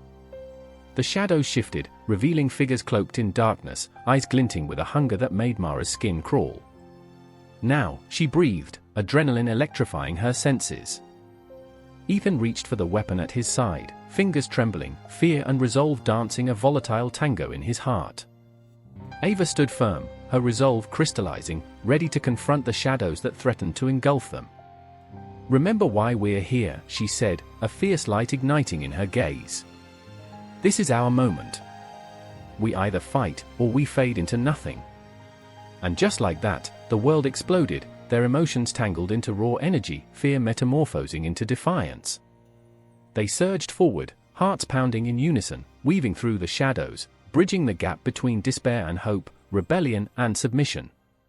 Mara's breath came in sharp gasps, the air thick with tension, every heartbeat a drumroll announcing the crescendo. She could almost taste the electricity crackling in the air, winding around them, weaving their fates together in a tapestry of resolve and rebellion. Ethan's voice rang out amidst the chaos, fierce and unwavering. "We'll show them what it means to fight for our lives." And in that moment, as the shadows converged upon them, they were no longer alone, each heartbeat echoed in the void, each breath a vow carved into the fabric of the night. The city held its breath, a cosmic witness to their struggle, the vastness of the universe swirling around them, stars flickering like the dreams they fought to reclaim. Time had lost its grip, and in the heart of that storm, they found their purpose, a singular determination to bridge the chasm between their darkest fears and the flicker of hope that burned bright within them. The night was thick with silence, a veil spun from the tension of too many unspoken truths. The air vibrated with the weight of anticipation, like a taut bowstring ready to snap. Across the field, illuminated by the ghostly light of a full moon, stood General Alexander Cole, a figure carved from shadows, his silhouette stark against the chaos that roiled behind him. Thunder rumbled in the distance, but it wasn't the storm that rattled the hearts of those who followed him, it was the reckoning they could feel coiling in the air, as real as the blood that had soaked the ground beneath their feet. I remember the moment it all changed, how my hand shook not from fear, but from the knowledge that we were standing at the edge of something monumental. I was there, heart pounding like a war drum, watching the general's eyes, twin pools of determination and desperation. He didn't need to speak, the lines etched on his face told stories of battles lost and won, of comrades fallen and legacies forged. Across the field, in the shadows, lay Elena, a medic, a healer woven from the fabric of compassion and grit. She was not built for war, but the war had found her, had wrapped its bloody fingers around her soul, squeezing until it spilled out into the night. I caught her gaze, raw and unyielding, and I saw the flicker of hope buried deep beneath layers of exhaustion. She had witnessed too much, seen the lives that were torn apart, the fragile threads of existence that unraveled before her very eyes. "Do you think he knows?" she whispered, her voice barely cutting through the oppressive silence. "Do you think he understands what this will mean? What would it mean?" The answer pulsed in the air, thick and heavy, like the impending storm. It was both promise and threat, a weight that pressed down on us all. I wanted to respond, to offer some semblance of reassurance, but the truth was a bitter pill lodged in my throat. The general's decisions rippled through time, each choice a stone cast into a pond. The waves would never cease, and many would drown. Time slipped. I saw flashes of memories, or were they dreams, each one as visceral as the last. I remember the look in the eyes of the young boy who had handed me a flower, petals trembling in the wind. I remember the laughter that echoed in the halls of a once vibrant city, now reduced to rubble and ghosts. Time was a cruel trickster, mocking us with its fleeting moments even as it dragged us through the muck of our shared reality.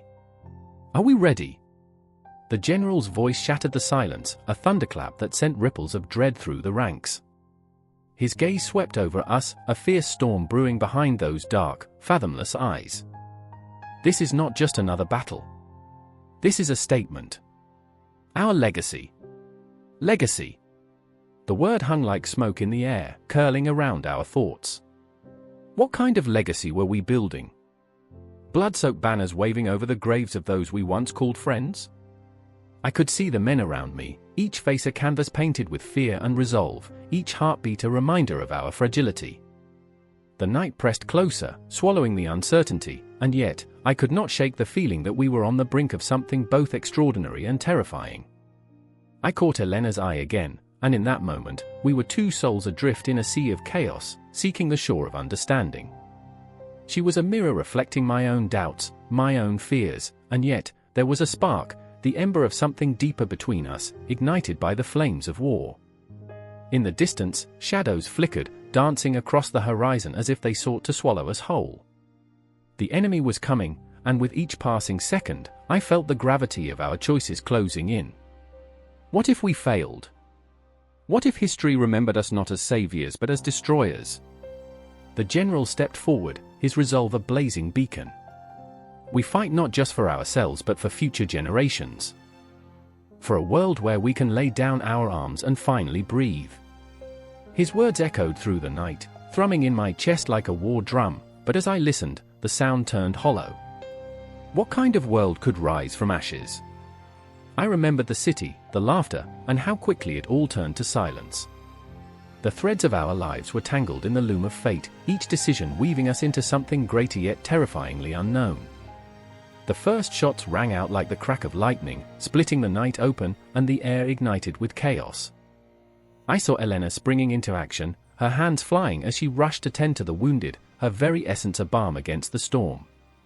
She was both a warrior and a healer, and in that moment, I understood her struggle, the duality of existence, the constant pull between compassion and survival. "Stay close!" I shouted, my voice lost amidst the cacophony, but I felt her presence, steadfast like a lighthouse amidst a raging storm. We moved together, two hearts beating in sync, defying the terror around us, even as dread clawed at our throats. The battle raged, a symphony of chaos and destruction, but in the midst of it, I caught glimpses of the future, the children who would grow up without their fathers, the mothers who would mourn, the cities that would be rebuilt from ashes. I saw a world that would rise from our bloodshed, but I also saw the haunting ghost of a legacy that would never heal. The general's figure loomed large, a titan amidst the fray, and I wondered, would he carry the weight of our choices into the annals of history? Would he stand as a beacon of hope or a harbinger of despair? With each heartbeat in this relentless night, the lines between right and wrong blurred, and I felt the profound, spine-chilling truth: history is not written by heroes, but by those who dare to stand amidst the storm, the ones who risk everything, even their souls, to forge a path forward, blind and hopeful. The gunfire echoed in my ears, but beneath it, I heard something else, a whisper, a promise, a burden. A legacy unfurling, waiting to be claimed. The air is thick with tension, a dark shroud of uncertainty that wraps around the scholars gathered in the dimly lit conference room, where shadows dance on the walls like restless ghosts. I sit there, my heart racing, listening to the sharp contrast of voices cutting through the silence, a symphony of intellect and emotion. The clock ticks steadily, each second echoing the weight of history, a history teetering on the edge of revelation and ruin.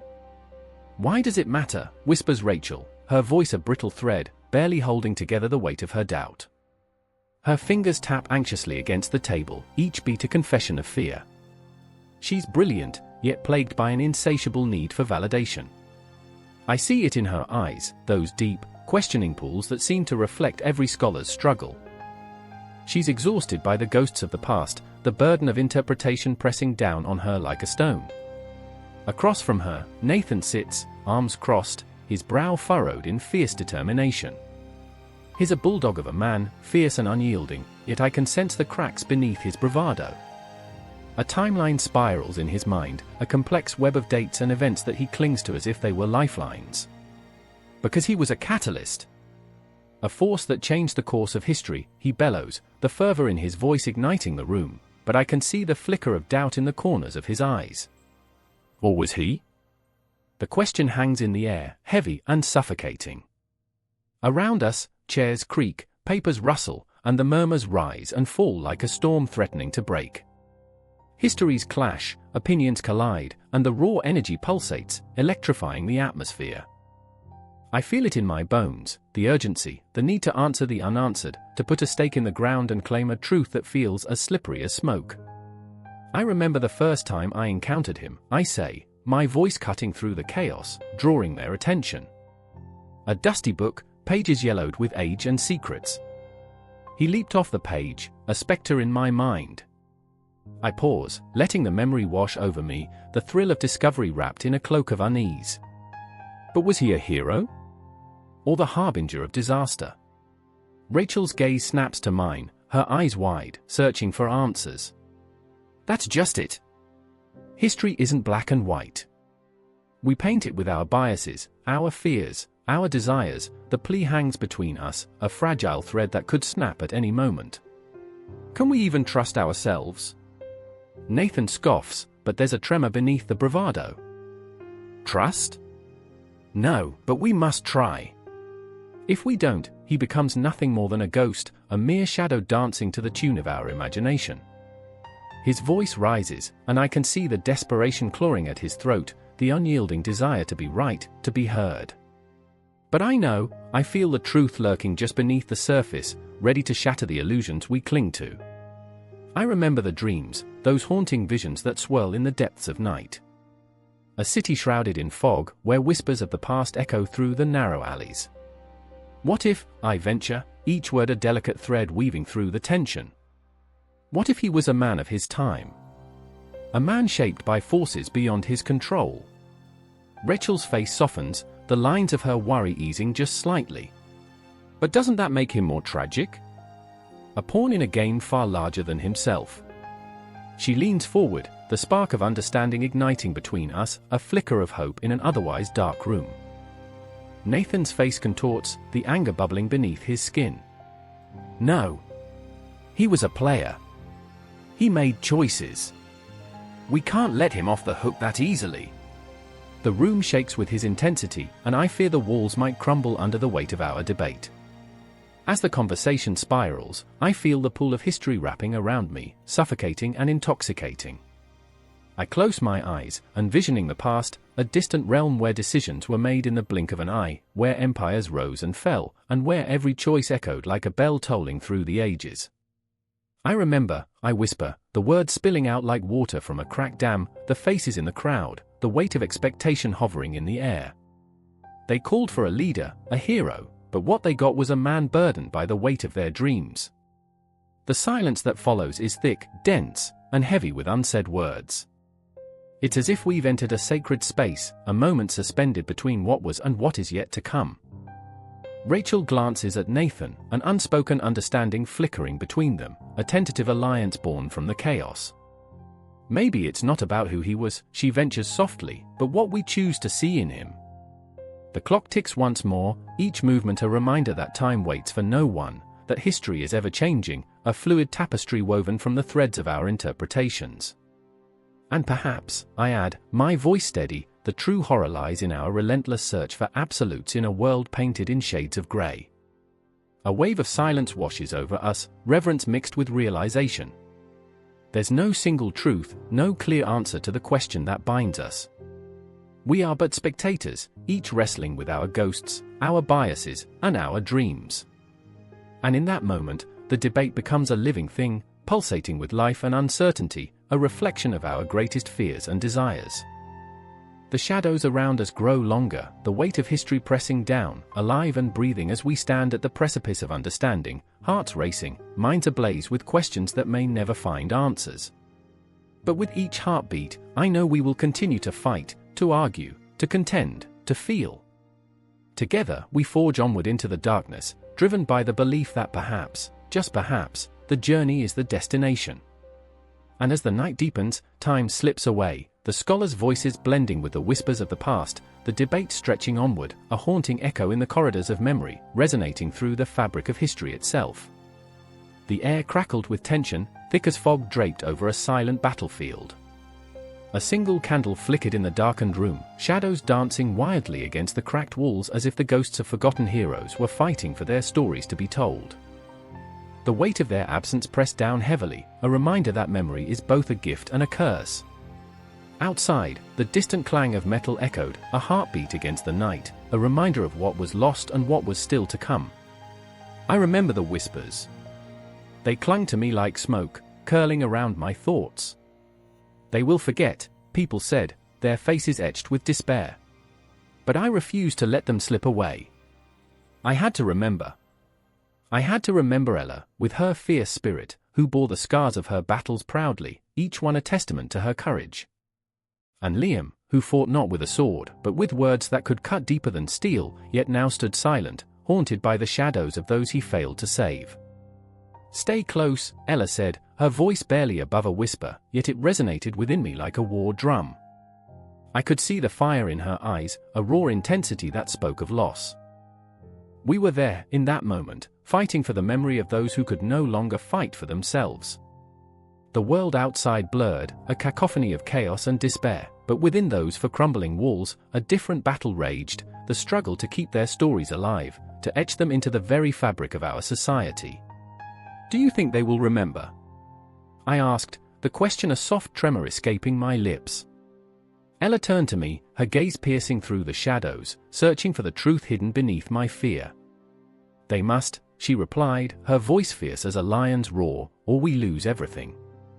As the candle flickered, a gust of wind swept through the room, carrying with it the scent of burnt parchment and lost dreams.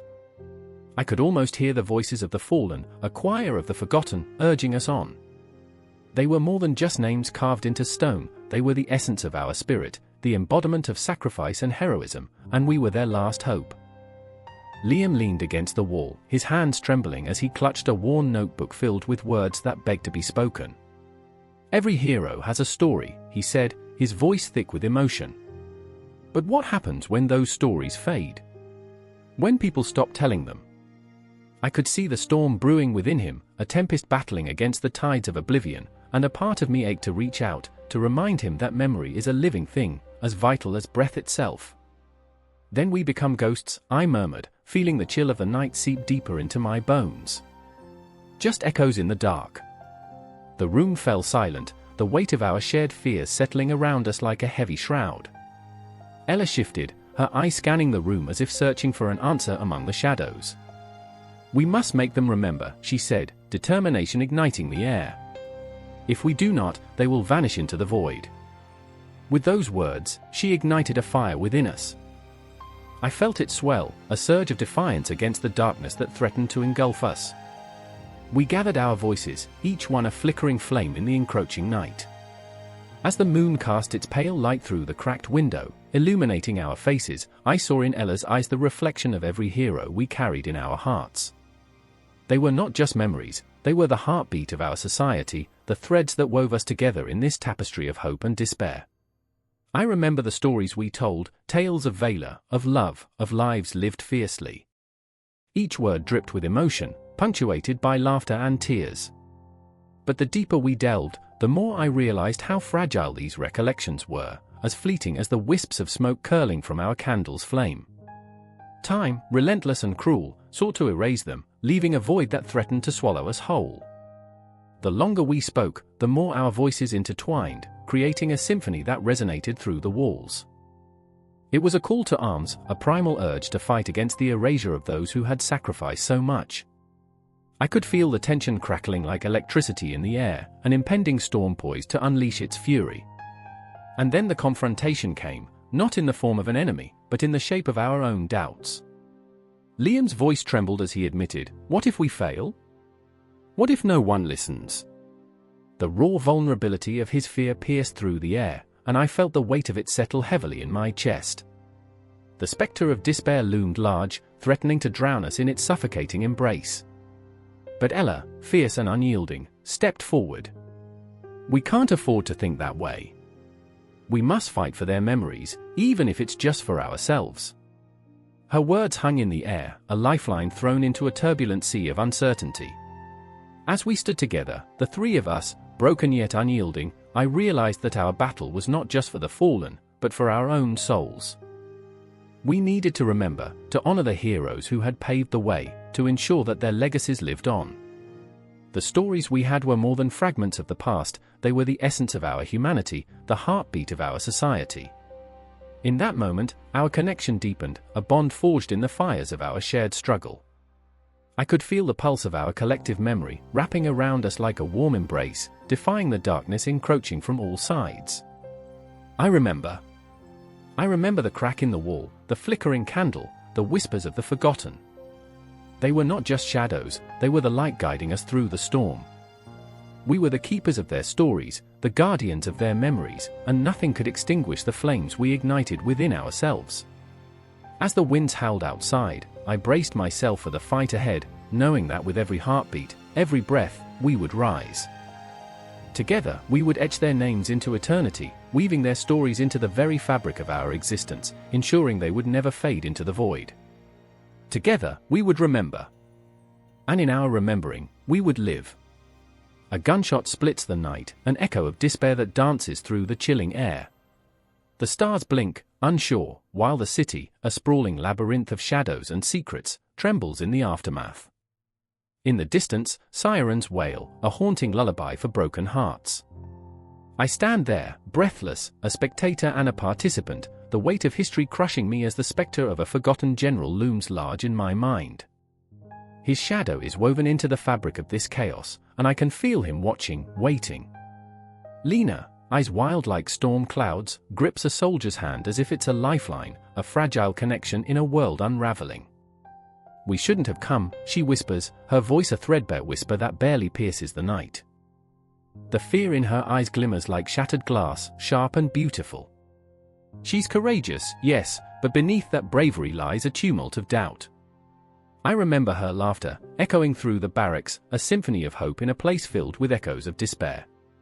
Now, that laughter is replaced by the sound of her heartbeat, rapid, frantic, a drum signaling the end. Next to her stands Marcus, the embodiment of resolve yet crumbling from the inside. A soldier's heart looks fearless, but his soul is a battlefield scarred by memories. His grip on Lena's hand tightens, a desperate attempt to shield her from the horrors that spill like ink across the canvas of this night. "We can't leave them," he insists, voice low and trembling, like a tightrope walker balancing over a pit of despair. I see the ghosts of comrades past in his eyes, their faces flickering like dying flames. They had fought together, side by side, each victory a victory for the forgotten general who once led them with unwavering faith. I remember, I murmur, the words slipping from my lips like the blood from a wound. I remember the tales of him, General Klein, a name etched in dust, lost among the clamor of forgotten wars. It's as if I'm conjuring a haunting melody, a song of loss that resonates through the stillness. He spoke of honor as if it were a living thing, a breath of life in the throes of death. But what good is honor when it's buried beneath the rubble of shattered dreams? The clock ticks, a metronome marking each second with unyielding ferocity. The city's pulse quickens, matching the rhythm of my heart. "We can't turn back," Marcus says, the weight of his resolve hanging in the air like smoke, thick and suffocating. But the shadows shift, revealing a darker truth. Lena's breath hitches, caught in the web of their intertwined fates. Whispers swirl around us, the voices of the past merging with the present, a cacophony of souls searching for solace in the chaos. The trembling earth beneath our feet is a reminder of the fragility of life, each tremor echoing the memories of battles fought long ago. I can almost see it, General Klein, standing resolute as the world around him crumbled, his heart a fortress against the darkness. I remember the stories, the way they spoke about him like a relic, a ghost who wandered the halls of history, lost but never truly forgotten. And then, the ground shakes violently, as if in response to our memories, a violent reminder that the past can never be outrun. The air is thick with tension, a heavy blanket draped over the remnants of fading hopes. Lena stumbles, fear etched across her face, and I catch her, our eyes locking, a moment of silent understanding. The ghosts of our past intertwine, their presence palpable, their pain a haunting echo in the depths of our souls. Do you think he would have led us here? Lena asks, her voice trembling like a fragile leaf caught in a tempest. Marcus clenches his fists, the strain of leadership heavy on his shoulders. He would have fought for us. He believed in something greater. But belief is a fragile thing, easily shattered in the face of reality. I see it in his eyes, the flicker of doubt, a hesitation that threatens to unravel the very fabric of his resolve. I can feel it too, the weight of our choices pressing down like the cold steel of a blade against bare skin. The clock continues its relentless march, a reminder that time is both our enemy and our ally. Memories surge like a tide, each wave crashing against the shore of my mind. The faces of the fallen appear before me, spectral figures caught in the balance between life and death. The night stretches on, each second feeling like an eternity. Marcus turns to me, desperation etched across his face. If we don't act now, we'll lose them. His voice breaks, raw and vulnerable, as he looks to the shadows, hunting for a sign, a whisper of hope in the dark. I remember the tales, how General Klein stood against the tide of despair, how he rallied the broken and the lost, transforming loss into strength. There's a flicker of something in my heart, a defiant spark ignited by the spirit of the past. We fight, I say, the words tumbling from my lips like a vow. For him, for us, for those souls caught in the void. Lena nods, the flicker of courage rekindling in her eyes like the first rays of dawn breaking through a storm. We'll honor them, she whispers, and I can see the fierce determination igniting within her, a flame that refuses to be extinguished. Time hangs heavy around us, yet the weight feels lighter, the shadows less foreboding. The faint sound of distant voices reaches our ears, a reminder that we are not alone in this chaos. The army of forgotten souls gathers behind us, an invisible force urging us forward, pushing against the tide. And as we step into the fray, the city around us vibrates with life once more, a chorus of hearts beating in unison, a testament to the indomitable spirit of those who refuse to be forgotten. The general's ghost walks with us, his whispers filling the air like a battle hymn. In that moment, nothing else matters. The past, present, and future collide in the heart of the storm, a whirlwind of emotion that binds us together. We are the echoes of history, intertwined with destiny, marching forward, not just for ourselves but for every soul that dared to dream and fight for a tomorrow that shimmers just out of reach. And as we plunge into the depths of uncertainty, I feel the weight of the general's legacy guiding us, an unbreakable thread weaving through the fabric of our existence, binding us to the struggle, to the fight, to the light. The air crackled with an electric tension, a symphony of whispers and shadows swirling around the towering figure of the general. He stood in the center of a dimly lit room, a solitary candle flickering before him like a heartbeat, casting twisted shadows that danced upon the walls. Outside, the wind howled, a mournful wail echoing through the narrow streets of a city long forgotten by time. He could almost hear the echoes of the past, soldiers' boots marching in unison, the clang of swords, the cries of men who had become mere stories, mere myths. I remember the first time I truly saw him, not just in the faded texts of history but in the flesh, standing in his ironclad glory. The weight of his presence pressed down on me, filling my lungs with the smoke of distant battlefields. His eyes, those stormy depths, held secrets that twisted my gut, a reminder that legends are often built on the bones of the lost. I felt small, inadequate, yet inexplicably tethered to his fierce legacy. Across the room, Clara stood, her hands trembling slightly, gripping the edge of an ancient map spread before her. The parchment was worn, edges frayed, and the ink had begun to fade, much like the memory she desperately clung to. "This is where it happened," she whispered, voice trembling, eyes shining with fervor. The general's gaze shifted to her, a flicker of something darker sparking between them, an intensity that made my stomach lurch. It was a clash of past and present, a collision of dreams and reality. Clara's obsession was palpable, her heart a wild bird trapped in a cage of history. She had lost so much, a mother to the disease that swept through the city like a dark tide, and yet here she stood, ready to resurrect the myths that had become her lifeline. "We can find out the truth, General," she urged, her voice low, almost a plea. "Did you really fight the beast? Did you defeat it, or did it consume you?" The general's lips curled into a sardonic smile, a fleeting gesture that sent chills racing down my spine. "The beast," he echoed, his voice a gravelly rumble. "It's not the creature lurking in the shadows we should fear, my dear. It is what lies within ourselves. The battle we face daily is not against monsters, but against our own ghosts." He gestured to the flickering candle, and for a moment, I was lost in the glow, my mind swirling with the weight of his words.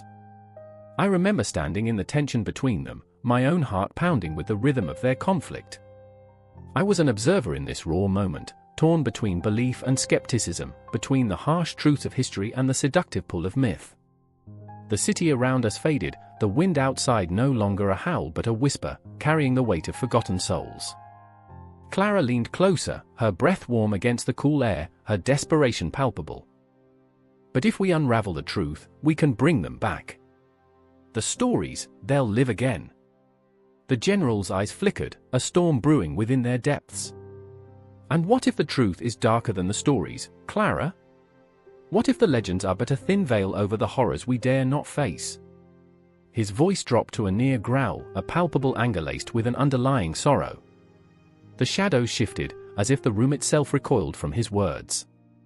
I felt the weight of history pressing down on me, a suffocating embrace.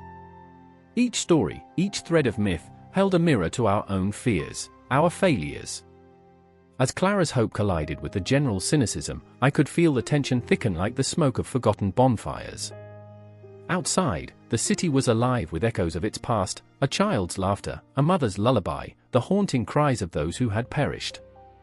The air grew heavy with memories, each one clawing at my heart. "Let it go," the general continued, his voice softer now, almost tender, as if he were speaking to a wounded animal. "The past is not a battlefield to conquer. It is a grave to honor." His words hung in the air, an unyielding truth that cut through the darkness, leaving Clara reeling. She stepped back, the map crumpling beneath her grasp, eyes flickering with despair. "But I need to know. I need to understand why he became a legend." I watched as she crumbled, the very essence of her being unraveling in front of me. Each tear that slid down her cheek was a testament to her longing, her desperation for connection to those who had faded into myth.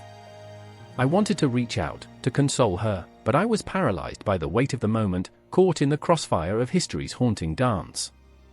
The flickering candlelight pulsed like a heartbeat, and in that ephemeral glow, I saw the truth. The general, cloaked in shadows, was not merely a man of past glories but a ghost himself, trapped in the stories that had shaped him, each one a chain binding him to the very essence of myth. I felt it then, a surge of recognition, that this was not just Clara's fight or the general's sorrow. It was ours. A collective yearning to wrestle with the ghosts of our own histories, to find meaning in the chaos of existence. "Every legend is born of fear," the general murmured, his gaze locked on Clara, piercing through her defenses. "But fear can either destroy us or propel us forward. What will you choose?" The weight of his question hung heavy, suffocating yet exhilarating, the tension in the air palpable enough to taste a metallic tang of destiny. Clara inhaled sharply, resolve hardening in her gaze. "I choose to confront it. I refuse to let the past drown me." Her voice was fierce now, a fire igniting in her heart, illuminating the darkness that had threatened to consume her. The general watched, his expression inscrutable, a storm brewing behind his eyes, as if he were witnessing a part of himself reflected in this determined young woman. And there we stood, three souls intertwined in a moment that felt both terrifying and transformative, standing at the precipice of truth and myth, as the shadows closed in around us. The wind howled louder, a ghostly chorus urging us forward, whispering promises of what was to come. The candle flickered, and in that moment of uncertainty, I knew our stories would collide, each heartbeat echoing through the annals of time, weaving a tapestry of hope, despair, and relentless pursuit of truth. Behind us lay the echoes of every choice made, every path taken, and ahead stretched the unknown, where history and myth would converge in ways we could scarcely imagine. The clock tower struck midnight, its chimes echoing through the empty streets, a sound so haunting it felt like a ghost was mourning the forgotten. I stood there, shivers racing down my spine, the chill of the night thick with the weight of history. Shadows danced in the moonlight, twisting and swaying as if teasing the stories they cloaked. Beneath the surface of this quiet town lay echoes of a man, a general, once revered, now a mere whisper lost in the pages of time. I remember his name, Arthur. It rolls off the tongue like thunder, heavy and resonant, but no one remembers. No statues, no grand tales sung in taverns. Just dust collecting on old books, and an ache in my heart that refuses to fade. My fingers trembled as I ran them over a faded map, its edges curling like the whispers of long-dead soldiers. Where was the justice for the fallen? Where was the honor? Then there was Eliza, standing beside me, her eyes like twin storm clouds, brimming with anger and sorrow. She sought the truth, not just for Arthur, but for herself, too. She was a historian turned crusader, driven by a passion that burned fiercely under her cool demeanor. They need to know, she breathed, her voice a whisper tinged with urgency. How could I tell her that I had my own battles to fight? How could I confess that I, too, feared what the truth might unleash? I remember the moment, her hand gripping mine like a lifeline, her determination a flame igniting something in me I thought long extinguished. We stood at the edge of a precipice, staring into the abyss of our shared obsession. We can't let them forget, she insisted, her brow furrowed with resolve. I wanted to scream. I wanted to shatter the silence surrounding Arthur's name with fury, to make the world listen. But doubt clawed at my insides, whispering of futility. What could two flawed souls do against the indifference of history? As the clock chimed again, I felt the weight of expectation press against my chest. The stories of the past were like chains, binding us to the failures of those who came before. I remember Arthur's final battle, the roar of cannons, the cries of desperate men. I could almost hear them, their screams echoing like phantoms in the night. They were trapped in a moment, just as we were now. Look, Eliza pointed, eyes fierce, the archives. They hide the truth behind layers of dust and neglect. Her voice crackled with electric energy, but I felt the chill of fear wrap around my heart. What if we uncovered something we couldn't handle? What if history had a way of twisting the knife, of revealing a darker side to Arthur? Are we ready for that? I asked, my voice barely a whisper, trembling with the weight of the question. Her gaze softened, and for a moment, I saw vulnerability beneath her fierce exterior. We have to be, she replied, determination returning like a tide. And yet I hesitated, caught between the desire to honor a hero and the fear of exposing a monster. We stepped into the archive, the air thick with must and the scent of old paper, each breath a reminder of the lives faded into oblivion. I remember the flickering lights overhead, casting long shadows that twisted like dreams into nightmares. Each file we opened revealed pieces of a puzzle, fragments of a man lost to a grand narrative. Arthur had been both a savior and a scourge, a hero with blood-stained hands. What do we do when the truth is as dark as the lies? I whispered, the weight of the question suffocating. Eliza paused, the air around us crackling with tension. She caught my gaze, her eyes fierce like blazing stars. We take it. We hold it up to the light. We make them see. I wanted to scream, to run from the truth, but deep down, I knew she was right. I remember the moment clarity struck, a fragile, beautiful thing. It was not just Arthur we were fighting for, it was every voice drowned out, every moment forgotten. We were standing at the edge of history, ready to wrestle its ghosts into the light. Then, the shadows shifted, and my heart raced as I sensed something outside, a presence lurking, observing. A chill swept through the room, prickling my skin, and I felt a sudden urgency. We were not alone in our quest. The specter of the past was alive, restless, demanding recognition. I glanced at Eliza, her face was pale, eyes wide with realization. We're not here to erase, but to remember, she said, the weight of her words a promise and a threat. I shivered, feeling the pull of the unknown. The truth was a double-edged sword, glittering and dangerous, and we were poised to wield it. Let's keep going, I urged, a newfound resolve swelling within me like a tide. The clock chimed again, 1, 2, 3. Each note a heartbeat, echoing in the silence, urging us forward. We had awakened the shadows, and they would not rest until the truth was told. I remember feeling alive, a thrill surging through my veins as we turned the pages of history. No more would Arthur remain a ghost in the annals of time. His story, flawed and beautiful, would rise from the ashes of neglect. Each moment pushed us closer to the confrontation we both feared and craved. As we delved deeper, the clock inched toward dawn, and the shadows around us began to coalesce, thickening, waiting for the moment we would confront them. The lines between past and present blurred, and I felt the weight of 1,000 souls, demanding to be heard. Arthur was more than a name, he was a legacy.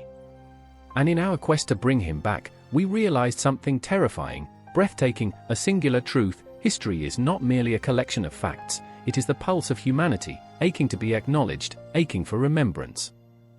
With every heartbeat, we pressed onward, no longer afraid, no longer silent. The forgotten general would rise again, and with him, the stories of countless others. The clock ticked softly, a reminder that time waits for no one. And so, we continued, racing against the dawn, the shadows swirling, ready for the confrontation that awaited us just beyond the horizon.